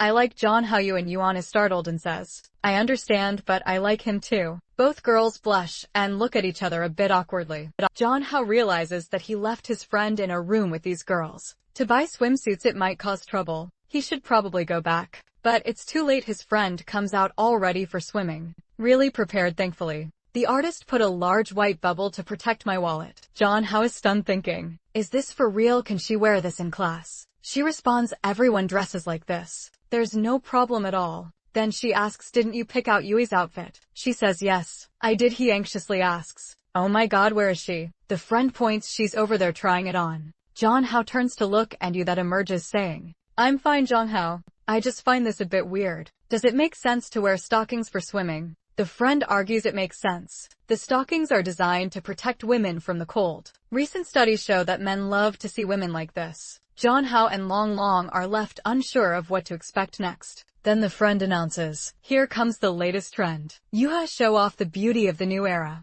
She steps out and the scene is covered with sensor bubbles. What did they do here? John Hao wonders, noticing that they made some adjustments. Yuha comments, "I feel kind of strange in this." John Hao is speechless, frozen. The friend chirps, "There's another piece here." Yuba, feeling uncomfortable, asks, "Doesn't this reveal too much?" John Hao grabs her hand and insists, "Stop listening to this crazy person, please." She tells him that there's no problem with showing a little skin. The scene shifts and we get a little flashback of their friend, the blonde girl, talking to Yua. She says she's going to confess her feelings to John. How she knows he probably doesn't like her, but she's going forward anyway, telling Yua that she wants to finish school without any regrets, and that she'll regret it if she doesn't at least try. This plan of hers shook Yua a bit. In the next chapter it starts with her confessing. She says she knows she's not pretty enough, but begs him to give her a chance, because she's been in love with him forever. John Hall thinks, oh damn, so she just called me here to confess. Then she continues, sorry, it's impossible for us, I don't like you. Damn, that was harsh. No consideration at all. Then she goes, wow, you didn't hesitate at all. You didn't say anything, not even a pause. John Hao responds, sorry, it's just that I don't like you. He thinks it's easier to just give the decisive blow and cut her off cleanly. No turning back. She then asks if they can still be friends. The scene changes and the protagonist is back at school, thinking he's becoming a criminal. With all the hearts he's breaking, he's getting a bit full of himself. Long Long shows up saying he's been looking for John Hao for a while. John Hao asks why and Long Long says he was called to the tree today. John Hao thinks he's going to get beaten up, but it turns out it was a girl who's been sending him letters for years. Long Long asked the protagonist, do you think I should go? John Hao is puzzled, thinking everyone's confessing lately. Long Long continues, I don't know if I should go. She's so beautiful, but I don't want to fall in love too soon. But she's so sincere, she wrote me love letters. What do you think, should I go or not? John Hao, frustrated, thinks, go if you want, don't go, whatever. Who cares? Long Long decides to go, and they head to the tree. There's a girl waiting there, and John Hao tells you how to help him if the girl tries to hit him. The brave guy goes over hinting that he's going to reject her. Yuba asks John Hao what he thinks it feels like to like someone. He says, I don't know. It's different for everyone. He then reveals that for him, if you try to forget someone and can't, you're probably into them. She agrees, saying it's the same for her. At that moment, the girl reveals herself to Long. Long kisses him, but Long responds with a slap, even wiping his mouth in disgust. Was that necessary? They rush over to Long asking if he's okay and what happened. Long clinging to John Hao's arm, cries, Hall, it was my first kiss. John Hao looks at the girl, thinking she's not even ugly, and scolds Long for hitting her. The girl apologizes, falling to her knees begging for forgiveness. It made me feel bad for her. The scene cuts to John Hao and Long drinking some beers. John Hao telling him not to drink more, because he's already acting crazy. Long insists he's not drunk, then starts ranting about how he's traumatized, because he lost his first kiss. John Hao watches, thinking Long is nuts. Meanwhile, Johan notices John Hao's face turning red, and thinks both of them are getting drunk together. John Hao checks his phone and realizes his face is really red. If he goes home like this and his sister sees him, he's in for a beating. Plus, they can't send Long home like this. You might end up in trouble. So you suggest they spend the night at her place. Later that night at Yu's house, they arrive and the butler is surprised. Asking what's going on, she instructs him to make some food and prepare a room for the two guys. The butler is taken aback, thinking, wow, she came home late and brought two guys. I underestimated her. The scene cuts to John Hao in the room, explaining the situation to his sister, saying someone stole a kiss from Long. He drank and went crazy, and that's why they're taking care of him there. His sister gets annoyed, wondering who the girl stealing kisses is, and warns him to stay away from her. John Hao, of course, says he doesn't know her and that they'll go home tomorrow. But after hanging up, she worries about not seeing him for the whole day. Just then Yua shows up at the door and asks if she can come in. John Hao says yes, and she brings in some snacks. John Hao asks if this is her secret room. She asks him why he left her in his secret room. She replies that everything here is hers, including him. In other words, she basically claimed him as her own. She continues, saying she wants to hide him from everyone, because only she can talk to him every day, and she wants to be with him. Then she drops the big question. Do you want to be my boyfriend? John Hao is taken aback. He says that, to be honest, he does like her as the opposite sex, but right now, he can't control his heart because he still likes another girl. He calls himself trash, saying he's heartless. She looks at him and says, no, you're not trash. He explains that she should know that indifferent men are bad and that, unfortunately, he knows it's not right, but he likes people he shouldn't. Despite this, it's hard to ignore his relationship with Yua. She clings to him, saying she doesn't understand,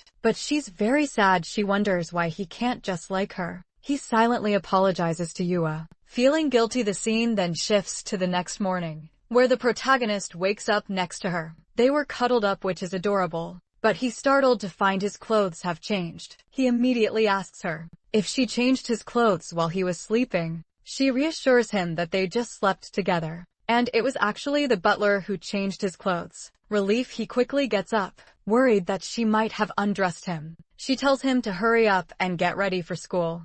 When they arrive at school, Long looks utterly defeated, suffering from a bad hangover. Long tells them that they should never drink again, because they ended up spending the whole night at a girl's house, just because of a few cans. He insists they shouldn't let that happen again. Yuba watches, noting that he doesn't seem to care about the situation. Suddenly they hear the clacking of heels behind them. It's someone else. Oh no. If Nam was trouble, this girl looks like she could be even worse for any competitors. She calls out how. He turns and sees his sister. Kin. He asks, "Why did you come here?" She replies that she was worried about him and was going to die from the concern. He tells her not to worry because he's not a child. Long abruptly says he's going back to class, looking a bit depressed with John. How notices and wonders why he suddenly seems down. Kin then asks John, "Who is this student next to you?" "I don't know her very well." He introduces Mingyuha and the sister politely responds, "Nice to meet you, I'm John." "How's sister?" she adds. "I've never heard him mention you before. Do you spend a lot of time together?" Manhwa, thrilled to be meeting someone from John House family, happily says yes. "We spend a lot of time together." Kin, observing Manhwa closely, immediately thinks this girl is definitely in love with John Hao. Then she steps forward, puts her hand on the protagonist's neck, pulls him close and says, "Tonight we're going to your room." Whoa, that's intense. Meanwhile, she's glaring at Yua, who looks devastated, not understanding what's happening. She whispers in the protagonist's ear, "Sweetie, let's have a nice little chat." The protagonist seems to perk up, smiling slightly, clearly getting a bit excited. But he whispers back to Yua, asking why she's saying that so quietly. But his sister tells him, "This is something only the two of us should know. To not go to your class." The protagonist and Yuha head to class, while his sister stands there thinking that she can't wait any longer. She knows she'll have to take action soon. In the classroom, both the protagonist and Yuha look exhausted. The protagonist says, "You both seem fine when we arrived. What happened out of nowhere?" Long mentions that seeing the protagonist's sister made him think about how he was forced into a kiss yesterday. The protagonist wonders, "Is Long talking to my sister? Does he like her? What's going on?" Turn to Yuha, he asks, "And you, why do you look so down?" She responds that she's dying of jealousy. He goes, "Oh." She explains that she knows it's his sister, but seeing them being so intimate made her uncomfortable. Now she's jealous of his sister, who gets to do these things with him every day. Poor thing, she doesn't realize she's just scratching the surface, thinking she's deep into it. Back at the protagonist's house, he seems to be leaving his room, reflecting that today's live stream went well. However, he still needs to keep streaming to pay off Wii's face. Since he rejected her offer to be her husband, he has to come up with the 100,000. As he steps out of his room, he sees something unexpected. Kinkin's mom is spanking her with a belt. Ouch. He feels bad seeing the state of her bruised backside. He rushes in saying, "Mom, what are you doing?" But the mom just tells him to stay out of it, claiming she's going to beat King to death. Shocked, he asks, "Why are you hitting her? What's going on?"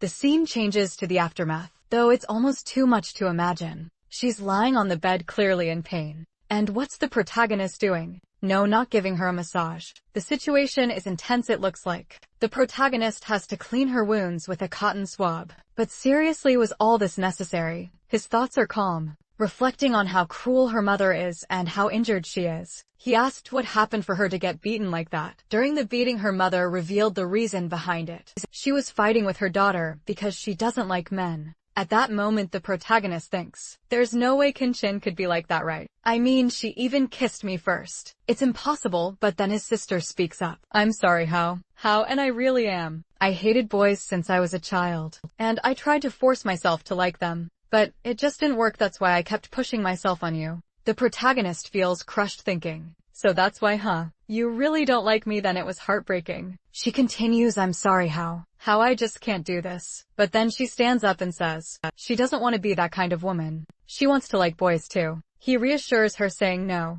it's okay. He thanks her for letting him take care of her wounds, and tells her to keep this embarrassing secret. He doesn't know what to say and goes back to his room. The protagonist starts searching online for how he can help her with her sexual orientation. He even Googles, "Is there a way to become straight?" He finds an answer with many likes and favorites, suggesting using temptation and forcing the person to start liking the opposite sex as a solution. The protagonist thinks this doesn't seem right. "This can't be the answer. I'll ask my sister for her opinion." Right when I get to the room, she's under the covers calling herself trash, filthy, horrible, and useless. Then the protagonist says, "Sister, I found a way. Take a look." And he hands her the phone right. She looks at it and tells him, maybe it could work. But who would have the courage to sacrifice themselves like this? And cooperate in something like this? Can't be a stranger. I don't want someone I don't know. I don't even want to go to work anymore. My future is ruined. If I step in that place and people find out about this, I'll be trashed to society.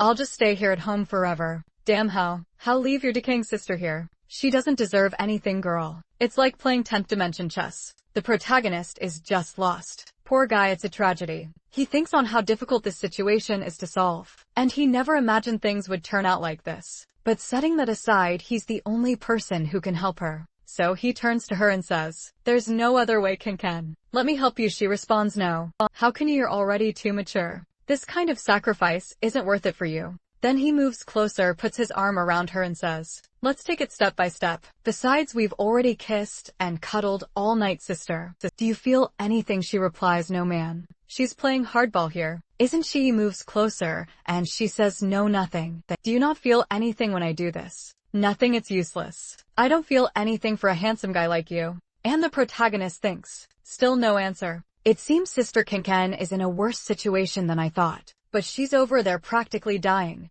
thinking she never imagined the plan to work so well. And now the temptation is killing her. He then says he'll go to his room to get ready, and tells her to come over in a bit, because he needs to find a cure for this. No, it's going to be too hard for you. She says the night arrives, and the protagonist is thinking about trying on some sexy dresses, gloves and lace lingerie. I hope it's not for him. Wait, is for him. Oh man. A false alarm. He said he's not going to wear those things. Phew, that was a close call. He decides not to use anything too extreme. But some shorts should be enough, right? He read somewhere that if he wears black and white gloves, it will surely drive the girls crazy. It's like the equivalent of girls wearing stockings. The protagonist is lying in bed, just hoping that all this will really help. The clock ticks, time passes, and the protagonist falls asleep. Then he hears how. Good night, and look at how she comes in. God help us, immediately thinks. Sister Ken, what are you doing here? Our parents are sleeping. He's thinking maybe she's a spy or something, as he didn't hear her coming at all.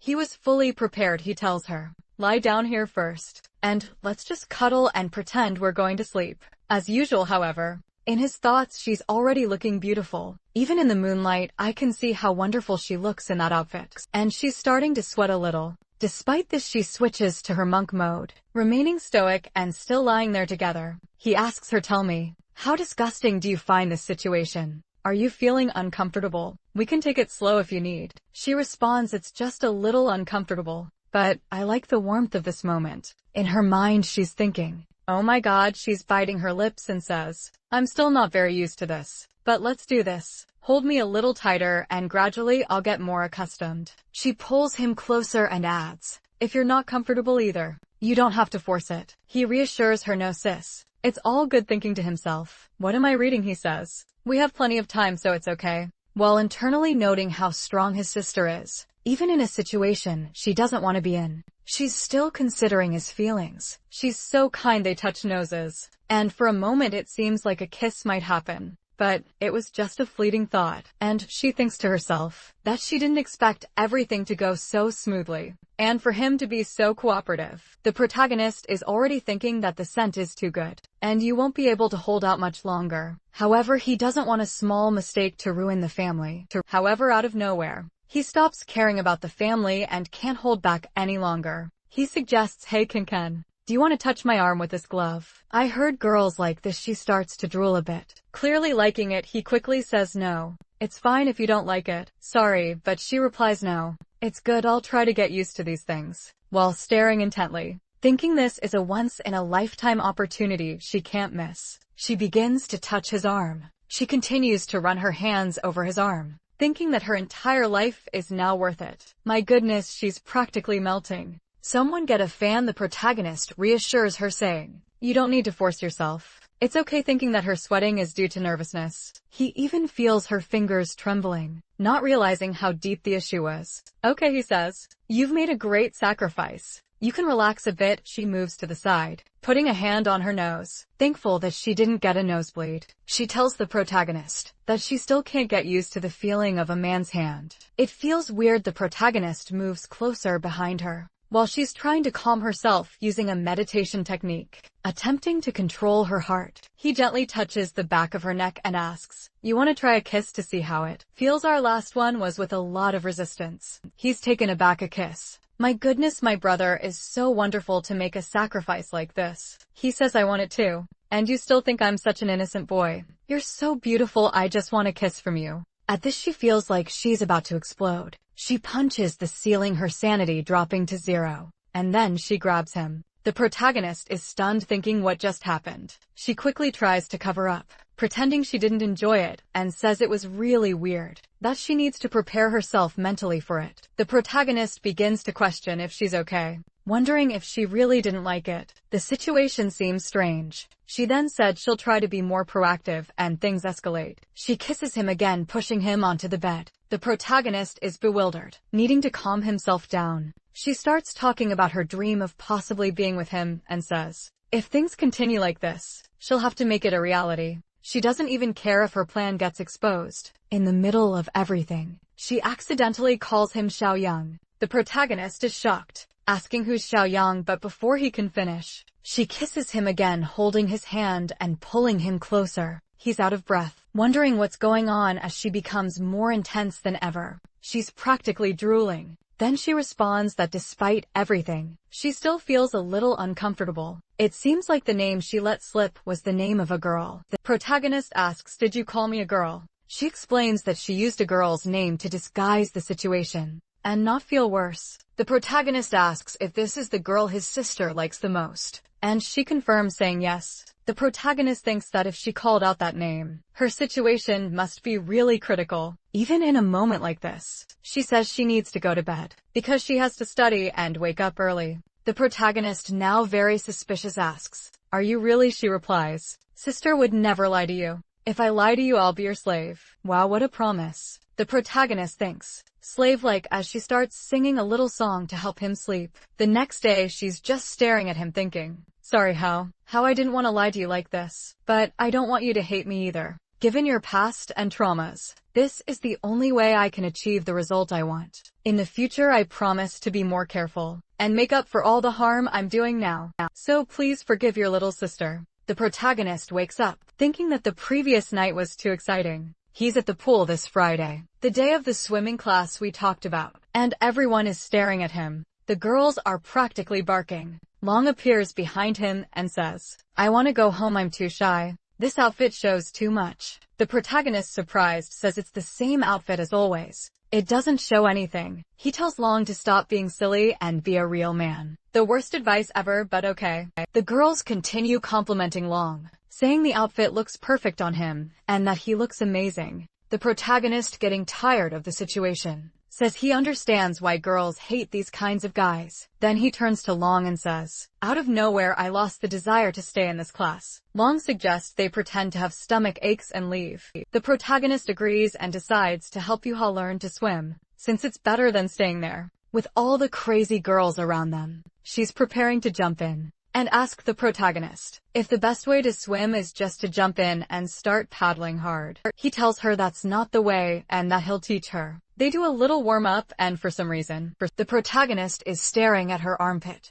"Do got that weirdo desire?" He looks at her and says he didn't see her put on that swimsuit, the one she bought last time. She asks, "Do you want to see me wearing that?" He says, "Well, it's not that I don't want to, but yeah, I do." The protagonist is up to no good either. He caused all this mess with his sister last night. Yuna mentions that after the protagonist and Long left, she went back and bought a few more pairs. And if he wants to see, he can come to her house and she'll show him, as she doesn't want anyone else to see. The protagonist says that since he promised to teach her to swim, he will have to go to her house to teach her. He can't break his promises, but for now he'll just teach her at school. He tells her to take a deep breath, prepare herself, and then he pushes her into the pool. As expected, she starts to drown again. The scene cuts to her traumatized from almost drowning. The protagonist tells her to be careful, that she needs to breathe deeply and gradually. However, when he touches her, he notices that she's shaking, completely desperate and scared, and she says she wants to give him a hug because she's in shock. The protagonist, feeling sorry for her, says it's not a good idea, since it's class time and everyone's watching, so it's not the best moment to be hugging. She then shares a childhood trauma, explaining that once she ran off without her parents noticing, and when they found her she was almost dead, having nearly drowned. Moved by sympathy, the protagonist offers to give her a hug. She immediately jumps at the opportunity, clinging to him tightly, while everyone around them comments on the situation. The protagonist tells the teacher that Yuha is having cramps, and that he'll take her away to help her later. When they're alone, he asks if she's feeling better. She says that she hates the pool, and thinks she'll never get used to it. She apologizes, expressing that despite the protagonist's attempts to help, she just can't manage. John How feels a bit awkward, but reassures her strangers may need to apologize, and that she'll get the hang of it with practice. To compensate, he offers her a massage. Here we go again with the massages. He starts with her calf, and then moves to her shoulders, giving her a firm but soothing massage. She immediately comments on how comfortable and calming his hands are, but she hints that she wants more, asking him to go for other places. When he asked where, she points to her upper body. Realizing the implication, Jong Ho tells her to stop joking around, insisting that he's a serious monsieur, and won't engage in anything improper. However, she kicks his hand away angrily, saying she wanted a serious massage, not a joke. He firmly tells her to stop talking like that, especially in public, and to give him her leg again so he can continue the massage. She questions why she can't talk about these things, and he explains that such talk is perverse, and is something only couples should do, and it should be kept private. No one in the class should know about it. Do you want to be known as a pervert? She looks desolate and confused, then starts crying, completely distraught. She says she doesn't care and wants to be known as a pervert. The protagonist is shocked, thinking, "Where's my innocent Yua? What's happening?" He tells her, "You're only saying this because you don't understand how dangerous perverts are.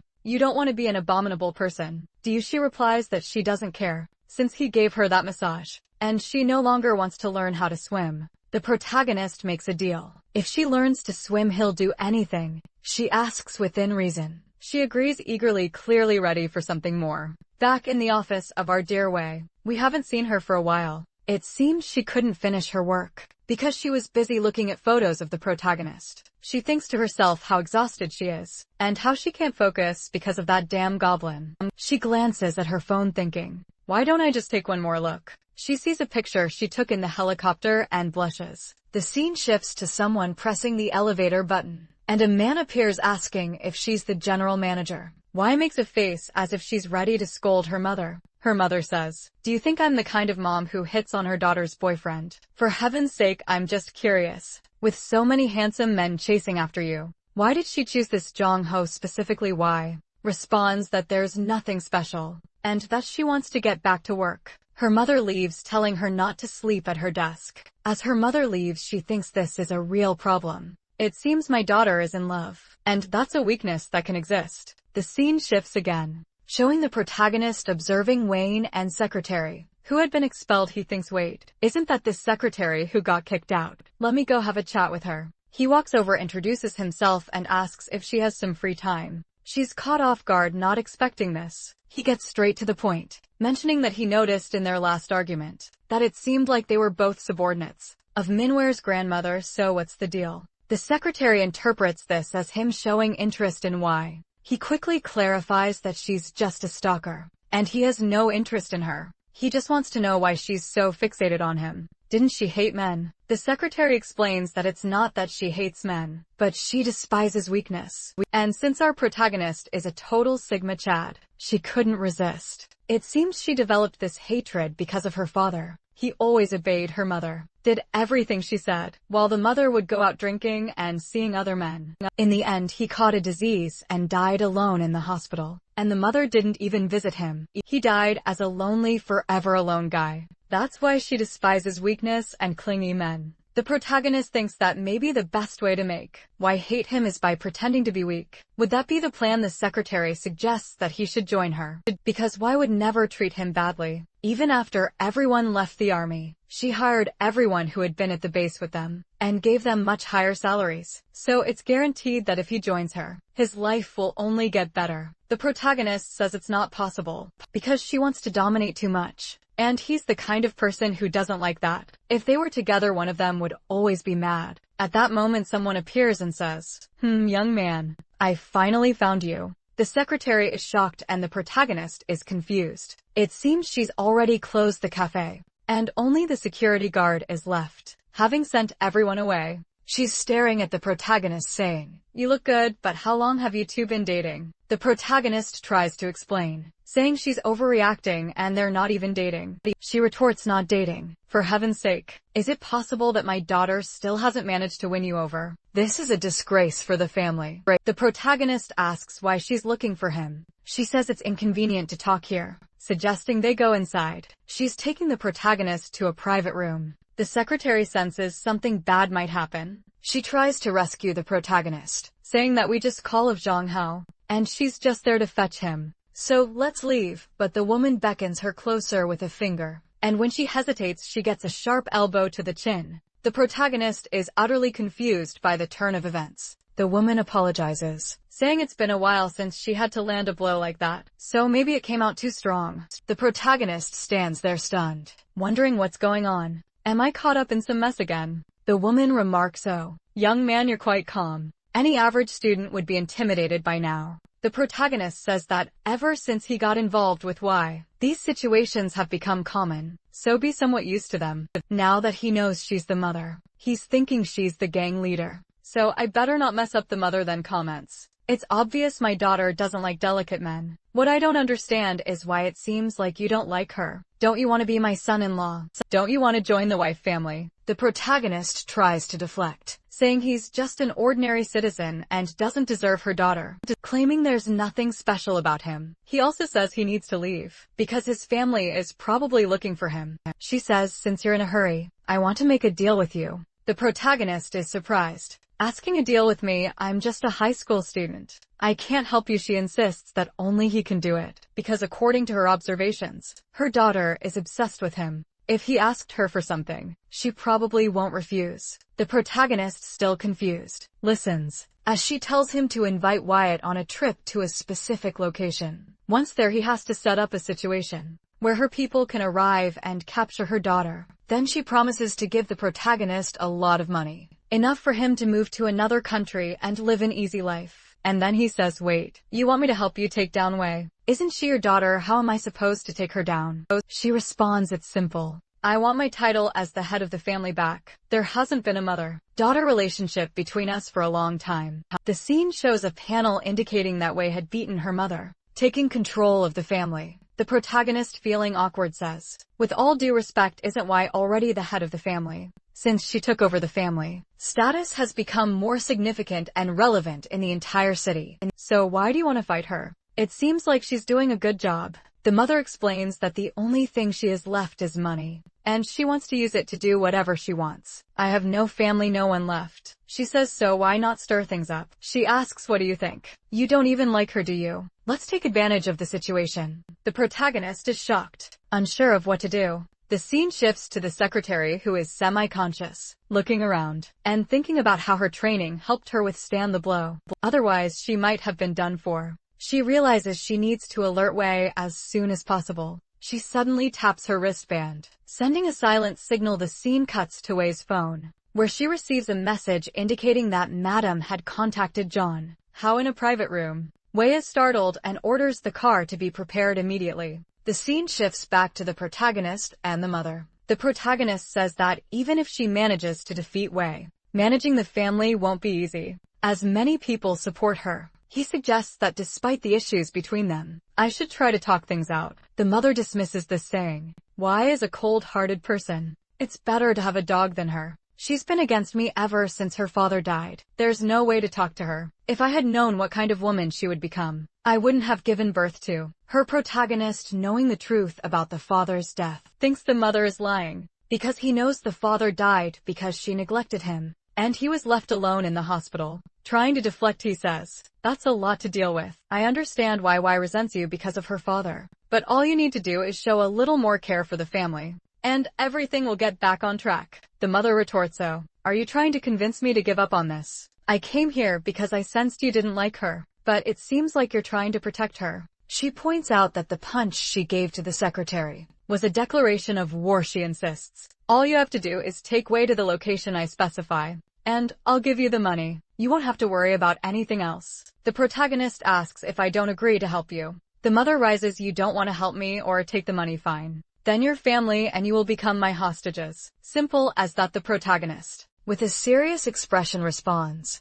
it's one thing to threaten me, but to bring my family into this, I can't let that happen. I'm sorry. You made a mistake by not bringing any bodyguards with you. She looks at him intrigued and says, do you think you can defeat me physically? He challenges her, come and see. As the scene shifts, a car pulls up and Wei orders the driver to move aside. The secretary spots Wei and tells her, finally you're here. John Hao was taken by your mother a while ago. I'm afraid something might have happened. Wei asks which room they're in, and sends her guards to untie the secretary, intending to confront them. As she approaches, she hears the conversation. The mother is saying, it's common for everyone who gets close to my daughter to have some kind of agenda, but it seems she likes you, and I wanted to know what you're like. The protagonist asks, is that why you went to so much trouble? Does Wei know you came to see me? The mother replies, I have a memory. She might be furious if she finds out. That child has always insisted that I stay out of her relationships, but this is the first time I've seen her like someone. So I was curious about you. She continues, now that I've seen you, I understand why she isn't wrong. Besides wanting to see you, there's something else I want to ask of you. The protagonist asks what it is, and she explains that Wei's birthday is coming up, and she wants to give her a present. However, she knows Wei won't accept it if she gives it directly, so she wants the protagonist to deliver it. Meanwhile, Wei is listening to everything, feeling perplexed. The protagonist and the mother continue, with the mother explaining that the Wei family is large and prosperous, requiring multiple heirs. The problem arose when her father couldn't have children, leading the mother to push many men toward her, hoping to produce an heir. The mother didn't want to, but she had to over time. She distanced herself too much from Wei, and by the time she noticed, Wei was already grown. Now she hopes the protagonist can help her resolve this mess. The protagonist responds that he can't help with that. If she wants Wei's forgiveness and understanding, she needs to earn it herself. Moreover, she needs to understand that no matter what she does, she can't make up for lost time. The scene changes to the protagonist leaving the room, where he sees Wei Man. He asks, what are you doing here? She switches topics, asking, did you hear everything we talked about? Wei apologizes, saying she told her mother not to do this, but she came on her own. The protagonist asks if she plans to reconnect with her mother. Wei replies that she'll keep things as they are and nothing will change. She then asked the protagonist what he would do if his mother, who had abandoned him for years, suddenly reappeared wanting to talk. The protagonist reflects on his family with his sister and parents, and says he'd prefer if his mother didn't return, because his family is fine as it is. Wei asks, so you're good with your family? How's your relationship with your half-sister? He responds, it's fine. Really good. Why are you asking? She reveals she's considering moving his family, so she can protect them more easily. The protagonist refuses, asking why she keeps insisting on this. Since when am I your man? He asks. She confidently states, sooner or later. The protagonist insists it's not going to happen. Suddenly she stops the car and he asks what she's planning. She explains that her father gave up and surrendered, just like her mother did, pressured by her grandmother. But she won't give up on him and won't let him be with anyone else. She'll keep pursuing him until he accepts her completely. The protagonist warns that this is too extreme, but the scene ends with a close-up of her lips, and he can't help but be charmed. Covering her mouth, he was being all cute, but our boy gave her a little tap on the hand and said, stop pushing things, girl. We're on the road here. She looked at him and said, wanna go to my place? Let's go. He told her to just take him home, but just then his sister called. He picked up and she immediately scolded him. It's super late. Where are you? Why aren't you home yet? Our boy tried to cover it up, saying he was at Long Long's place and lost track of time. But Wei was watching him lie the whole time. He turned away and said, you've heard that. I gotta go home now. She called and Foxboy again and asked, so you know how to lie, huh? He responded, I'm only lying because of you. She then asked, does your sister care about you that much? He confirmed yes, because we're family. She just said family.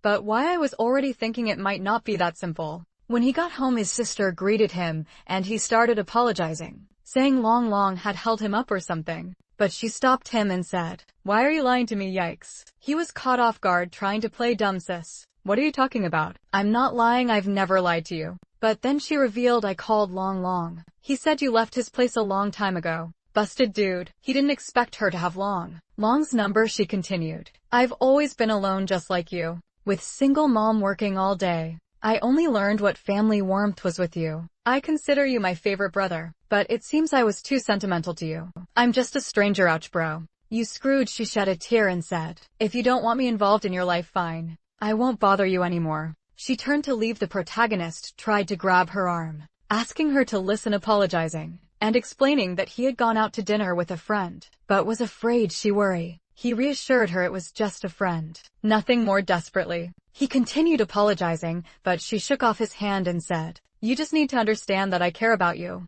And then she walked away, leaving him defeated. Our boy collapsed, lamenting that he was a terrible person, feeling awful for disappointing her despite all her kindness. Back in her room, obviously in shock, she thought, oh my god, I can't believe I had the courage to slap his hand. What if he's really mad? But then she told herself she needed to be confident. She couldn't just let him walk all over her. Maybe slapping his hand was too much though. Should she apologize on her knees? She fell to the floor, lost, unsure of what to do, but then she regained her composure, thinking, wait a minute, he said he went out to dinner with a girl. Who is this girl he felt the need to lie to me about? She's ready to investigate. Is there going to be an honest showdown between the two? Cut to the night, and she's sniffing his clothes in the laundry, trying to detect a perfume. She remembered it was the same perfume she had smelled before. Couldn't be the perfume of that girl Yuya. She's left pondering. The next day it seems they're going out. She offers him a chance to rest and sleep in the car if he wants. But he's just thinking.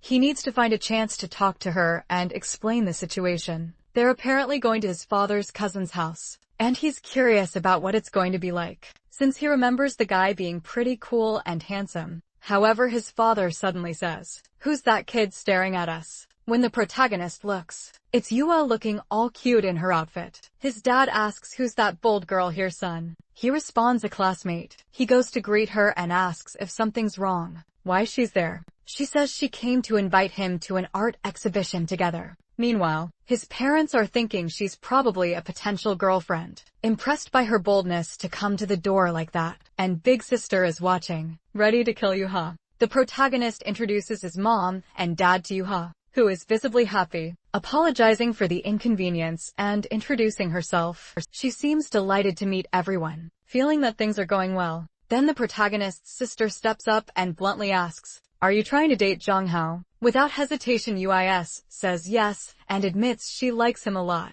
This shocks everyone as sister starts to explain something, but gets cut off by their dad, who advises Jonghao not to fall in love because he's too young. Protagonist tries to clarify that Yua is just a friend from school. The father then turns to Yua and insists that his son is too young to fall in love, and that she should not come around anymore or follow him. The protagonist tells her that they have some family coming over, and suggests they discuss this later. Yua, pretending to be naive, asks, so I can't fall in love with him? The protagonist's mother responds that she can fall in love, just not with Jonghao. The protagonist is unsure how to end the situation. His sister steps in, saying she'll handle it. She gets close to Yuha, making the protagonist's mother worried, thinking she might be hitting on Yuha. But the sister is just trying to smell Yuha's perfume, to see if it's the same as the one on the clothes. To cover it up, she puts her hand over Yua's mouth, saying, it's okay, you can still love me, please. At this point, the protagonist's mother pulls the sister away. Alarmed, the protagonist asks Yuan to leave, promising they will talk later.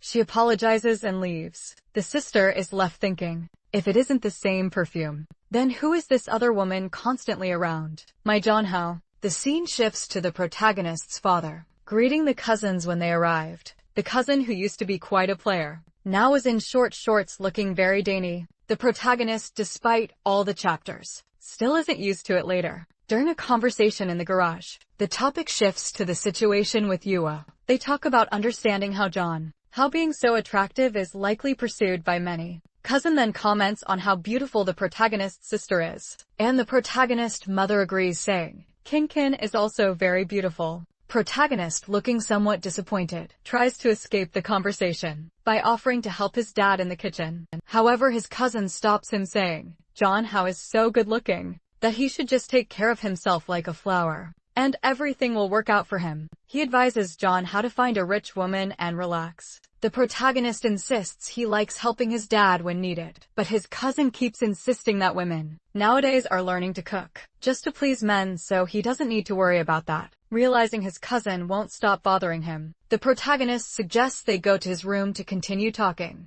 In his room, the cousin notices how plain it is and asks if they're sure it's not his sister's room. The protagonist explains he likes his simple lifestyle, but the cousin says he needs to learn more about cosmetics and beauty. Immediately, the cousin asks if he has a girlfriend, to which the protagonist replies that he doesn't. The cousin then stands up and says, "See this outfit I'm wearing? My girlfriend bought everything." The protagonist seems unimpressed, obviously, recognizing that his cousin is someone who sells out for easy money. The cousin then asks if his sister has a boyfriend. The protagonist replies that she doesn't, but a lot of people are after her, mentioning that she even had a stalker following her. At one point, the cousin comments that he's heard she's not only very smart, but also quite attractive. The protagonist is shocked, considering the cousin just mentioned having a girlfriend. At that moment, his sister enters the room and tells them that lunch is ready, so they should come down. The cousin winks at her, trying to be charming, and says, "I'll be right there," as they leave the room. The sister apologizes for her earlier behavior and expresses a desire to talk privately, but the protagonist later to apologize properly. The protagonist, sensing something is up, agrees, saying he also wants to talk. They agree to chat after lunch. She urges them to eat quickly, showing her eagerness. The scene shifts to them finishing their meal, with the protagonist declaring he's done eating, and she responds similarly. However, just then, the protagonist's phone rings and he answers. It's the woman from the antique store, informing him that the plate he had requested to be repaired is ready. He asked about the condition and the cost, and she informs him that his girlfriend already paid for it. Confused, he wonders who could have done this and quickly excuses himself, saying he has urgent business to attend to. His sister doesn't seem too pleased, though she tries to hide her frustration, reminding herself to keep calm and not push him away. She tells the protagonist not to be late or to worry about him. He assures her he'll be back soon and leaves, relieved that she doesn't seem too upset. After he leaves, the cousin makes a comment about how attractive the protagonist is, and suggests he might be going on a date. This only irritates the sister, who stands up with a murderous look,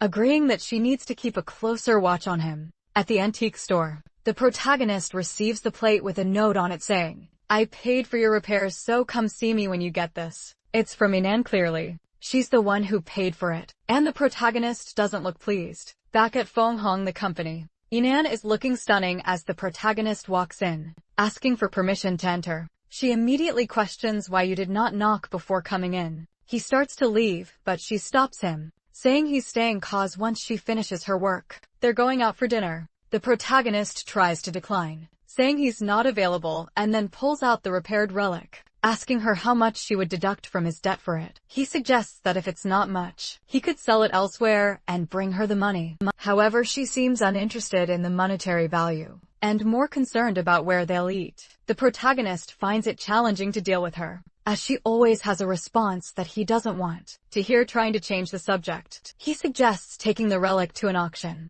and informing her of the amount it fetches. But she walks over, grabs the plate, and smashes it. The protagonist is left speechless, as the item was worth millions and involved so much trouble, including death, just to repair. Even though she didn't want it, he asked for it because it was worth a lot of money. Apparently it fell into the trash can and he ran to retrieve it. She told him to stay away from it because it was dirty and broken. Antiques weren't worth much. At that moment, she grabbed his wrist to lift him up and ended up breaking it. His wrist literally snapped. The protagonist and Y are both confused by the situation. The next scene shows him wondering why he has such a fragile body. Y examines him and says there's no major damage. It was just a tendon strain and he'll be fine soon. However, she advises him to see a doctor. Out of nowhere, the protagonist asks her, "You retired from the military and you're still so strong. Did you really see combat?" She confirmed she did and almost died. She offers to tell him the whole story if he stays the night. The protagonist declines, saying he wasn't that interested. He was just curious. He starts to leave, but she insists he stay for dinner. He retorts that she's too persistent. She mentions that she read all the novels he wrote,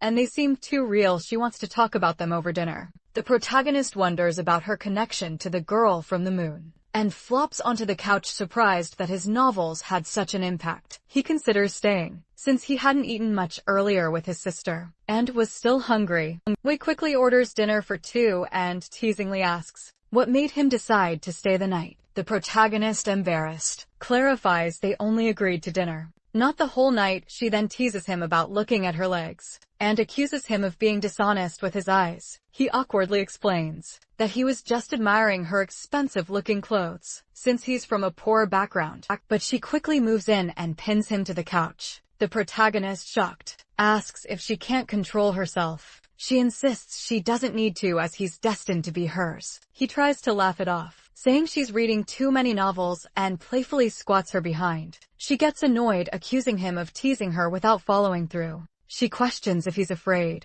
The protagonist, offended, retorts that he's not afraid of anyone, and threatens to teach her a lesson. However, when he tries to push her off, she doesn't budge. He then notices the significant size difference between them. She relents, telling him not to get angry as he might hurt his hand again. As she stands up, the protagonist grabs her by the shoulder, throws her onto the couch, and tells her to stop annoying him. Saying they don't match, she suddenly changes the subject, saying she's studying the reason behind the red moon, and will explain it to him. The next chapter shifts to the protagonist's house, where his cousin wonders why the protagonist's sister doesn't like him. At that moment, Yuba shows up at the protagonist's house, and his cousin is contemplating making a move on her. She greets him, but he steps aside, giving her space to pass. The protagonist's parents appear and see her expressing surprise. However, she immediately hands them apology gifts, saying the first is for John Hao, the second for the father, the third for the mother, and the fourth for the sister. The father continues, insisting that she should stop hanging around John Hao, as he won't fall in love anytime soon. The mother chimes in, telling her to leave. Meanwhile, the cousin is shocked to find out that she might be a suitor for John Hao. Yuba clarifies that she doesn't want to fall in love with John Hao. She just wants to spend the rest of her life with him as great friends. The parents look at her skeptically, clearly thinking she's not being truthful. Yuna pleads, asking them to let her be friends with John Hao, and hands over a briefcase. The mother, feeling the need to set boundaries, decides to play the role of the strict parent, and tells Yua that she doesn't want to see her around John Hao anymore, and that she should stay away from him. The cousin, overhearing this, thinks he'll have a chance to comfort her after she leaves, but Yua firmly states that John Hao is special to her, and she'll remain friends with him regardless of what they think. Meanwhile, back with the protagonist in Wei, she's recounting a story about being on a mission and receiving a fatal injury. Just as she was about to die, she saw the red moon and somehow survived. The protagonist is puzzled, noting that her experience seems entirely different from his. He asks if she might have been hallucinating due to her severe injuries, but she insists that wasn't the case. She explains that her wounds were beyond modern medicine's ability to heal, and that's why she's been studying the phenomenon of the red moon ever since. She mentions that during the second appearance of the red moon, she noticed the protagonist, whose behavior didn't match anything she'd seen before. She found his novel similar to some dreams she had, leading her to believe that he might have some connection to the red moon. The protagonist, surprised by her experiences, watches as she begins to unbutton her clothes. Stunned and asking why she's undressing, she points to her abdomen, explaining that it was there she received the fatal wound, which destroyed all her internal organs. However, as you can see, she has no scars. She wonders why so many died that day. Yet she survived, and asks him if the world in his novel truly exists. Realizing the only way to handle her is to cooperate, the protagonist agrees, but sets conditions. He must be free to contact his family whenever he wants, and she can't isolate him for her studies. She gets upset at the suggestion she might imprison him, but he retorts that capitalists have a cold heart. With a sigh, he resigns himself to the fact that he'll have to deal with her for now, and reveals, "I'm not from this world. When I saw the red moon, I woke up in this body." The scene shifts back to Yuha standing under the sun, waiting for John Ho's parents to accept the gift. It seems she's determined not to leave until they do. The father finally relents, saying, "Okay, since you seem to have no bad intentions, I will allow you to be friends." She responds that John Hao is her best friend, and she would never have any ill intentions, observes that she appears sincere and accepts the gift, then tells her to return to her family. Later in the living room, the family examines the gifts she brought. gorgeous jewelry naturally. They suspect it's fake because nobody gives such expensive gifts. They're trying on the pieces, commenting on how realistic they look, almost like the real thing. The sister then enters and asks, who gave them the jewelry? The mother explains that it was a friend of Hao's who came by, and they didn't know what to do, so they accepted the gifts. But they all believe it's probably fake. Cousin agrees, but the sister picks up a sapphire and upon examining it, says it doesn't seem fake. Judging by the cuts and details, it likely is a genuine sapphire worth tens of millions. And as everyone stood in shock, especially the cousin with ulterior motives, the scene shifted back to the office. It seemed the protagonist have finished explaining to Wei everything that happened with the Red Moon, and how he ended up in this world. Wei was lost in thought, contemplating the existence of parallel worlds. She asked, so in your world, do men chase after women? And is it normal for them to walk around shirtless, showing off their chests? This led to the protagonist wondering, what would happen if he went to the beach here? Would it be strange? He didn't dwell on it much, but thought about it briefly. He confirmed that everything she said was true,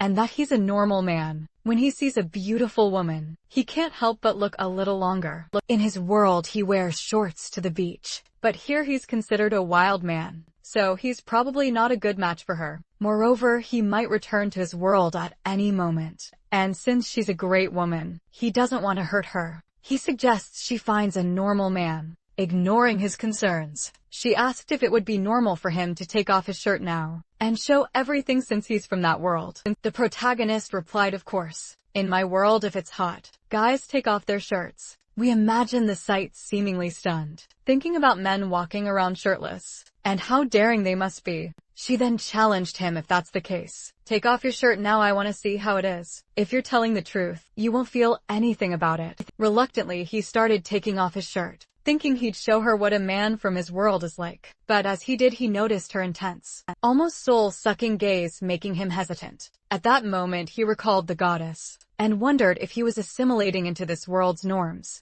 and if his thoughts and behavior were changing accordingly. Meanwhile, Wei was clearly flustered, her hand between her legs, hearts in her eyes trembling as she urged him. Well, are you going to take it off or not? What's wrong? He said it was easy. Why are you hesitating? The protagonist, wanting to prove his manliness, pulled off his shirt, revealing his chest to her. She trembled even more, thinking it was too much for her, and awkwardly asked him to put his shirt back on. Admitting she couldn't control herself, the protagonist felt defeated by the situation, especially by his hesitation to take off his shirt, which should have been a normal thing. Wei, wiping her face, stated that from now on, they would work together and express pleasure in getting to know him. However, the protagonist, firm in his decision, told her not to contact him unless necessary, as he was busy, and got up to leave, insisting that next time if there's any meal involved, he would be the one to invite her. He had things to take care of, so he bid her farewell. Wei, still flustered, asked if he really couldn't stay,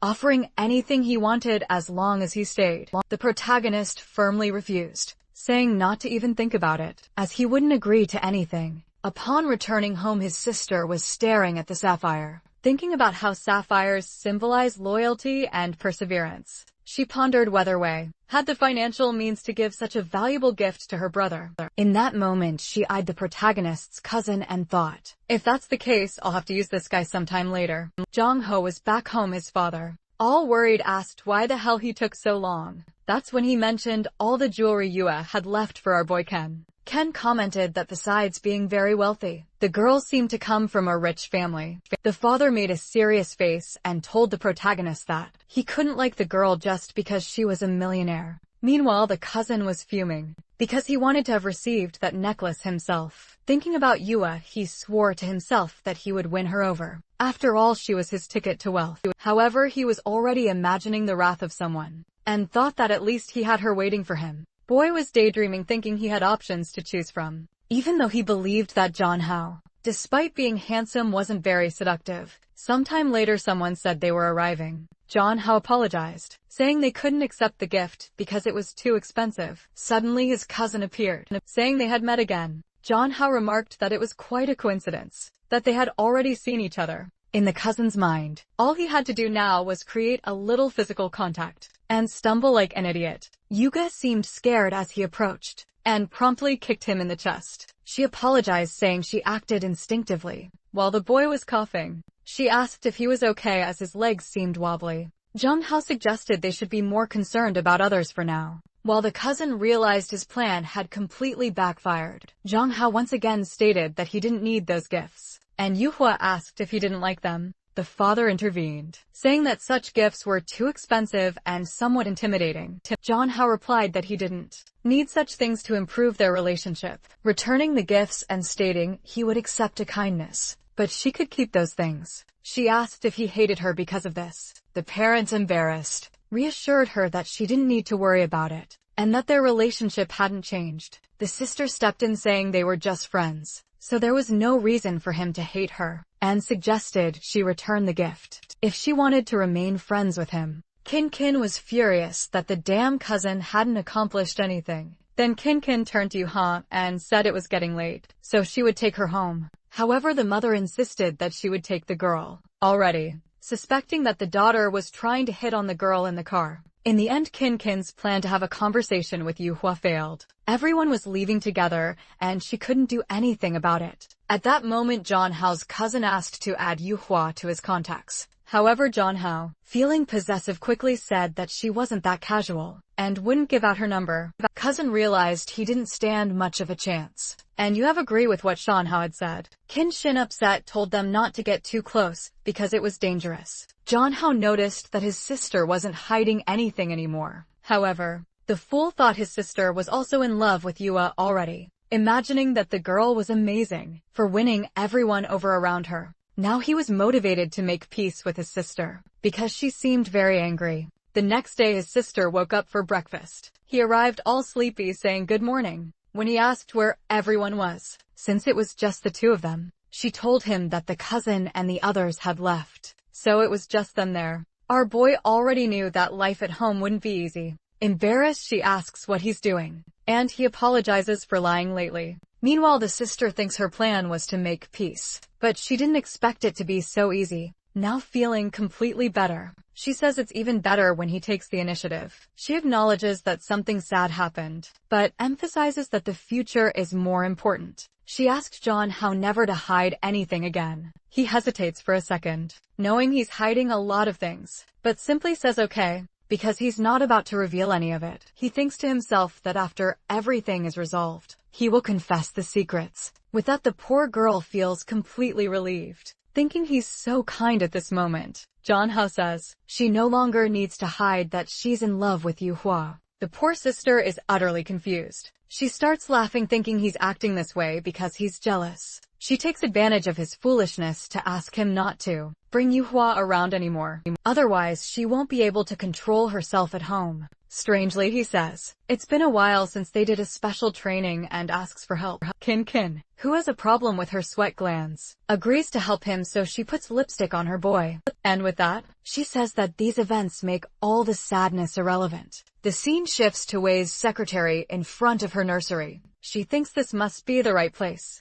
Inside, a woman is on the phone and tells her to come in as soon as she appears. She introduces herself and says she has some questions. The woman welcomes her and tells her to sit down. The secretary hands over a sheet of paper and says she wants to know everything that happened with these two people during their time there. She's trying to find out if the girl abducted the boy, and more importantly, what she did to make everyone in that place cover up the events. The woman starts trembling when she sees the photos of Jung Hao and Kin hesitantly. She asked the secretary how she found out about this. The secretary responds that she doesn't have to explain anything, and demands to know everything that happened. The woman, frightened, seems to hesitate, but explains that she will never forget this person in her life. She recalls once asking Kim Chin where she had taken Jung Hao, and more importantly what she had done with him. Kin replied that they were just playing together, and questioned if that was a problem. The teacher said it was indeed a problem, because she couldn't just take other students out of there.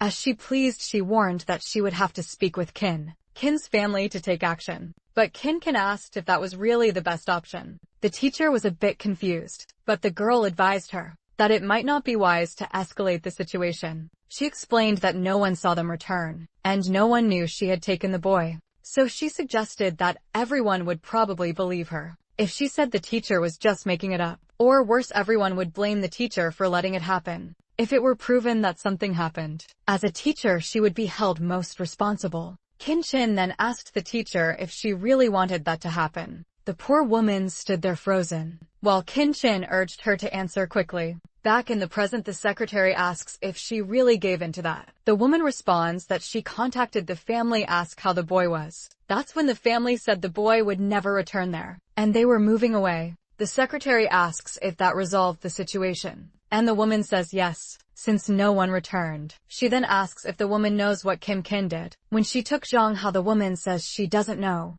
but discover how Kim referred to Zhang Hao. Curious, the secretary asked her to explain quickly. The woman explains that Kim called Zhang Hao her little toy. Back in the moment, Zhang Hao says he will show the strength of a man. She is there very sad and clearly not saying much. She then says she wants to tell him something and grabs his face. She tells him he is amazing, thanks him, and says she is ready. He asks if she really wants to continue with the strength training. Suddenly she was caught off guard and confused. He says that if they keep practicing, she'll soon like men again, while the boy, like a bull, declares that now that he's here, local forward, she's a bit scared, not expecting him to be so forward, especially since he had such an innocent appearance. Our boy starts sweating cold, realizing things are getting serious. He gave her a simple foot massage. Time passed, and the boy had put in a lot of effort. He then asked her to check that his heart was racing. That's when she thought that the training they did when they were younger hadn't been in vain.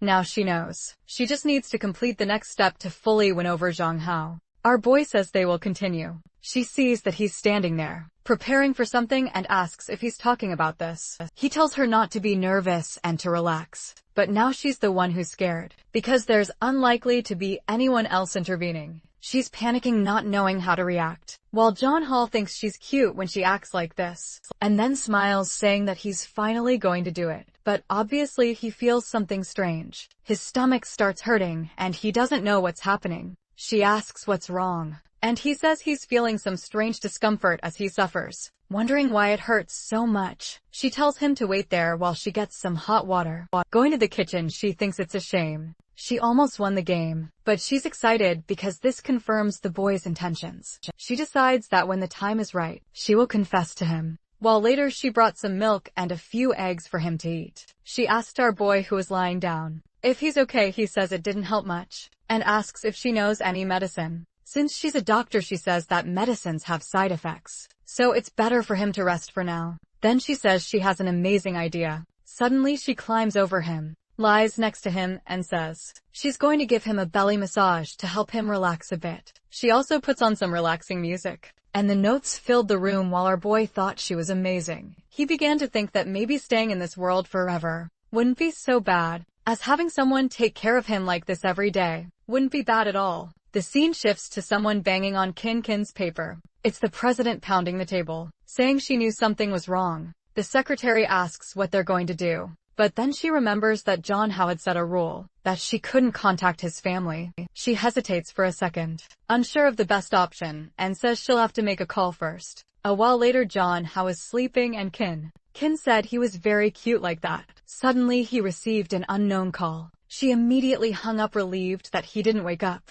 She picked up the phone, thinking she had to be careful because it could disrupt things. But then she got scared. The message included records from when she was younger. She immediately realized someone was investigating. Grabbing John Ho's head, she gave him a kiss on the cheek, saying she wouldn't let anyone take him away. The scene changes to a restaurant. Someone calls out to Wei, asking why she's investigating. It's obviously the big sister. Wei tells her to sit down because she ordered her favorite flavor. Shin quickly asks who she is. Wei immediately says that she likes Zhang Hao, and that it's best for the sister to stay away. Kin said she didn't expect it to be Zhang Hao's stalker and warns that, unfortunately for Wei, Zhang Hao prefers her. But Wei pulls out the photos and warns that the boy would be very sad if he saw all that, indicating she is proof that she's been stalking him since he was younger. However, the psychopathic Kin just asks if she really thinks that's an effective threat. She explains that she's simply been taking care of him since he was younger,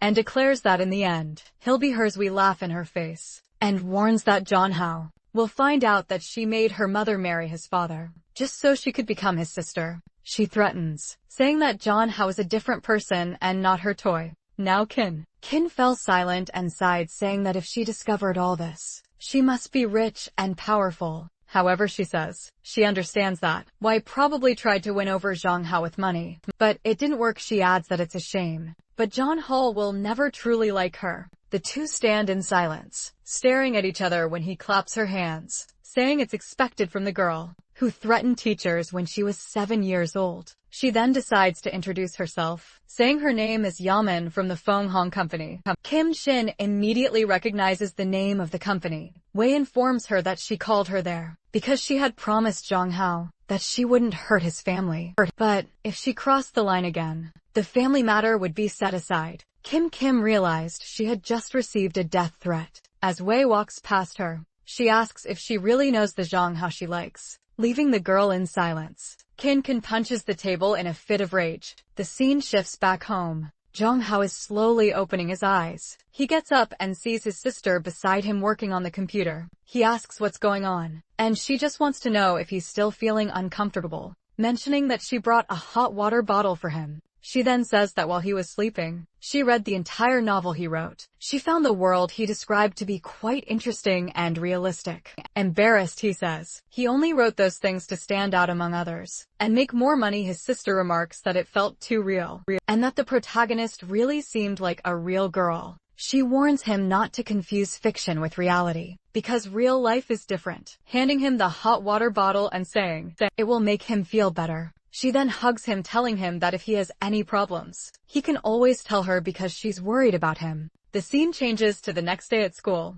Standing next to Yua, he's thinking about how strange his sister was the day before. During the day she seemed normal, but when she came back at night, something had changed. Yua hands him something and he thanks her, saying he'll keep it instead of the jewelry. She immediately says she has another gift and offers him some lunch. Embarrassed, he tells her she doesn't need to be so considerate. However, she says she just wants to be nicer to him. He tells her it's okay, as long as she doesn't keep giving him expensive jewelry. She then asks if his family hates her now because of it. He reassures her that's not the case and she doesn't need to worry. But she expresses that she often feels that she makes people's lives worse when she interacts with them. She questions whether she's just a friend who brings problems, but he tells her not to worry because he values their friendship. She then says that even if his family doesn't like her, it won't affect their friendship. John Hao explains that his family likes her. They just don't want them getting romantically involved. That explains that she feels like his sister,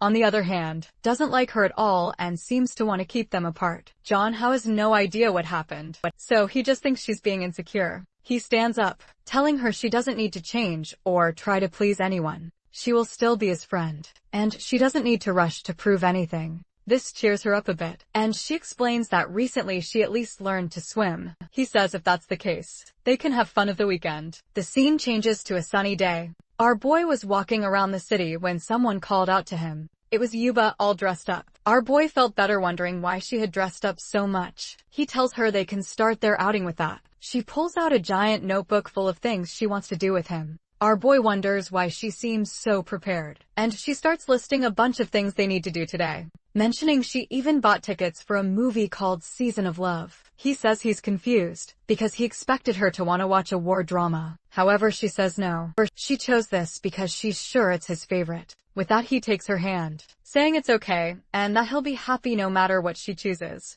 thanking her for being so thoughtful. She just holds his hand in agreement. With that, they head to the cinema. Yueva stands there a bit lost. John Hao asks what's wrong and tells her to snap out of it. She brings the popcorn, looking a bit awkward, saying she didn't expect there to be so many people there. The scene then cuts to the two of them watching the movie. Our boy hands her a juice. John Hao comments that she seems happy, and she explains that despite the crowd, there's plenty of space as she enjoys the juice. He receives a call. That's something, huh? Our boy makes a face, clearly not pleased, and without a doubt he declines the call. Yua asks what's going on, and he says it's nothing important, thinking that since she's so happy, he'll make the most of his time with her. Our boy is just watching, thinking the movie is awful because it's clearly upside down. Then a little hand grabs his. He asks if she wants popcorn. She says no, so he hands her the juice, saying that must be it. But the girl is nearly exploding with embarrassment. She says she saw on a guy that this is the step before a kiss, and asks if he agrees. John Hall plays it cool, asking if she learned this strategy from Yuan. She says no, it's just that they haven't done this in a while. And now our boy is about to explode. She says she likes him a lot and that they could be a couple. Our boy tries to explain that he likes her too, but not in a romantic way. And she can't be so dependent. She explains that she's just following the guide she read, which said girls needed to take more initiative. With that, she pulled his face while he was worried because it was a public place. She said she would save money, and leaned in to whisper something to him, who was about to explode, unsure of what to do. Then he held her hand and suggested they focus on watching the movie. Time passed, and I'm not sure what happened, but she looked exhausted talking about the guide. He said he had to see this guide and her strategies, then grabbed her hand to read it. She was a bit confused. He glanced at her plans, then lightly hit her head, asking why she didn't just ask instead of acting like this embarrassed. She said she just wanted to be there with him, and he could do whatever he wanted. John Hall thought she was always extremely careful, but then confiscated her little book, saying it was time for some real fun. The scene changes to an esports internet cafe. The poor girl stood in front of the computer, unsure of what to do. He asked if she'd never been to an internet cafe before, and she said her family doesn't allow it. He then asked her not to tell anyone or he'd get in trouble with that. The boy started playing, already scoring a pentakill. She said she was trying to understand, but it was too difficult. He explained that he just wanted her to have fun, saying that since she already had good grades and a good family, the only thing he could do was help her be happy. He then opened another game, apparently a shooting game, and explained the controls for moving the character and aiming for a headshot. He congratulated her, thinking her family must be very good for someone who just started playing. He also thought that given her interest in weapons, this type of game was obviously a good fit for her. After a while he said their time was up. She asked why he didn't put more money in so she could play more, but the boy warned her not to get addicted, or she'd spend her whole life on it. As they walked down the street, they were chatting until he mentioned that her phone was ringing. She answered and seemed to agree with something. It seemed like she was talking about leaving, but in reality she wanted to keep playing with our boy. He thought to himself that he would help her have even more fun today. That they played the drum game, the dance game, and the shooting game. Later, as they were heading back, she said it was one of the happiest days she ever had. John Hao told her not to take it too seriously, because it's something they could do anytime. And she was all smiles, saying she understood. As they were walking, a car suddenly passed in front of them. As soon as the door opened, he knew trouble was coming. He thought it might be an owl, but it was actually Yui's butler, who turned to our boy and said her parents wanted to meet him. Her mother, it seems, was looking into information about John Hao, smiling, though it wasn't clear if it was out of joy or anger, knowing that her daughter had been ignoring messages while having fun. Meanwhile, John Hao had no idea they had planned a party for her at the mansion, but she preferred to stay with him. At the door, the butler told him not to worry,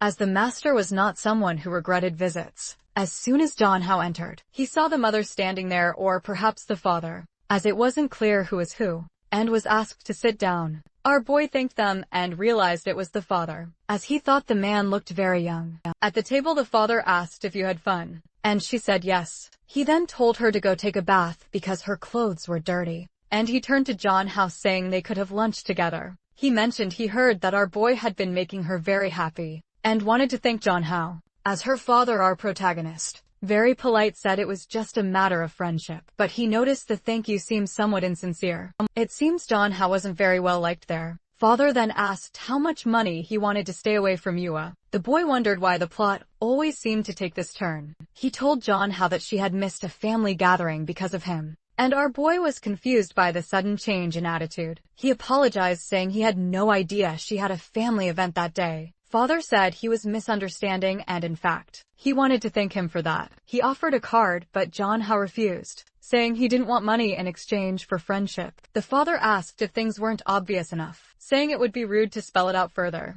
John Hao, now at a loss for words, but growing angry, explained that everyone seemed to think he only cared about money. He told her father that he was mistaken, saying that he was getting to know Yua gradually, and realized she was a good person, just not good at expressing herself. He became friends with her because of her honesty and kindness, not because of money. He acknowledged the difference between their families, but insisted he was only interested in being her friend. Returning the card to her father, who gave a small smile, the man placed his teacup on the table, saying it was good to be young, and mentioned he'd heard that Yua had brought John Hao over for a night. He assumed the boy was selling himself. Our boy felt devastated, knowing that if he revealed who wanted to destroy whom, the father would go crazy. At that moment the father, slightly crazy, commented that the boy had a face that could destroy countries. Embarrassed, Zhang Hao complimented him back, saying he was very handsome. The father thanked him, saying he was an interesting boy,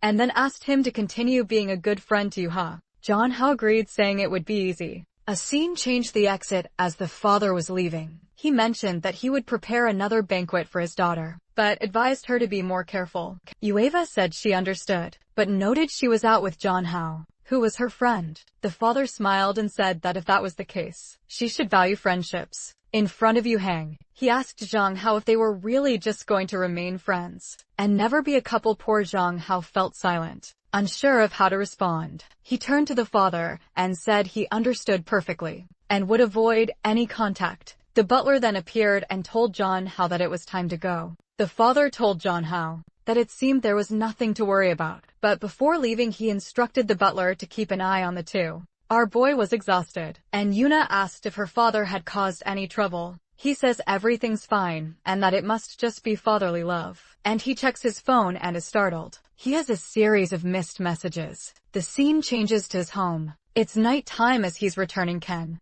Ken, who is soon going to have liver problems, is as usual a bit drunk, embarrassed. Jean Hao approaches and asks why she's drinking alone. She simply asks why he hasn't been answering his phone. At that moment he knows he's in trouble for ignoring those calls. He starts making excuses, saying he had it on silent. But she ignores that and just asks if he had fun with his classmate. Embarrassed, he says he did but shouldn't have ignored the calls. Ken says it's fine, but he'll have to make up for today by spending time with her tomorrow. She tells him that he has to talk to the platform people tomorrow. She says it's perfect, because they can go to the mall together and can sort out that issue. She tells him to take a shower and just agrees. While Ken thinks that with these two competitors, she'll have to be more aggressive. The scene shifts to the next day. Someone says they're embarrassed to have asked to meet him on the weekend. Our boy responds to Song saying it's no problem. She says that his fan base isn't small anymore, and that he needs to appeal to his new fans. She hands him a tablet with streaming auction for him. As soon as he sees that it's for him to act like a fool in a kimono, he says he's not that type of streamer. She then shows a second photo of a night cosplay, saying he won't have to show much skin. He agrees, saying the second option is more acceptable, but he's shocked when she says that in that case, they're doing it now before he can react. She's already got the camera in hand, telling him to take a look. With no other option, he soon dressed as a knight, posing for the photo. What he didn't expect was a crowd watching, and apparently, this video was already recorded and shown to someone during a meeting. The girl comments that it's a great place to invest, because that cosplayer alone attracted a lot of people. However, people are thinking that the cosplayer is very handsome, until he realizes he's being filmed by a drone, sending footage to the meeting. At that moment the signal is disconnected. She apologizes, saying she'll send someone to investigate, but someone in the meeting says they'll handle it themselves. It's Manhwa who says that since he destroyed the drone, he'll have to pay the price later. Our boy is exhausted because it took forever to take all those photos. He hears someone knocking on the door and asks if it's his sister. But when he opens the door, it's Wyman, arms crossed. He tries to close the door, but she blocks it, saying it seems like he's really trying to ignore her. She glares at him, asking if she has to break into the house. He reluctantly invites her in. Sitting on the couch in business attire, she asks why he hasn't been responding to her for the past 2 days. Embarrassed and trying to cover it up, he says the day was very busy and offers her some tea. She just laughs in his face, asking why he's dressed like that, and if he really thinks it's good to earn money this way. He says she wouldn't understand, thinking to himself that she once wanted him to be a streamer for her company. She asked why he wants to continue streaming, if she already told him she pay much more. But our boy, tearing up, says a man has to earn his own money. She just laughs, saying she agrees with that, and pulling him by the collar, says they need to resolve the drone issue. He's flustered, asking if that was her company's drone. As he's about to talk about money, she says she knows a better way to compensate. Before he can respond, she kisses him. She helps him catch his breath, and tells him that the outfit suits him well. Our otaku boy jokes that she would look good with cat ears. She asks if he wants to see her wearing them, and warns that he have to kill her first. Out of nowhere the boy becomes energetic and gives a playful drum tap. She looks confused and with 50 kilograms of muscle. He licks away. She comments on his courage to lift her in such an embarrassing way. He admits he has courage but can't hold her up for long, because he's already trembling. He asks her to get down, and she says he might collapse to the ground. She then remarks it's a shame he failed the counterattack. Our boy is disheartened, realizing his body is indeed very weak. Wei tells him that in terms of strength, he stands no chance. She helps him catch his breath once more. Half an hour later our boy is exhausted and worn out, while Y-Man, still radiant, talks about the red moon that only appears after a solar eclipse. John Hao is curious, knowing this phenomenon occurs only once every 14 months. She explains that there's another type of lunar eclipse influencing the red moon and that her investigations suggest this new eclipse is related to the red moon. John Hao becomes intrigued, thinking this might relate to how his body ended up in this world. As his sister arrives back home, the two of them look back and John Hao is startled. Kin's groceries fall to the floor, and she surprised asks John Hao what he's doing. She thinks to herself that she must be going crazy to see him like this. She questions why he's dressed that way, and he explains it's for a stream he's doing. She understands it's work. While thinking he looks amazing, he says he's going to take a shower because he's tired. She offers to give him a massage later. He suddenly stops and calls her, saying it'll be difficult to remove all the tied-up clothes, and that he needs help of course. Ken doesn't refuse such an offer. He's suffering, dying of heat, asking her to take it off quickly while he thinks to himself, it's good that Wei didn't try to escape. As she helps him undress, he remarks he felt like a kantuna. She notices his sweaty back and feels a bit uncomfortable. He says he smells bad, but she says it's a pleasant smell, hugging him and saying he looks handsome in that cosplay. She teases that if he did more cosplay she might stop liking women. She's excited when he mentions he'll have to make cosplays for live streams. With that he goes to take a shower, thinking it would be good to make her like men. But then someone coughs in the bathroom. When he looks back, Y is not standing there staring. Poor guy, as he's about to say something. His sister asks what the problem is. He quickly tells Wayne not to stay silent and turns to his sister, saying he's stubbed his toe. But it's okay. She asks if he needs help, and he insists he's fine and she doesn't need to come in. He asks why she didn't use the chance to escape. The warrior isn't paying much attention, and just asks how he can be shirtless without any change in expression. He calls her weird for acting like a pervert, hiding in someone else's bathroom. As he leaves, Y remarks that it's interesting. He has a sister who wants to try various cosplays, and reminds him that his sister isn't so simple.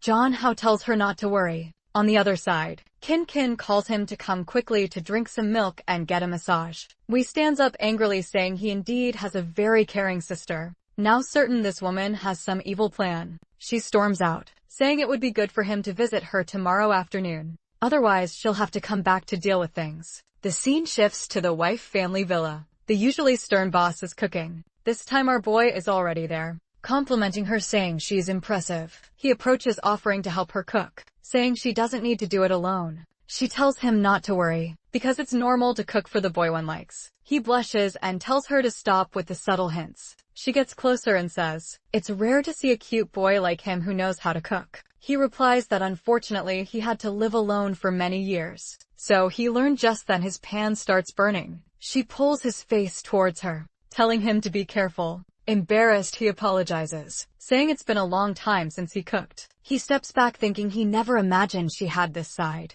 A while later the banquet was ready. She said she wanted to see his reaction when he tried it. Our boy was hesitant, unsure of what to expect. He tried the food and said it was very good. The competitor then asked if it was better than Kin's cooking. He said there was no comparison because Kin was family. Wayne and questioned if he really thought they were family. John Hao affirmed that he did and was very happy to be her brother. However, Wayne and remarked that if Kim were so good, she wouldn't pretend to like women just to get close to him. John Hao argued that it didn't make sense for her to pretend that, given how much she cared about what others thought of her, and that he genuinely liked Kin. Wei then questioned if he liked her, to which John Hao firmly responded that he did. We started getting angry, calling Kin a formidable competitor. She leaned back and told him to go ahead and eat. He asked her to stop getting involved with his family if they were to continue their cooperation. Wayne was convinced that while he considered Kim family, she saw him as a toy, and the place he called home was nothing but a lie.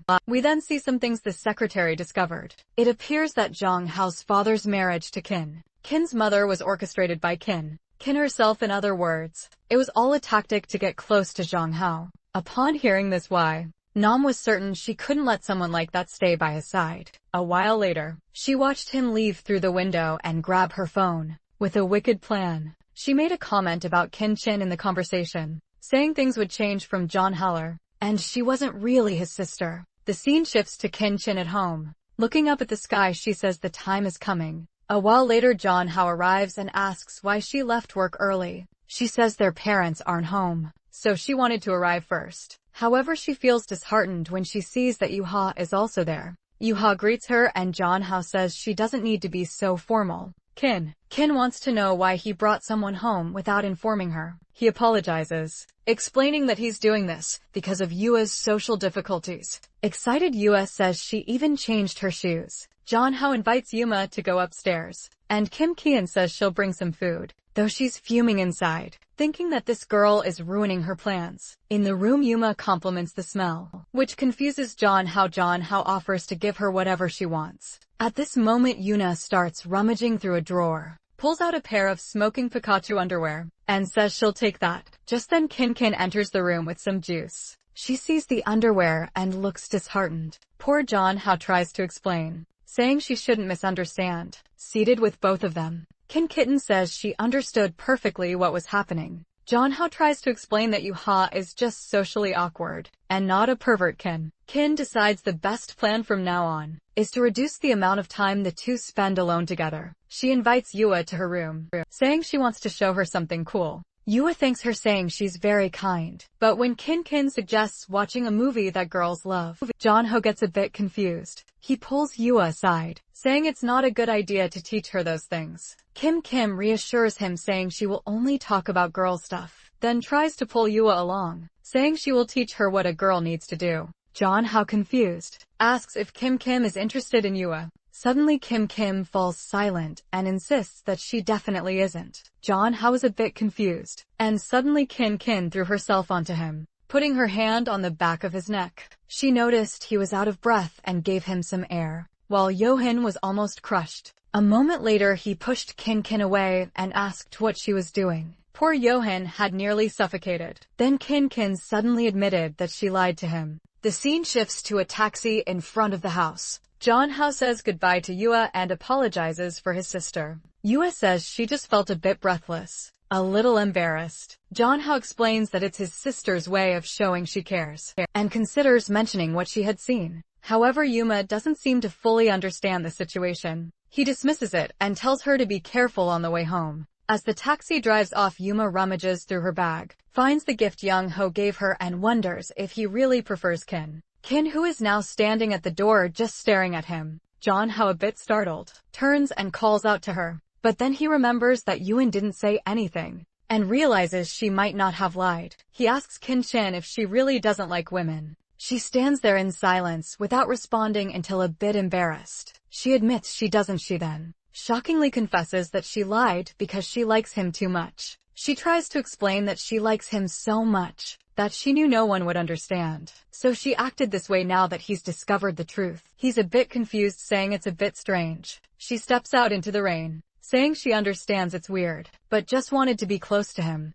and reveals that she doesn't want to lose him again. Jong Hao tells her to calm down or she'll catch a cold, and asks if she's referring to their childhood. She says yes, but knows he doesn't remember much. While thinking to herself that she'll do anything to stay with him, she then reveals to him that she has secretly always been close to him, from elementary school to now, and has never left his side. She admits she likes him so much that she has been doing foolish things. Just then Wei Nan appears, saying she arrived at the right time. She calls Kim Chin and informs John Hao that, as he can see, Kin was never really his family. John Hao is shocked to learn that Wei Nan knew about this and had this conversation with him. He feels downcast as Wei Nan says Kin Kin has been lying from the beginning and urges him to come with her, warning that he might forget who he was in the past. Kin yells at Wei Nan to get away from their house, but John Hao calls out to his sister Kin. Kin turns and tells him not to worry, assuring him she'll handle it. However, John Hao hands her the umbrella,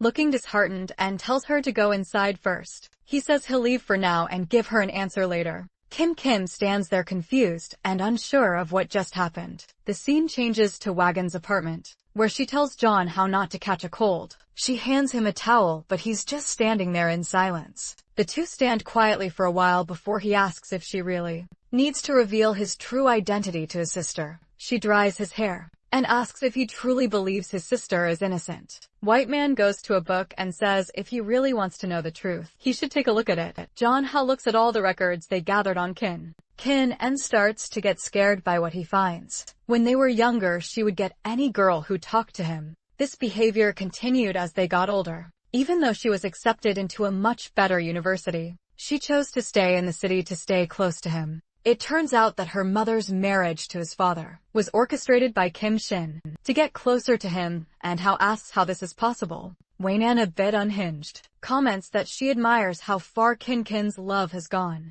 The poor boy sweats coldly, not understanding what this crazy woman is saying either. Wei Nan approaches and says that normally, those being pursued never really understand. She takes out a cigarette and says she'll try to explain, clearly noting that in his world, it's usually men who pursue women. In this case, all she did was try her best, going to great lengths to follow and interfere in his life, affecting his social status and even his family. Wei asks if what she's done is perverse or not. Sun Hao stands there poor thing, unable to say anything. Wei Nan extends her hand, saying that if he comes with her, he can forget these problems and study the red moon sun. Hao, scared, says he can't think straight and needs to go home first. He offers to take him, but he insists that it's okay, and he can manage on his own with that. He leaves without saying anything more. On his way home, he keeps thinking about how strange and frightening his sister is, having done all those things. What he finds odd is that fragments of his memory suggest she's not that kind of person. He has no idea which version of himself she likes, and this kind of thing can only be discussed face to face. The boy returns home to find her standing in the rain. She is desolate, still unable to recover from the shock.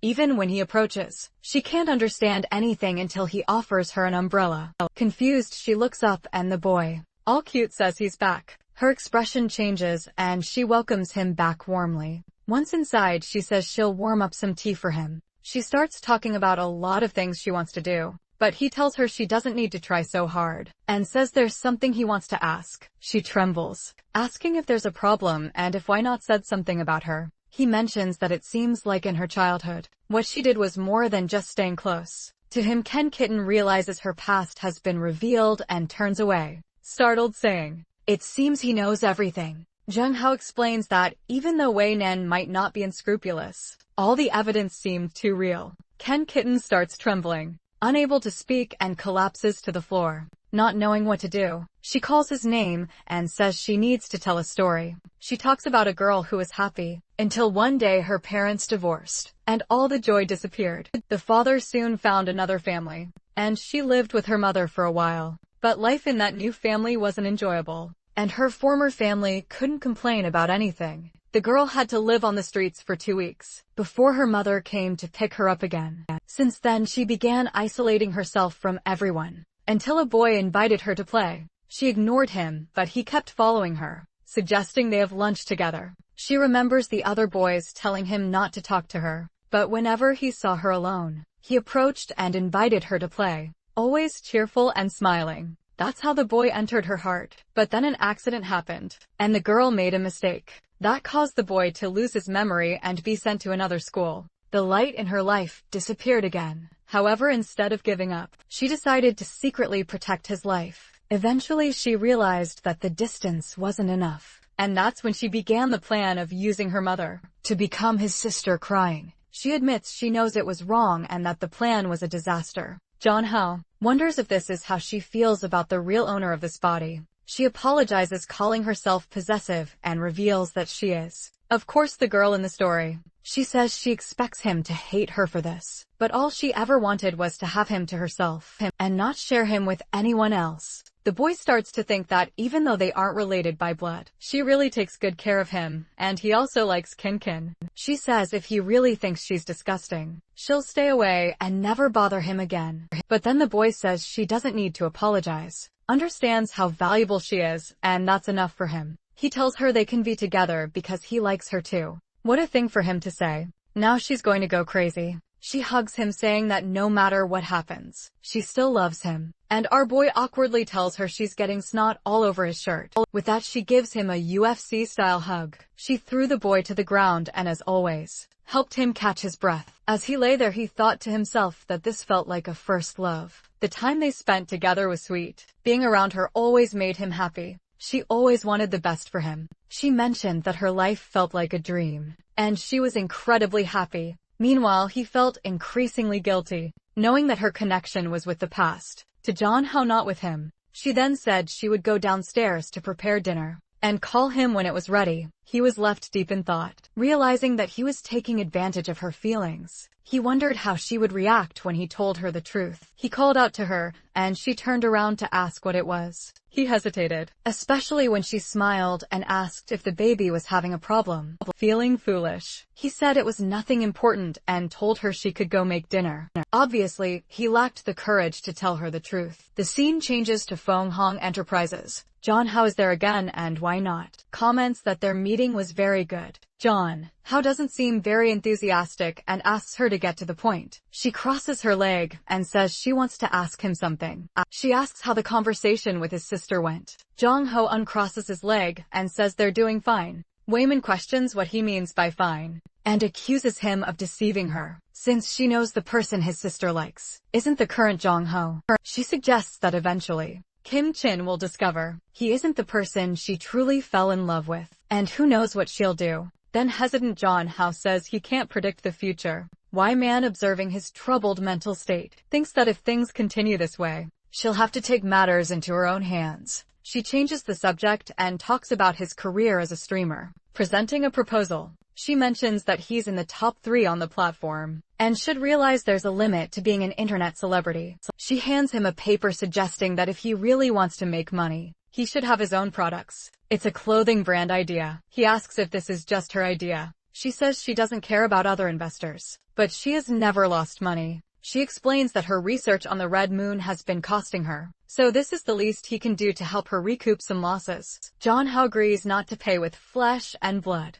but if it's a matter of time, he can help a bit, and promises to repay her for all the help she's given him. He then asks what style of clothing she has in mind, and she tells him to be independent and create his own style later. As he leaves, she thinks to herself that with her strategies, it will be easy to manipulate him. Her plan for now is to keep him busy with his career, as he's the type of man who enjoys making money. This way he'll be more independent from Miss Kin, and she can use her influence to pull him away from his sister. Later John Hao returns home. Kiki asks if he's busy, and tells him not to spend too much time on that clothing company. John Hao reassures her not to worry because they're helping him a lot. However, she knows very well that this clothing company is undoubtedly connected to Anan. She calls him over and says that now that they're together, he doesn't need to work so hard because she will support him. Just then, their mother appears and says it's time to let her brother sleep. Starting to notice that something is strange, Jong Hao thinks that lately she's been taking good care of him. Even though they've been spending less time together, she always cheers him up if he wanted. This life he's living could last forever. The scene changes to the next day. John Hao is exhausted, sitting in his school chair when Yuna comes over and asks what's wrong. He says he's fine, but seems down. He explains that he's just tired, because he's been working on creating a clothing brand. As he was about to mention needing a professional model, he sees her standing there and gets a perfect idea. He tells her he'll need a favor. After school, the scene changes to a photoshoot session, where they're taking pictures of Yua for the clothing catalog. Someone comments that the girl has potential, and could even join the company. Suddenly Ken shows up, complimenting John Hao on his good work. He asks her what she's doing there, and she says she brought some treats for her favorite person. The people around think she's very beautiful and friendly. Then someone else arrives, questioning why there are so many people there. Ken wants to know who invited this person. It's obviously Wai Nan,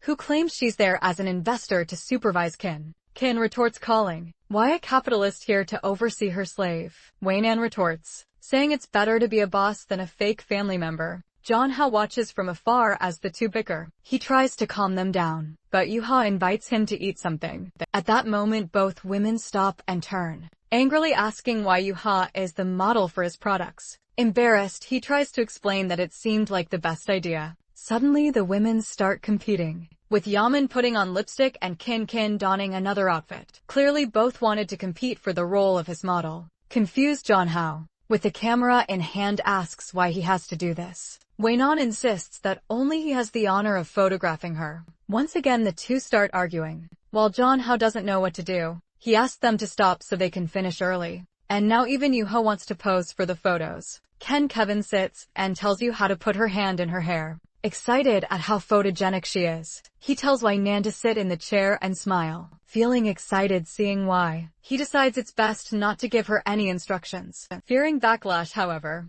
seeing that she's not posing properly, he tells her to stretch her leg. Feeling thrilled to be ordering a CEO around like this. Time passed as he took the photos, while Yuha watched the competition between the girls. At the end, he thanked everyone and offered to treat them to dinner later. Once again they were competing for his attention, leaving him unsure how to handle it. He decided to let them figure it out and not get involved anymore. Later back at home, the product link and the page were working well. He felt a bit insecure since it was his first business venture. But with everything set up, he had no choice. He started the live stream and there were 17,000 viewers. He mentioned the shopping cart in the right corner and invited those interested to check out his products. What he didn't know was that most of the women watching weren't pleased with this. Even his biggest fans started saying that the image of the perfect idol was breaking. Some commenters mentioned that this move was a misstep, while some in the chat supported him. The majority criticized him. A few people recognized Waynan, and even at Kin's workplace, she was also recognized. The boy's popularity was growing. Reaching 125,000 viewers, people were looking at the designs, noting they were unique and asking if he had created them. Of course, he had borrowed all the ideas from the world he came from, which is why he decided to launch fashionable women's clothing. As viewers saw the prices, public opinion started to shift positively. When Adam was excited, noting that it seemed like it would be a success way, eager to help, plan to buy a ton of products to boost sales. In no time sales went from 1 to 123,000 in total. Jong-ho was confused by what was happening. He knew there was a chance for things to go well, but this was over the top. Later he was online and noticed many posts about him. People were even sharing the clothes he wore, claiming it was the new fashion trend. He just wanted to watch some videos to relax, but all he saw were ads for his own products. He couldn't believe that in less than a day, everything had sold out. He concluded that the girls had probably done something. The atmosphere wasn't great. When the three were together, someone approached and asked what he was complaining about. Jong-ho, embarrassed, wondered when she had arrived. She gave him a hug, and guess he was confused because his company had done well, and he wasn't sure what the next step should be. He turned and said he wasn't prepared. She reassured him that he didn't need to work so hard, and that she would support whatever decision he made. Embarrassed, our boy thanked her, and mentioned he was planning a celebration party and invited her. She accepted, but said she would take a bath first. In the bath she pondered why he was throwing a party to celebrate. She was sure that Waynan and Yuha would definitely be there. She realized she needed to clarify her relationship with John, how to keep the others away. She knew this would make things harder for John, how, and decided she might follow a more aggressive plan. A scene changes to the celebration banquet. The girls are all there waiting for our boy, who arrives with his sister, saying they didn't need to dress up so much. The three women immediately start to dislike each other,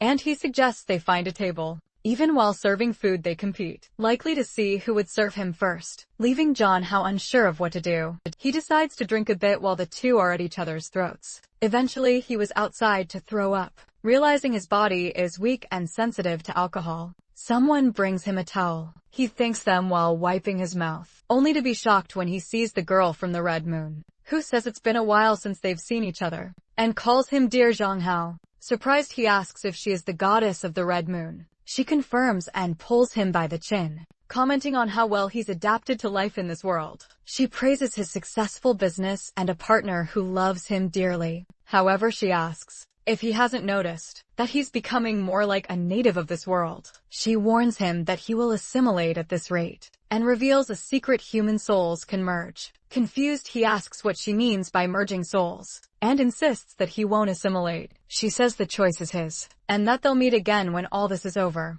As he yells for her to wait, she disappears in front of him. Now he's confused about this merging of souls and assimilation. Yui appears and asks if he's okay. He says he is, and she informs him that the two women are fighting inside. He suggests they go back inside before the two kill each other, but he doesn't mention the Red Moon or another world. A while later, Jong-ho's life had returned to normal. He didn't have as much time to spend with Kin-kin, but their relationship was more stable. 2 months later, autumn arrived. Yu and Yuan complained that it was too cold. Like winter, Jong-ho was nearby just looking at his phone. When she approached and asked which girl he was talking to, he told her to respect his privacy, and Long said that as a celebrity, he wouldn't talk to just any girl. Yua then arrived and greeted Jong-ho. Later, back in class, the teacher announced the school's 50th anniversary was coming up. She said there would be a dance involving a boy and a girl, and everyone would have to participate. After the pairs were formed, they had to practice for 2 weeks.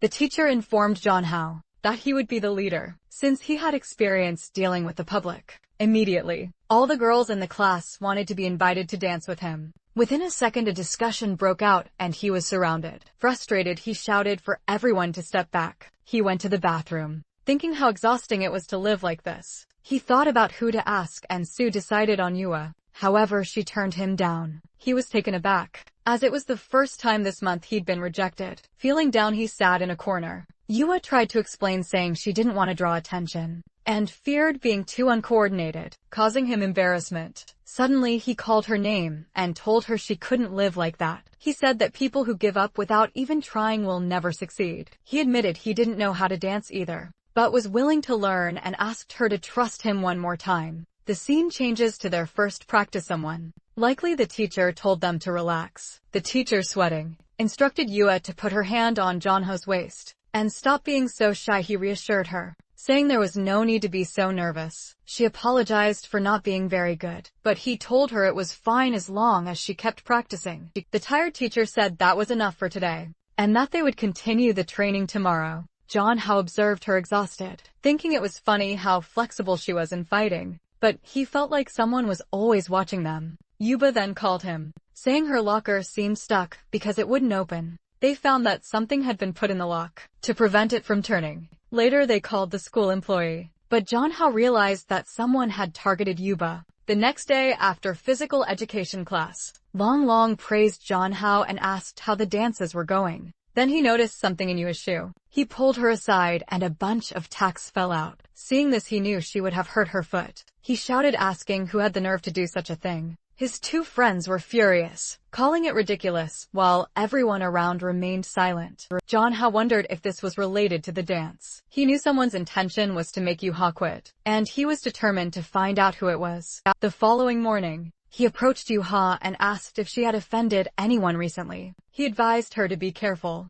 Suddenly, he saw a bucket heading towards her head. In a heroic act, he put his head in the way. Taking the hit himself, a drop of blood fell on Yu-ha's face. But Jong-ho, seemingly unfazed, asked if she was okay. He turned to shout at whoever was above them, but Yu-ha warned him to be careful. Ignoring her, he ran upstairs, determined to find the culprit. He opened the door to the upper floor and found a girl crying, saying she didn't want to hurt him. She just didn't like Yu-ha monopolizing him. Jong-ho said nothing as she continued shouting that Yu didn't deserve to have him all to herself. The girl seemed to go mad, lamenting that she shouldn't have hurt him. Immediately, Jong-ho ran to her, grabbed her arm, and pinned her to the ground, telling her to stop this nonsense. He sternly told her to stop getting involved, saying it was up to him to decide who deserved to be with him. The girl stayed silent, just listening. Then Yuga appeared, crying and running towards him. However, Jong-ho's vision began to blur. He couldn't understand what was happening, or why he couldn't see clearly.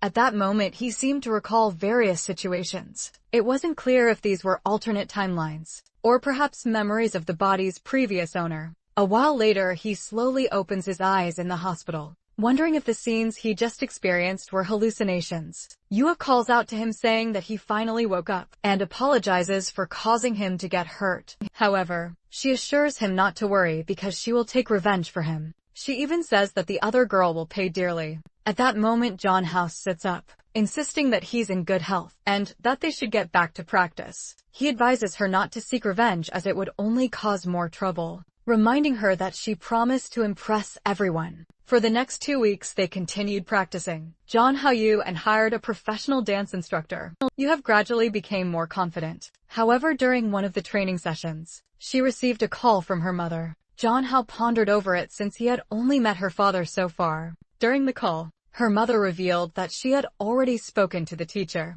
to prevent Yua from participating, urging her to quit, to avoid embarrassing the Min family in front of important people. Yua tried to explain that people depended on her, and that she had been practicing for a long time. Her mother insisted it would be better not to disgrace the family. The poor girl was at a loss for words, until Jong Ho took the phone from her hand. He first apologized for his behavior, and then pleaded for her to let Yua participate, explaining that she had been working hard, and would not embarrass anyone. Suddenly you would grab the phone and shout at it, that she would not give up, saying goodbye to her mother and ending the call. She turned to John Hao and apologized, insisting that he had to participate. He thought to himself that she was impressive when she was serious. The scene shifts to the day of the performance. The announcer declares it the school's 20th anniversary. Yuva's mother is present as his wife Nam, attending as a renowned entrepreneur from the city. The school representative announces the start of the event. The curtains open and a tango tune plays.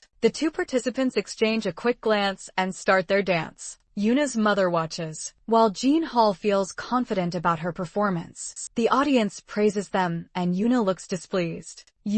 His mother begins to wonder what caused such a change in her daughter, who she remembered as not being so confident. Suddenly the stage lights go out. John Hao is confused, because this wasn't part of the plan. The audience questions if this is part of the performance. The school representative calls out to John Hao. He asks what happened, and she explains that there was a problem with the circuits, which it would take 20 minutes to fix. He protests, saying it would be foolish to leave the audience with nothing to do. For 20 minutes they would all leave. He worried that Yu Hua would lose the chance to impress her mother. A friend next to her mother remarked that her daughter seemed lost in this emergency, while the mother just watched to see what would happen. The teacher was about to announce a 20-minute intermission, but John Hao grabbed her megaphone and confidently declared that they were always prepared for anything. Meanwhile, backstage, Long was trying to come up with a solution. Then White Man appeared asking if they needed help. At that moment, Wan called for John Hao, who saw that White Men had found a light for them.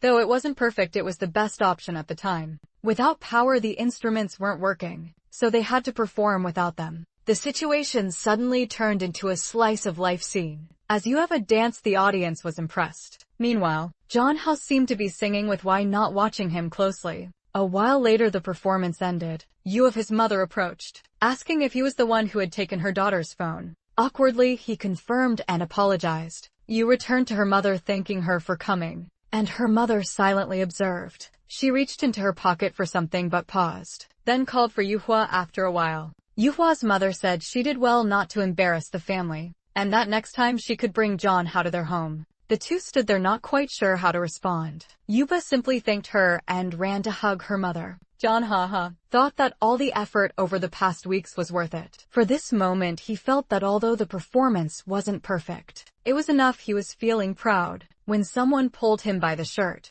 It was Yuba asking if he had time. Now they went to the physical education room. He asked why she brought him there, considering they usually practice there. She said she wanted to bring him to that place because she wanted him to listen. She said she had been very happy since she met him. Every day during recess she wanted to talk to him more, and every weekend she wanted to go out with him. She even said she learned a lot from him, but because of his appearance, she felt she was losing control. She said that when she saw other girls talking to him, her heart ached and she had nightmares. She began to approach him, saying she thought it was some kind of illness. But then she took his hand and said she was certain about her feelings. She asked if they could be together now. He was in trouble because everything she said was extremely serious. He considered her a good option because of her personality, but there was someone else on his mind, and he couldn't deny his feelings. He thought to himself that this wasn't a very manly way to be decisive, and he couldn't act like this. So he called out to Yuva,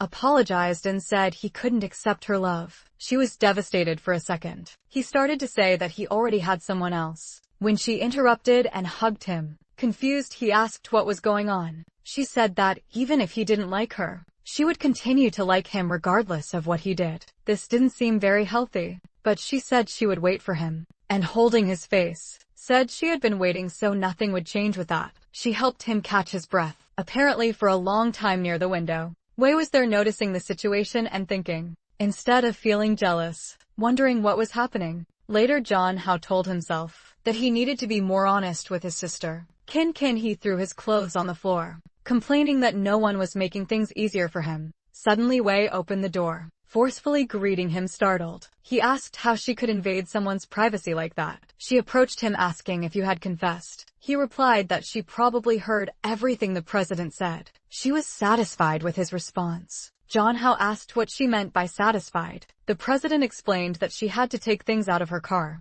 to help him with that dance, so now he had to repay her. He told her, ask instead of doing these things and promise to help somehow. She said that in this world, good husbands always help their wives dress. Seeing what she was doing, he asked what kind of craziness this was. She informed him that he would have to help her put on her stockings. Again he tried to pretend he didn't like it, but he was clearly flustered. He began to help, thinking it was an easy way not to betray his sister's trust, and still calm this crazy woman. But the angel on his shoulder said it was clearly a betrayal. The devil, on the other hand, said it was his duty to help people. They started arguing, calling each other names. John Hall thought it wasn't very manly to owe people favors. He began helping and asked why we liked wearing those stockings so much. She said her social status required her to always look presentable, and asked if he liked it. He continued helping, saying that, even in his world, this would be considered a bit wrong. Suddenly he stubbed his toe and she trembled a bit. This girl clearly wasn't right in the head either. She apologized while thinking about why she was acting this way. John Hao, on the other hand, noticed that she seemed different. She blushed, unsure of what to say. Then she asked about the incident of the hospital. He explained the situation with the bucket, saying it was accidental. However, Yaman was already eager to punish the person responsible, and he told her to forget about it. He said she could finish dressing herself, since he wasn't very confident with that part. But she seemed to notice something. She adjusted the rest and thanked him for his hard work. Outside, while waiting for Wei to finish dressing, she asked why he was still shy since she had already seen everything. Suddenly her phone rang. It was a call from her secretary. When she answered, the person apologized, but said it was urgent. The secretary informed her that they had found what they were looking for. Wei Man was startled, asking if it was true. She said she was going immediately. She waved goodbye to John Hao, saying she would treat him to a meal later. However, he noticed that something had happened because she changed suddenly. A while later, John Ho was back in bed exhausted, but there was no peace in that house. As Kin came to check on him, she asked what was wrong, mentioning that he seemed very talented in dancing. Referencing the performances with Wai Nan that were recorded, she acknowledged it was a school event, but admitted she felt uncomfortable. She hugged him, saying she didn't like how popular he was becoming. She asked if she wasn't enough for him, wondering if he needed other things. John Hao thought to himself that making the woman he liked cry wasn't something a real man should do. However, the more she depended on him, the guiltier he felt. She kissed him intensely while he thought that in the end, he needed to tell her everything. After she had metaphorically sucked his blood, he asked what the problem was. She told him not to worry, saying it wouldn't happen again. But this time she wanted him to remember it clearly. Just then a plate crashed to the floor. John Ho's father entered, asking what was going on. Both of them suddenly became nervous. They tried to explain, but it was clearly difficult to get out of the situation. A while later, someone demanded they speak up. It was Kin's mother, saying she wanted to know what was going on. Kin tried to downplay it, saying they were just playing around. But her mother slammed the table, saying family doesn't play like that, asking if Kin had forgotten she became John Ho's sister when she moved in. Both stood with their heads down. Unable to respond, the mother called their behavior disgraceful. Kin remains silent, unsure of what to say. Jonho's father suggested they might not need to take it so seriously, but the mother insisted that Kin had always been peculiar and never spoke up when things happened. She regretted letting Kin live with her loser of a father. At this, Kin's expression changed and she said she would tell everything. But Jonho interrupted, saying they were practicing for a vampire play coming up at school. He was going to be the lead actor and asked his sister for help. Their mother looked confused, asking what this was about. Chin just watched quietly. Their mother, believing Jonho to be an honest person, thought he probably wasn't lying,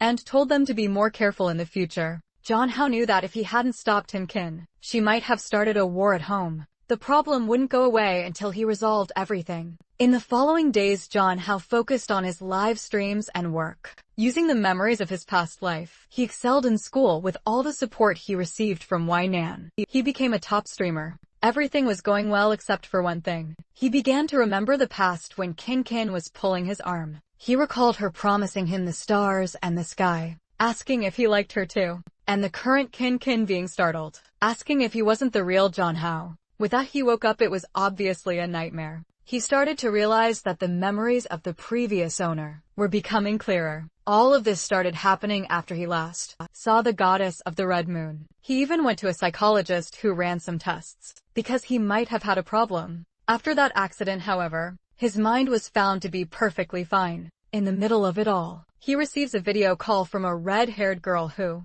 says it's something urgent. She is the operator of the platform where he streams, and tells him they have a problem due to short videos. Because of this, they are launching an offline campaign, and need someone who can attract a lot of fans. She explains that he is the only male god who could turn the situation around. Our guy already knows. They're asking him to do something he doesn't want to do again. However, she assures him that he doesn't need to worry, because it will be easy and it's an offer he can't refuse. If he accepts, he would earn an 8-figure salary per year at these events. He gets excited and asks what activities will be involved in this event. The scene shifts to a beach. His friend informs him that it will be a reality show, similar to a Mr. Beast Survive on a deserted island for 7 days video, and of course Kin is there as his assistant, so he won't be alone seeing this. Our guy says the island doesn't seem so bad. Then someone calls him. It's Yua, who found out about the event and obviously came to see him. But where there are 2, there are 3. Naturally, why? Nana is also there, asking why everyone is watching the show she set up. As they start arguing again, Jonho stands there unsure of what to do. The organizer calls everyone to a meeting to explain the rules. The group gathers around a table, and a blonde guy announces that he will be the host of the show. He explains that Miss Nan will be a special guest. He goes on to say that participants will pair up and compete to see who is the strongest. The first round will have 2 events, volleyball and capture the flag. In the second round, everyone will be taken to survive for 5 days on a deserted island. Those with the best rankings in the first round will be able to select the best survival items. Some papers with the rules are handed out, but YN tears them in half, saying there's no need to worry about that since it will be easy. The blonde guy tries to explain that it would be better if she read them, but she just asks if he's really going against her word, not wanting to offend her. He quickly says no, of course. Several streamers from the platform want to pair up with Miss Wei.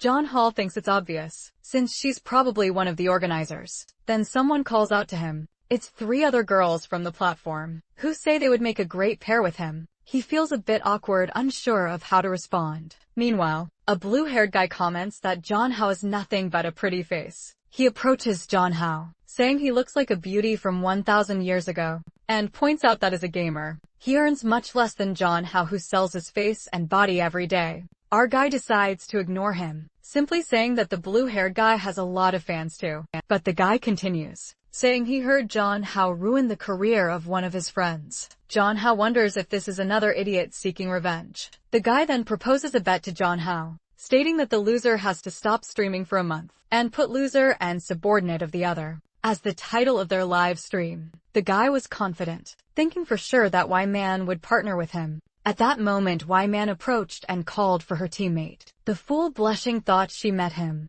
However, Nan grabbed Jonho, saying she would partner with him. Jonho asked why she got involved in the competition, to which she replied that she was there to help him. However, he said that he was a man who didn't need anyone's help to win. But she just called his name and mentioned that call she had received. Earlier they said they found another person who like him. came from another world. Jonho was shocked because he had no idea about this. Wayman explained that this person knows you are from another world and seems to have something special. But first, they would verify the authenticity of everything this person said. Jonho wondered what would happen if there really was another person like him. Then she caressed the boy, telling him not to worry since she was taking care of him. Suddenly someone cleared their throat nearby. It was of course Kin saying that the sun was very hot and he needed sunscreen. So he left with his sister, telling Wayman to prepare for the competition. Wayman watched as Kim Chin once again led him away. A while later the blonde announced the start of the competition. The first event was volleyball, and naturally Jonho's team would compete. Both teams were on the field, and he told them to get ready. Our guy was up against the blonde, and the baldy white man tossed the ball up and served with such power that the ball twisted. The poor guys on the other side didn't stand a chance. A few plays later they were on the ground admitting defeat. The blue gear guy from earlier, who had also made it to the final, commented that Jonho had been carried by his team. He approached asking if Jonho even knew what volleyball was, and warned him that now he would learn the difference between them. With everyone on the field, the match began. The blue gear guy threw the ball up and jumped about 30 meters to serve. Jonho was shocked, and Wayman realized it was almost professional level skill. The ball came crashing down and Wayman told Jonho not to try anything. However, the ball hit him square in the face. The announcer remarked that it seemed the blue team's strategy was to injure Jonho. Wayman asked if he was okay. The guy on the other side was laughing, saying accidents happen of course. Wayman told him to shut up, but he responded that he would show them what cruelty really was. The game continued with the score staying close. Wayman tossed the ball up, and this was their chance to win. She aimed at the exhausted guy on the other side, who accidentally managed to block it with his arm. Both teams jumped to intercept. Suddenly Jonho, channeling a scene from Haikyuu, told her to trust him instead of spiking. She gave the ball a light tap, and Jonho awkwardly jumped 30 meters. Though clumsy, he managed to hit the ball with his face, at least landing it on the ground, thus winning the round. A while later, everyone was attending to the worn-out Jonho. As usual, they were competing for his attention while he was unsure what to do. While they fussed over him, the blue-geared guy recorded the scene, saying he would embarrass Jonho. Later, while Jonho was walking around, everyone seemed to be talking about him. He sensed something was off and wondered what was going on. A girl beside him suggested he check the search results. The top result mentioned Anchor and Jonho winning 1-3. He wondered how this had happened, and saw a photo from the previous day, realizing that someone from that place was sabotaging him. This would obviously damage his online image. Blue-haired guy approached, saying it looked like a paparazzi had caught him, and that people like that should be jailed. Then white man bumped into him. She got a list of everyone who had arrived on the island, and warned that whoever it was, she would make them disappear once she found out. The blue-haired guy trembled. Jonho thanked her, but said it was trivial and reminded her that it was a public place, so she couldn't threaten people like that. She blushed, saying he was being too presumptuous. Meanwhile, the others wondered why Wei Nam was acting that way. Then Kim Chin and Wei entered the room. Jonho turned to ask what they wanted. Kin ran to him asking if he was okay, and saying she would handle it. She said she already had a good idea of who it was, and would investigate it by tonight. The guy seemed scared, wondering why his sister was there. Then Yahello mentioned calling her grandmother to bring in some people from the military.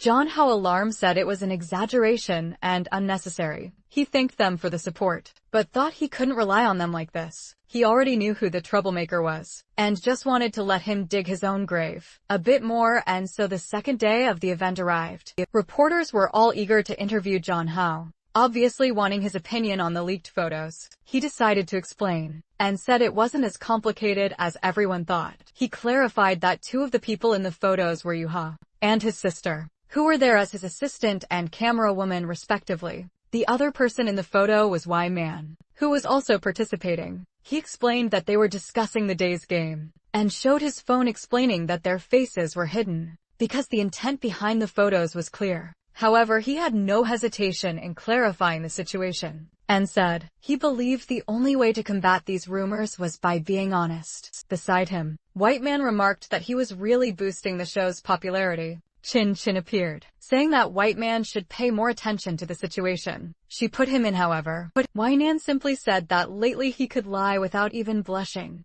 and asked Kin Kin if she didn't think he had changed a lot recently in the bathroom. The guy who took the photos knew he was in trouble. His plan was to deny everything and hope they couldn't pin it on him. Just then Kin appeared and said she knew it was him. He turned startled and asked what she was talking about. She told him to confess, saying she had proof. He claimed ignorance, but she informed him that she had hacked his phone, restored the backup of the photos he took, and found other things from his past. He panicked and asked what he needed to do to keep her from leaking it all. She simply approached and told him to disappear, grabbing him by the collar. She said he was lucky she wanted to grow old by Jonho's side. Then she threw him to the ground, leaving him crying like an idiot. She turned with a smile and told him to take care of his own life, leaving him there snotty and abandoned. Outside, she met Yua and told her everything inside had been resolved. She said that if Yua had any questions, she could ask her later during the Capture the Flag competition. A guy ran out as soon as it started. Zhang Hao, surprised, told Wei Men to be careful, but the guy slid on his knees to Zhang Hao, grabbed his foot, and said he was quitting the competition. Praising him, Zhang Hao was confused and asked if the guy had some other trick up his sleeve. But the guy just begged Zhang Hao to forget everything that happened. The organizer tried to explain that the event had already started and asked what the guy was doing. The guy then revealed to everyone that he was the one who took and posted the photos of Zhang Hao. Wei Nan simply watched and the guy cried, saying he just wanted to go home. In the end, his team quit and Zhang Hao's group advanced. But Zhang Hao knew the guy must have been threatened somehow to quit like that. When Zhang Hao opened the door to his room, he saw something unexpected. His sister was there waiting for him. As usual, he asked why she was there, and she immediately hugged him, saying she came to this place to take care of him. Embarrassed, he said he understood and asked what she wanted to do. She was silent for a moment, remembering when Wei Men had said he seemed different. She laughed, thinking that apparently Wei Men was losing to his sister. Yuhua, who was nearby, said that no matter how much he changed, she still wanted him, but Wei Men told her to shut up. Kin thought to herself that even if he changed, she still liked him, and that no one was better for him than her. She then said she wanted to confess their relationship to their relatives. Zhang Hao hesitated, wondering why she was bringing this up now. He approached and humped her, saying it was a promise. Then it was the last day of the competition, where they had to carry supplies across the island. In that place, finding food, water and shelter would be the biggest challenge. In the jungle were Zhang Hao and Yinan, who seemed ready to take on a wild adventure. Zhang Hao couldn't stop thinking about how strong she was. She looked back and asked if he was scared or what was going on. He said it was nothing and they could start right away. With that, she entered the forest, telling him to stay close. She grabbed some mint leaves and said they would be essential for surviving mosquitoes. Zhang Hao was impressed, remarking that she really was a soldier before. She handed him some and told him not to worry, as with her around, this challenge would be easy. All they needed to do was reach a nearby lake. When they arrived, she said she would try to catch a fish and told him to gather some berries. However, she reminded him to use the walkie-talkie or signaler if he encountered danger. Zhang Hao assured her that there was no need to worry and everything was fine. She told him to hurry and come back to eat the fish. As Zhang Hao wondered, he thought that after this event, they needed to distance themselves. A while later, he returned and called for her. He explained that he didn't know which berries were edible, so he brought them all. She praised him and said she had also found something useful. But then her expression changed and she told him not to move. He was confused, unaware that there was a snake near his hand. Unfortunately, he ended up touching it. The snake turned towards him, ready to strike. White Man immediately jumped in to protect him. Taking the bite herself, she quickly pulled the snake off and threw it away. Zhang Hao asked if she was okay. Her knee was bleeding and she had been bitten on the arm. Zhang Hao thought she was in serious danger and knew she needed treatment. He pushed her down and told her not to move. A production crew member informed the organizer that it was a non-venomous snake, so there was no serious concern. The organizer suggested sending support, but not to arrive too quickly as the bite was on her shoulder. Zhang Hao saw no issue with helping to remove the venom. However, Wei Man was confused by his actions. It was too late though, because the boy was a professional lifeguard. She wanted to tell him that wasn't the proper treatment for a snake bite, and the event crew even had to cut the live stream temporarily. Nearby, Kenshin was observing everything. Clearly not happy, Zhang Hao spat out the blood he had sucked, determined to find some bandages. However, Wei Man, out of breath, told him to wait and asked where he had heard that this was the way to treat a snake bite. She explained that if it had been truly venomous, he shouldn't have tried to suck it out as he could get infected. She clarified that the snake wasn't venomous, so all they needed was some clean water. A doctor was being sent over, and the organizer reminded her not to interfere with the game. Then someone called out saying they would come too. It was, of course, Kin, being well known in the medical field. People recognized her. She announced that as Jong-ho's sister and a doctor, she wanted to check on him. The other doctor said, it would be an honor to have such an incredible doctor as her. As might fell, the two were in a cave. Jong-ho mentioned that he was starting to feel awkward with how much she was staring at him. The camera was on the ground, and he asked if it was okay and they were supposed to be filmed. She simply said that she was the boss, so it wasn't a problem, and explained that what was about to happen couldn't be broadcast on TV. She began to approach Jong-ho, who asked why she was acting like this all of a sudden. Seeing her expression, he joked that it seemed the snake had some other kind of venom. However, she was 10 times stronger than him and threw him to the ground. Unfortunately, there was nothing he could do. She was too strong for him. She then commented that her clothes were a mess because of the wound, but mentioned it might be very convenient. Outside, someone said they should be close. It was a group of doctors, one of whom commented that they had lost the walkie-talkie signal. Kin started to get worried. Then she heard some noises beside her. When she looked, she asked who it was. It was, of course, Yuha. This guy couldn't go a second without having all three around him. When the doctors looked back, Kin had disappeared. Kim then asked Yua how she was in the jungle. Yua said she had been following them. Kim told Yua that even though she liked Jong-ho, it was impossible for them to be together. Yua simply said she knew that, however, all she wanted was to stay by Jong-ho's side and make him happy. And of course, if she found anyone who made him unhappy, she'd explode that person's head. Kin just observed quietly. Meanwhile, somewhere else, someone was telling a certain person to stop. Our boy had been immobilized, and the president warned him that this time he couldn't escape. He said he didn't want anything, but she replied that his body was more honest. Just then they heard someone shouting his name. He immediately recognized the voices of his sister and Yuhai and told Yu and Nan to get everything in order. The president was furious once again, annoyed that the others had ruined her fun. A little later, the two of them entered the cave. Jong-ho immediately asked his sister why she followed them. He was making excuses when she noticed some marks on his neck. Furious, she immediately called out Yuan Nan, who told them they shouldn't be there since it was a competition area. However, Kin lunged to punch Yuan Nan, who easily defended herself, and asked if she really wanted to go down this path. She then landed a solid punch on Kin's stomach. Jong-ho was shocked as they started to fight seriously. The president approached and asked Kin who she thought she was, to try to teach her a lesson. But then they heard something. Yua was also coming in to try and punch the president. Yunan easily blocked it, but Yuna didn't stop, saying that anyone who hurt Jong-ho was her enemy. She managed to land another kick, declaring she would fight anyone who caused him trouble. This time Yu and Nan was pushed back, and like a joker,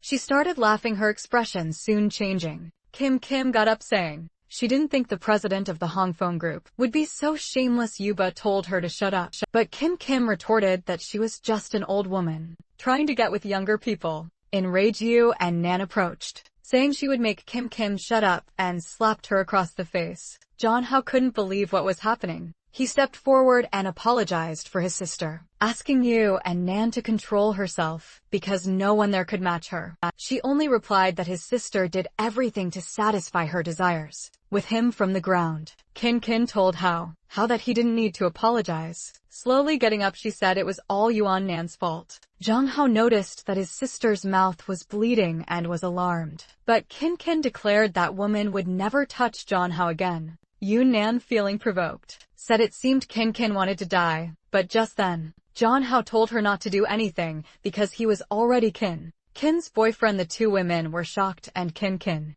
of course, he had a little smile. He explained that this event was just a farewell, and that he would never speak to Yu and Nan again after this. He added that they were never compatible, and now that Yu was with Kin, it was all over. The scene shifts to the doctors walking through the forest. They discuss among themselves why Kin seems to be acting alone. But the blue-haired guy notes that from the tracks on the ground, she isn't alone. They see a fire in the cave ahead and assume that's where the group is. Back with Jong-ho, he told Yuan Nan once more that he wanted her to stop interfering in his life. But Yuan Nan just told him to shut up. She didn't care about the spells Kin Kin had used on him. After dealing with Kin Kin, they would talk. John Hao tried to reason with her, saying this did make sense. Kim Kid admitted that Yuan Nan was strong, but insisted she wouldn't give up on John Hao. Just then they heard a sound behind them. When they looked, they saw two doctors hiding behind a pillar. Embarrassed, one of them awkwardly commented that they seemed to have arrived at a good time. Outside, she said that if you and now was okay, they could take her back to the starting point of the island. But the president warned them not to talk about anything they had seen there. The doctor agreed, saying she wouldn't tell anyone about it. But at that moment her expression changed. An arrow struck the back of the doctor, passing through and startling Wei Yin. And someone was approaching from the side, and she had no idea who it was. The person nearly slashed at her, but she dodged just in time. It was the blue guard guy from earlier. John Hao came in with a kick, telling Wei Nan to back off, and he sent the guy flying. At that moment she sensed another arrow coming, and threw herself to pull John Hao aside. He was in shock, realizing he had almost died. From the shadows, someone emerged, saying that Miss Wei Nan had grown rusty. It was a woman in camouflage clothing with a tattoo on her waist. Wayne and asked why they were alive, and John Hao wanted to know if she knew them. She confirmed, saying they were a group of extremist terrorists, and that the snake tattoo represented the Ouroboros organization. She mentioned having had fun with them once before. The woman replied that that wasn't the case, and that because of their past, they would have to fight to the death. She explained that they had been waiting for the perfect opportunity, and this event in the forest was just what they needed. Of course they weren't going to miss this chance. Kin Kin shouted, telling them to wait, and announced that she was surrendering. She said that if their issue was with Wei Nan, the rest should be let go, and she promised never to speak of this incident, even offering the large sum of money. The one acknowledged Kin's intelligence in trying to remove herself from the situation, but said they were professionals and couldn't leave any witnesses behind. White Man told them there was no negotiating with these people, and said that when the fighting started, she would protect them and they should try to escape. However, John Hall thought that escaping wouldn't be easy. They had 4 people, but the attackers were well armed and might have others hidden. With that, the order was given to advance. Everyone rushed towards Wei Nam and Kin. Kin threw herself at John Hao, telling him to follow her. However, the blue-haired guy came up behind Kin asking where she thought she was going. John Hao jumped in front to protect her, punching the guy's hand before he could slash. Kim Tin wondered how he had such skills, and John Hao told everyone to stop fighting and flee with him. The woman seemed impressed. Meanwhile, the organizers were relaxing with drinks, talking about the man getting promoted to director. If everything went well, unfortunately, the group was still surrounded as they were about to enter the cave. Wayne and questioned if John Hall thought this was a good plan. He said he wasn't sure, but it was better than guaranteed death. Outside, the woman told her team to finish them off as they were done for Wayne, and turned and told them to go in first, warning that it would be dangerous if everyone turned their backs. John Hao hesitated for a moment, but she urged him to stop wasting time and get inside. One of the attackers lunged at her, and Wei Mount went to face them, telling the others to flee. Inside the cave, John Hao found the supplies they had missed earlier.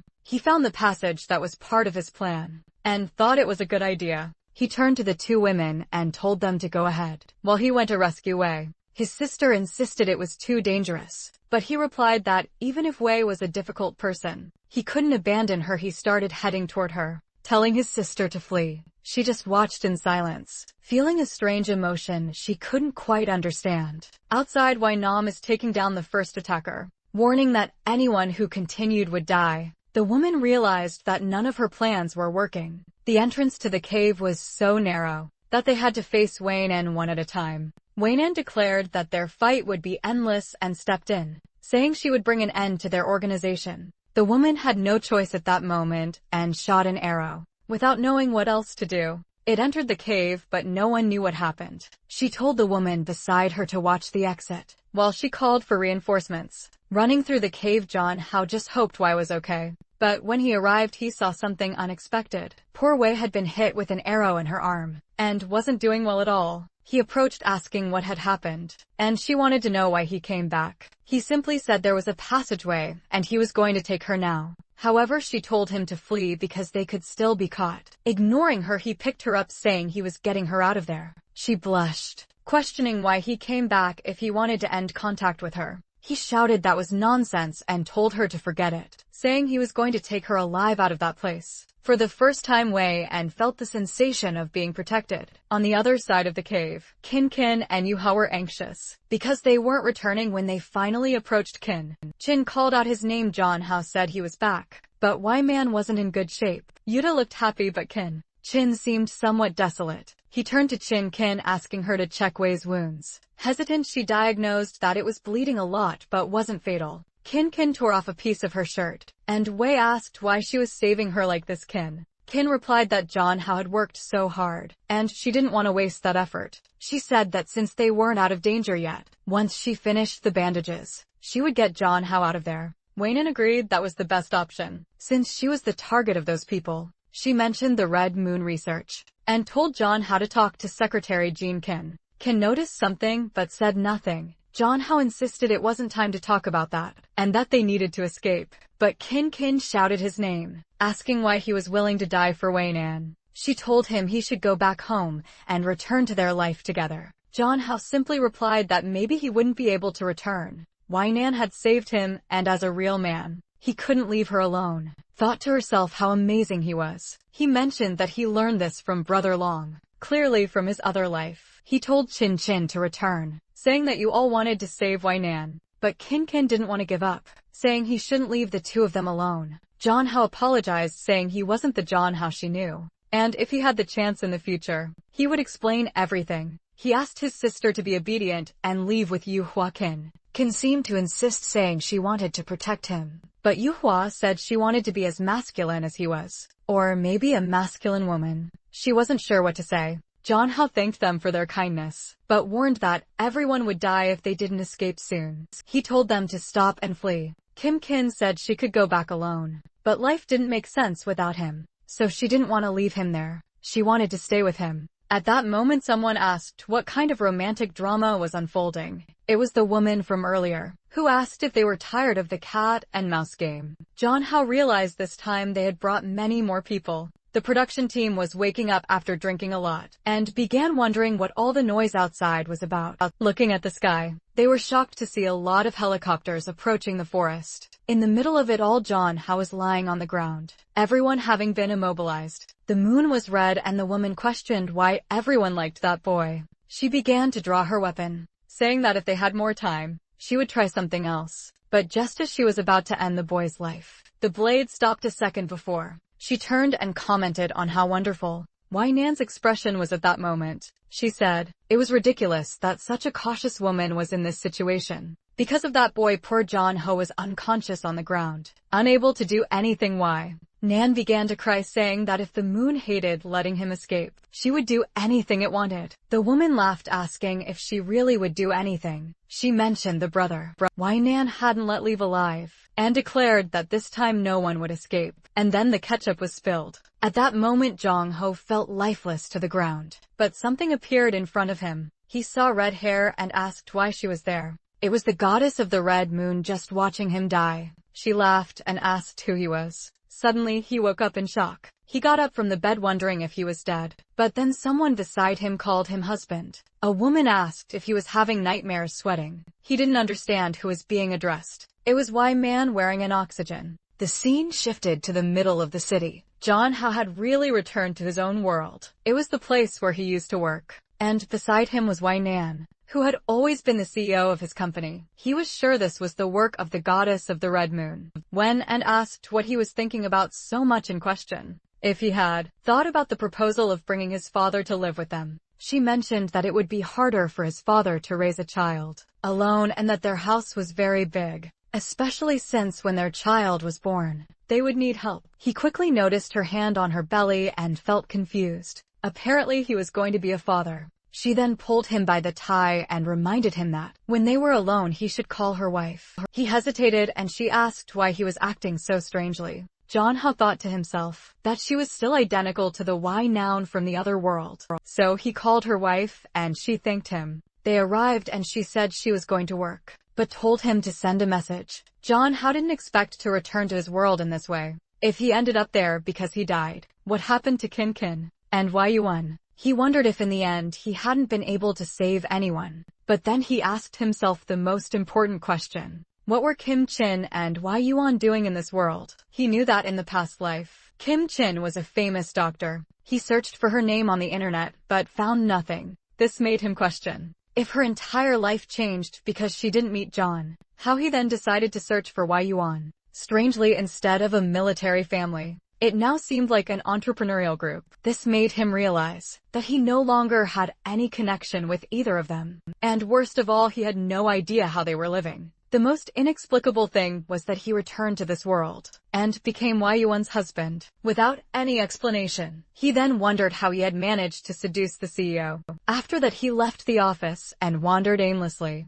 The world seemed familiar, but it was very strange at the same time. He went to where his house was in the past life. He didn't know how his father was living. And then Wai Yuan appeared and asked why he had returned. Before the end of the workday, she approached saying she was planning a surprise, but he had already arrived. She asked if he remembered that today was his birthday, and that she had planned a party with his father. John House seemed confused and asked if it was really his birthday. Wai Yuan just stared at him and asked if he was having some problem. He just said he wasn't used to her being so kind. John Howe found it strange that he had no relationship with her, and now had to live as if they were husband and wife. So he asked how a woman as ambitious as her ended up with a common guy like him. She said he was acting very strangely, and didn't seem like the guy she knew. She put her arm around his shoulder and said that if he was anxious about the marriage, she would take care of him. She gave him a kiss and told him not to worry. Then she said they would discuss this more later,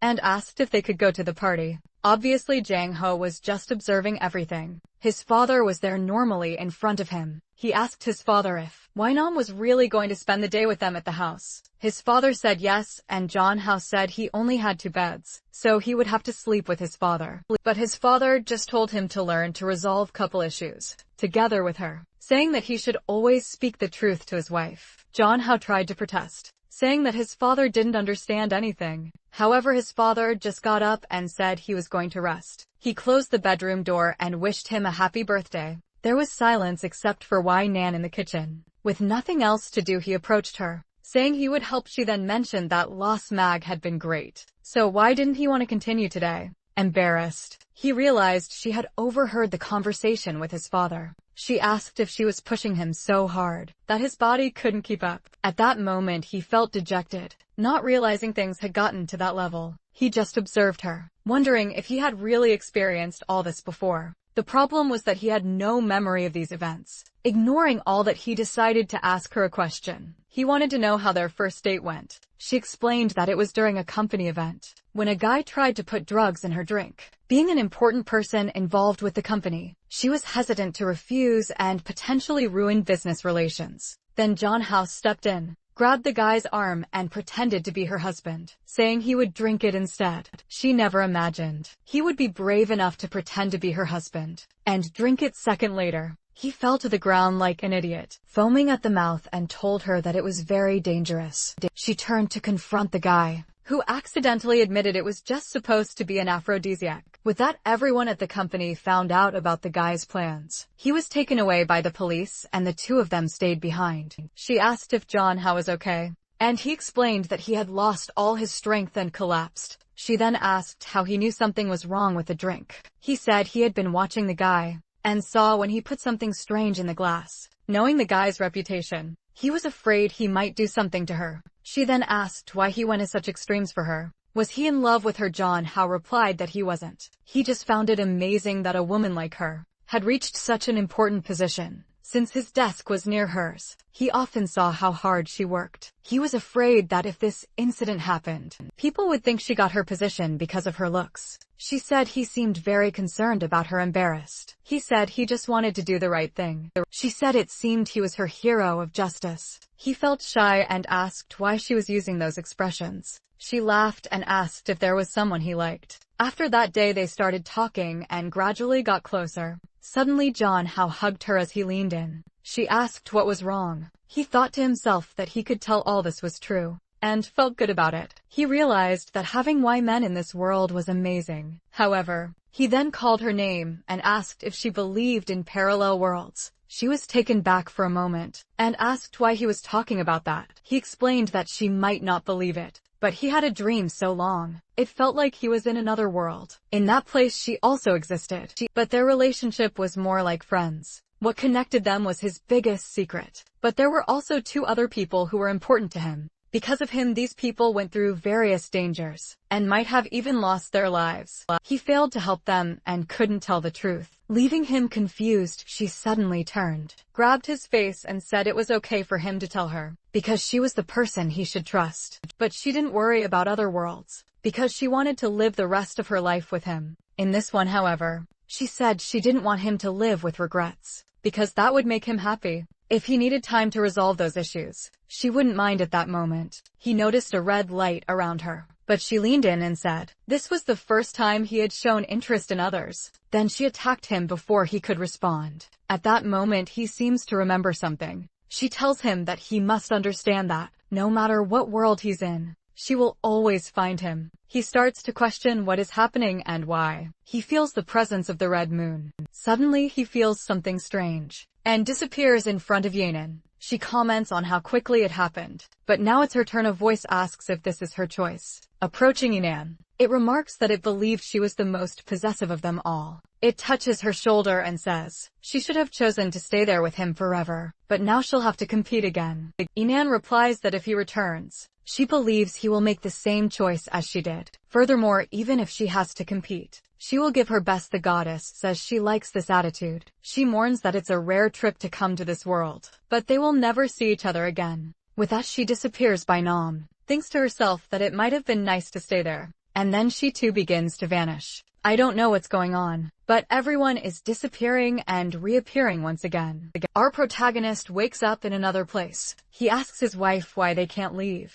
That's when someone covers his mouth. This time it's Yuva says the pervert is dead. He's confused, wanting to know where Wei has gone. However, Yuma just tells him not to move. And to be honest, he asks why his classmate is on top of him. A while later, observing Yuma on her phone, he realizes it's another trick of the blood moon. This timeline is many years after the previous one. He knows everything is extremely chaotic, but he must stay calm. Clearly, he is being teleported between lives he could lead, only to be sent back to despair. At this moment, Yulad extends her hand, apologizes and says she accidentally restrained him. He says it's fine, noticing that now she's a police officer. However, it seems that in this world, she doesn't know him. She tells him to hop on the bike, because they're going to the station. Our protagonist thinks she looks older and cooler. At the police station, she apologizes to the captain, saying she caused problems for their department. He scolds her, reminding her that their job is to serve the public. However, she's always anxious and disrupting operations, so she needs to learn to stay calm. She continues apologizing, promising it won't happen again.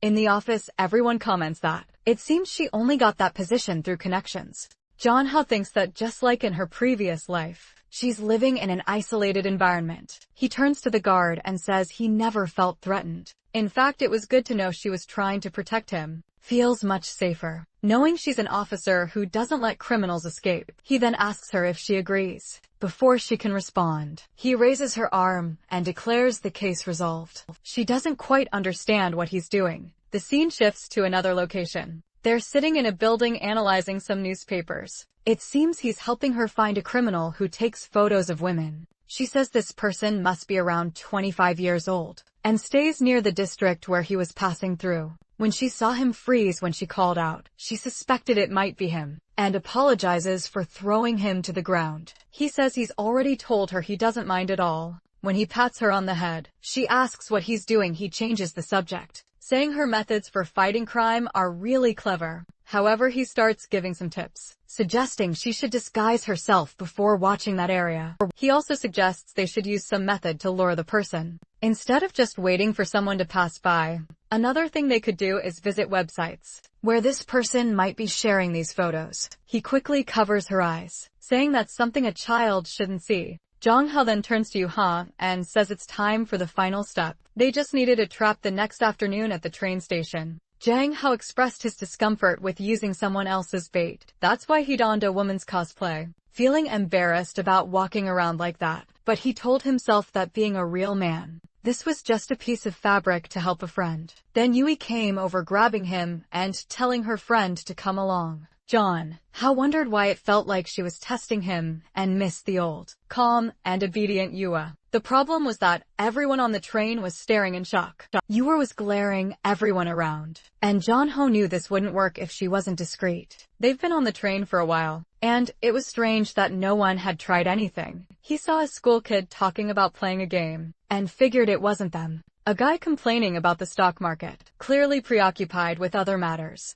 and a calm old man who didn't seem suspicious. Frustrated, John Hao wondered why no one had taken the bait. Yui tried to reassure him, saying they could try again if needed. Suddenly, the entire train car jolted. Yui stumbled and fell into John Hao's arms, wrapping herself in a pile of fabric. He told her to stay still and be careful, but the men nearby, seeing the situation, were instantly smitten. Yui, still acting odd, commented that he was impressive, even as a woman, leaving John Hao confused. As people began commenting on the minor accident, John Hao felt someone touch him. Realizing there was a person behind him, he noticed a partially open suitcase underneath. Suspecting there was a camera inside, he stepped on the person's foot, who yelped about his expensive shoes. John Hao turned and accused him of being overdressed for a pervert with a hidden camera. The man, realizing John Hao's voice was male, questioned the absurdity of the setup. John Hao demanded he open the suitcase, sure there was something incriminating inside. The man tried to leave, claiming they were crazy and attempting to walk away,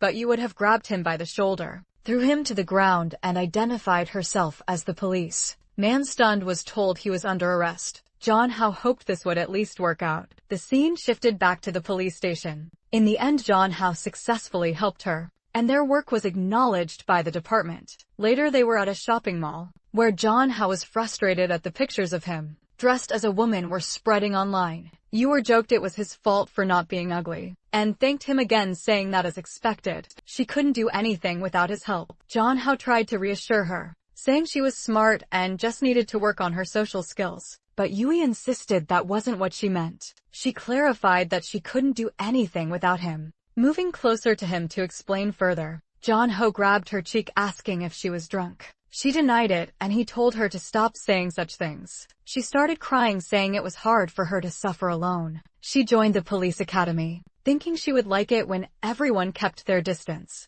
because they knew her grandmother's position. This caused problems with her family, who began pressuring her to find a partner and setting up blind dates. But she always refused because they weren't like him. John Hao was confused, not understanding what she was talking about, especially since they theoretically hadn't known each other long. Suddenly, she collapsed into his arms, her face turning pale. It seemed she was sick, and the protagonist apologized, saying he would make up to her. He carried her, saying he knew the perfect place. They headed to the beach, where John Hao remarked that it was the perfect place for her to sober up a bit. However, Yui complained that she didn't enjoy being carried. She mentioned that her feet hurt, prompting him to massage them. She complimented his skills, and he mentioned that he learned it all while working on his parents' farm. Suddenly, she called his name, but remained silent. She thanked him, and he asked if she needed anything else. Yui stood up, stating she understood. Now, as the red moon shone above, she said she couldn't selfishly keep him there. Confused, John Hao asked what she was talking about. She referred to him as classmate John Hao, telling him he had somewhere else to be. He was at a loss for words, realizing she knew they were in the same class, something she shouldn't have known. It dawned on him that the red moon was at play again. And then he vanished. Yui Hao reached into her pocket, pulled out the pendant he had given her, and said she would miss him. The goddess appeared, commenting that the girl from the Lin family seemed very fragile, and not too smart in her decision. She warned that Yui Hao would have to compete with the other two, without any real advantage, especially considering that it wasn't guaranteed Zhang Hao would return. Yui insisted that as long as the goddess kept her promise, they would prevail. Meanwhile, Wei Nan stood beside a body in a hospital. She saw Yui stand up and congratulated her on her success. She then turned to Shinkin, saying it was now her turn, but asked her to understand that it was his life. They were dealing with Kim. Kim hesitated for a moment, but then affirmed that she knew what she had to do. John Hao felt like he was falling into an abyss, and wondered what was happening again. He was puzzled as to why he had first gone to Wi Man's world and then to Yuha's. The strangest part was that both seemed to know something, almost as if they were certain he was leaving. He questioned if they had also traveled through time, considering the events. It seemed there was an agreement among the three and the goddess. The lingering question was what the purpose of all this was. Suddenly he was blinded by a flash of light. He looked down his hands and realized he had time traveled again. But now he didn't seem much older. In fact, he was back in primary school. He worried that changes in the past might affect everything that happened in the future. Lawson thought he was hit by a ball, falling to the ground with a bloody nose. Later, he woke up to someone peeling an apple beside him. He looked up to see a much younger Kin, who asked if he was awake. Confused, he asked if she was his sister. Kin, she remained silent for a moment, then said she had been waiting for him for a long time, and had a question. Zhang Hao was startled by her tone. Recognizing it as his sister's, she asked if he was the real Zhang Hao. The protagonist hesitated for a moment, realizing she seemed to know the truth. He then confessed that he wasn't the old Zhang Hao she knew, explaining it was just a coincidence that he ended up in this body. He told her he was an ordinary man from another world, who woke up in this body with some of the old Zhang Hao's memories, but no idea how he got there. He admitted the only thing he was certain of was that he liked Kin. Crying, she asked if the real Zhang Hao would ever return. Protagonist said he had no idea. The apple fell to the ground. As she spoke of losing the meaning in her life, seeing her holding a knife, Zhang Hao rushed toward her as she said that since he had disappeared from this life, everything was pointless. He grabbed the blade, telling her not to say such foolish things. He insisted that everything that had happened was his fault, so it was his responsibility to make things right. Since he had taken over Zhang Hao's body, it should be him who dies, perhaps allowing the real Zhang Hao to return. But Kin said he knew that this wasn't the world where the other Zhang Hao existed. However, Zhang Hao insists that they can't know for sure unless they try. Maybe if he disappeared, this dream would end. But Kin says she can't do it, even if he isn't the real Zhang Hao. He trembles as he asks what's wrong. Meanwhile, outside, the teachers are discussing Zhang Hao's well-being. One of them reassures the other that being young, he should recover well from the trauma. They decide to check on him. But when they open the door, they're shocked by what they see. They quickly intervene, asking what is happening. The teacher rushes over, grabbing Kin's wrist, asking if she intended to hurt her classmate. Zhang Hao tries to explain the situation, but the teacher doesn't let him speak, insisting that he leaves immediately. As Zhang Hao is led away, he tries to defend Kin, saying she didn't do anything wrong. However, the teacher is already on the phone, reporting that a girl named Kin appeared to have attempted to harm a classmate. Time passes and we see a man, apparently Kin's stepfather, apologizing for her behavior and explaining that she's having some mental health issues. He presents a gift to the teachers, hoping they will understand. The teacher suggests he returns home, as they'll need time to resolve the situation at home. Kin's stepfather praises her for being well behaved, but holds a belt, questioning why she's causing trouble at school. Her mother tries to intervene, but he's seemingly skilled in Muay Thai, intimidates her. He declares it's pointless to try to teach Kin anything. Kin warns him not to touch her mother. Her stepfather reminds her that he's the one supporting the household, calling them parasites. He then threatens her mother with a belt, but Kin in a sudden outburst hits him on the head. He falls shocked, asking if she's crazy while Kin prepares to strike again. Her mother screams for her to stop, as Kin holds a pencil close to his eye, warning him to ask for a divorce. He apologizes, saying he understands, but suddenly grabs her arm and throws her against the wall. Kin, petite and light, crashes against the wall. The stepfather remarks that he always knew there was something wrong with her, and starts kicking her, saying he's going to teach her a lesson. Outside, Zhang Hao searches for an address, remembering that Kin's house should be around there. Later we see Kin on the floor, battered but conscious, contemplating the futility of everything. She believes she's a complete failure, unloved and unnoticed with a dysfunctional family. She thinks maybe she never deserved to be loved, and considers ending it all. Yes. As she contemplates her dark thoughts, Zhang Hao appears at the window, asking if she's okay. Startled, she questions why he's there, and how he managed to climb up to the 6th floor. He tells her to forget about that. As window cleaners nearby wonder where the safety ropes have gone, Zhang Hao then asks if she's had trouble with her stepfather, mentioning he heard yelling. She tells him to mind his own business, saying if he's not the real Zhang Hao, he should stop saying useless things. However, Zhang Hao insists that he can't ignore it, stating that a real man always does what's right.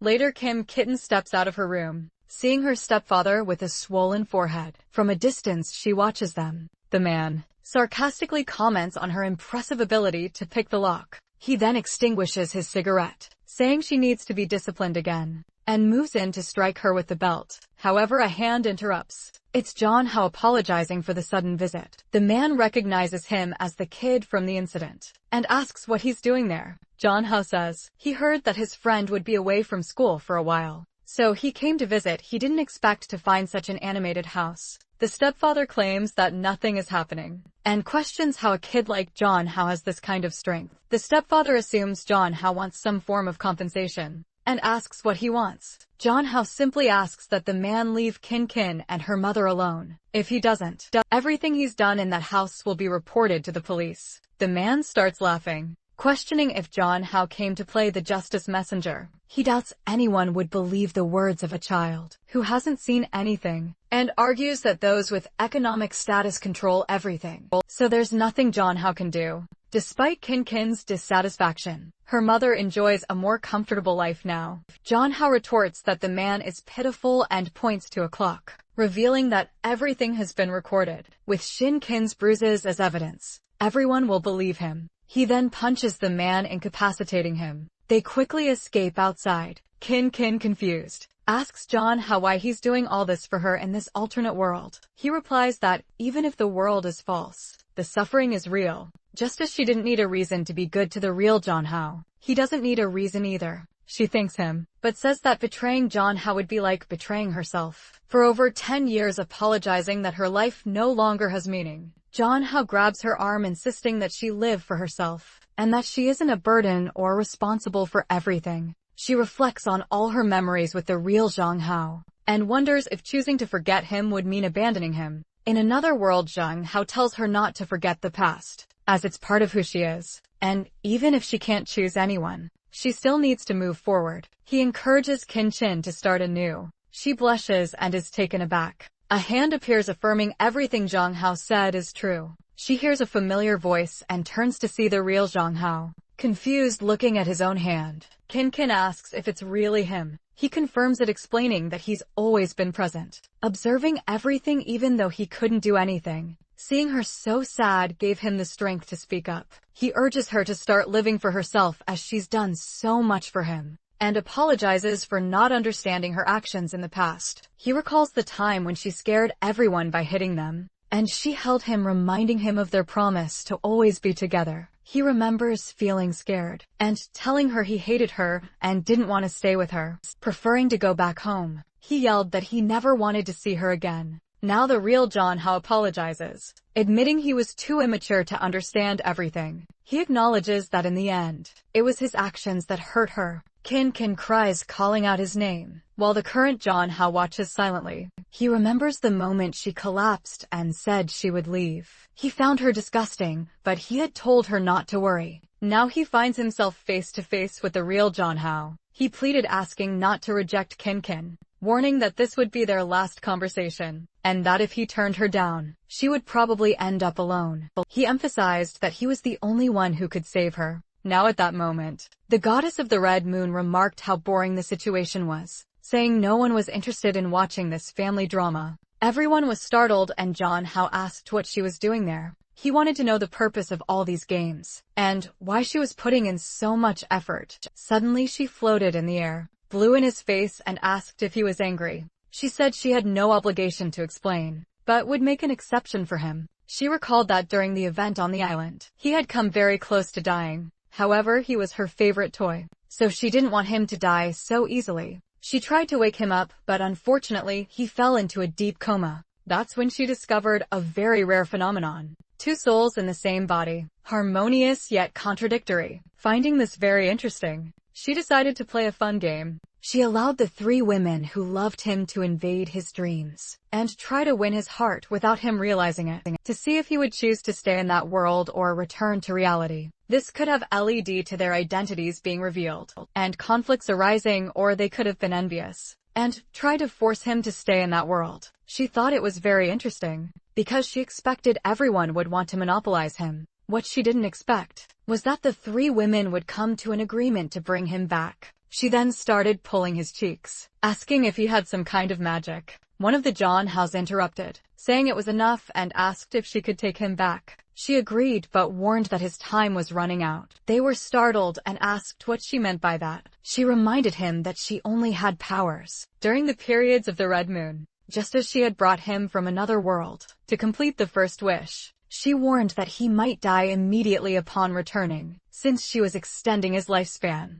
She questioned if he was finally experiencing hallucinations and headaches due to the shared memories. Confused, Janhao asked her to explain what would happen. She said that probably the two souls would continue fighting until both disappeared. Kin shouted, saying she wouldn't accept the real Janhao disappearing again. The real Janhao said that sending a soul to another world for that person to die was the same as murder. The goddess laughed at their mention of murder and said that when a toy breaks, she just replaces it. Janhao wasn't sure if she lacked the energy to help or just didn't care. What he understood was that the longer he spent in this body, the more hesitant and indecisive he became. The truth was, if both souls stayed in this body for too long, he would go insane and lose his sanity. The problem was that the goddess was just toying with him, and he had nothing to negotiate with against her. To him it felt like a dead-end situation. A crack appeared in the sky and she said she was tired of explaining. She was going to send them both to enjoy their last moments.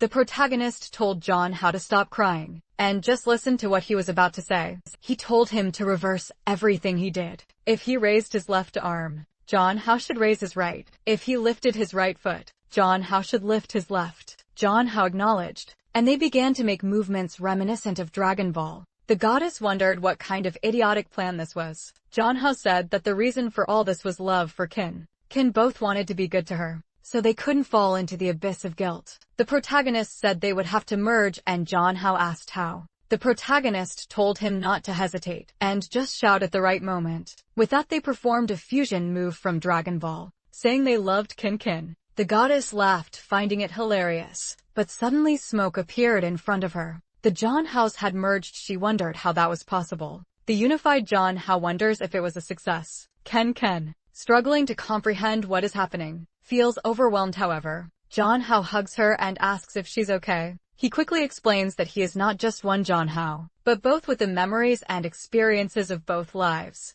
No matter what happens, he will always be there for her. The goddess of the Red Moon entreaty remarks that this plan is quite interesting, trying to combine two different people into a better one. She mentions that she has brought many people into this world, but all men eventually lose their minds. Is the only one who has achieved a perfect union without succumbing to desire. Janhao then speculates if she has been hurt by someone, suggesting she always targets men and ruins their lives because some man broke her heart. She snaps at him to shut up and stop meddling in her life. A red aura surrounds him and Kin and Janhao tells the goddess that she will find a good person. She threatens to come after him again and restart the cycle. Janhao thanks her and says he'll be waiting. They can play together next time. The goddess is left puzzled by this bold boy's offer. Sometime later, Janhao wakes up in a hospital, slowly opening his eyes. The women around him ask if he has finally woken up and how he is feeling. Wayman is excited, wondering if Kin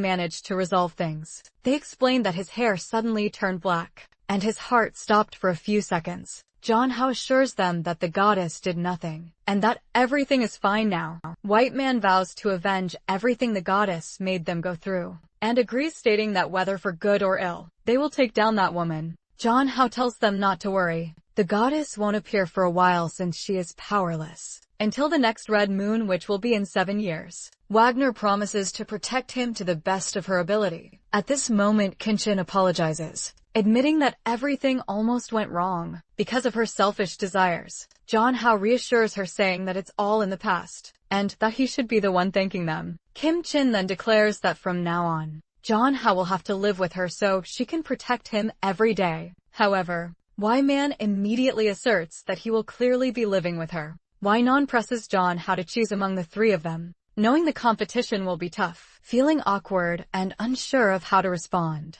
Janhao tells them they won't like his answer. but he can't lie. He asked if it's possible for the four of them to live together. The three women fall silent, shocked by his suggestion, and then berate him, asking what nonsense he's talking about. Kin grabs him, worried that he might be confused due to the accident, and points out that the public opinion would be scandalized by such an arrangement. Nan firmly states that she would never share him, especially not with someone as treacherous as Kin. Tensions rise with Kin seething with anger, declaring she will deal with Nan. However, we suggest that Kin could stay close, as a servant or a good friend. Once again they start arguing, and Jeonho wonders how they ended up back in the same situation. Says she doesn't care as long as Jeonho wants it to. She's willing to stay close to him and give him her love, no matter where they are. She then announces that she's going to make a final move, leaving him confused, opening a book. She starts a marriage vow, promising to stay with him in sickness and in health. The two doctors are taken aback by her determination,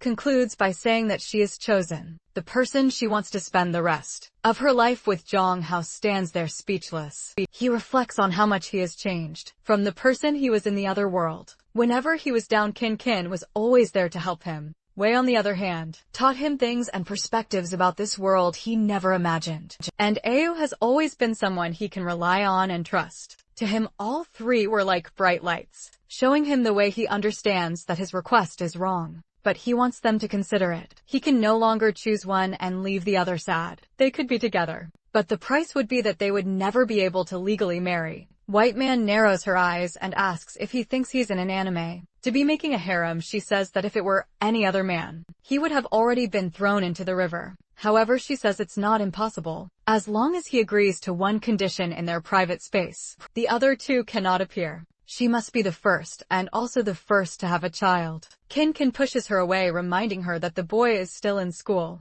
and assures Jeonho that no matter what happens, she will protect him from everything. However, it's clear that this is part of her plan, to gradually monopolize him for herself. Meanwhile, Yaman argues that there must be a hierarchy in a household, and as the most successful, she should be the head. Kin refuses, stating that she has lived with Jeonho the longest. While they argue, Ao innocently mentions that they are the only ones the same age. The size. Jeonho coughs, and they ask if he's okay. He says he feels awful, and would only feel better if they stopped fighting. They all jump onto the bed with him, and he thanks everyone. The scene jumps to 2 years later on a certain island. Someone looks at a paper and tells them they're being watched. It's Jeonho, and someone brings him something to eat. Of course it's Kin, reminding him to replenish his fluids from a distance. Man calls out to him, saying it's time to start their daily exercises. Jeonho asks Kin if she wants to join the exercises. Ao then suggests that after the exercises,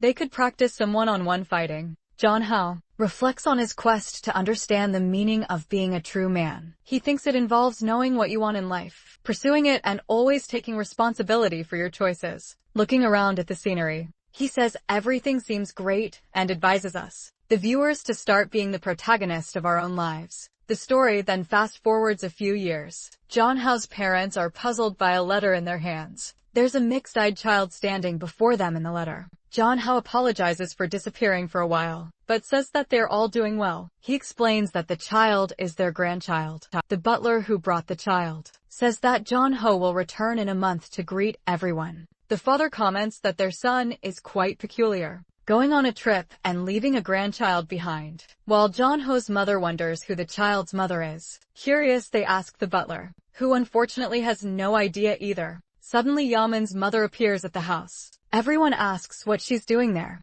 She says she's there to see her grandchild, noting how cute the child is and how much he resembles her daughter. She affectionately pats the baby's head, mentioning that the baby will need to inherit the company, since her daughter abandoned it. Just then, Ao's grandmother appears at the door, demanding they let go of her grandchild, and threatening to call the police.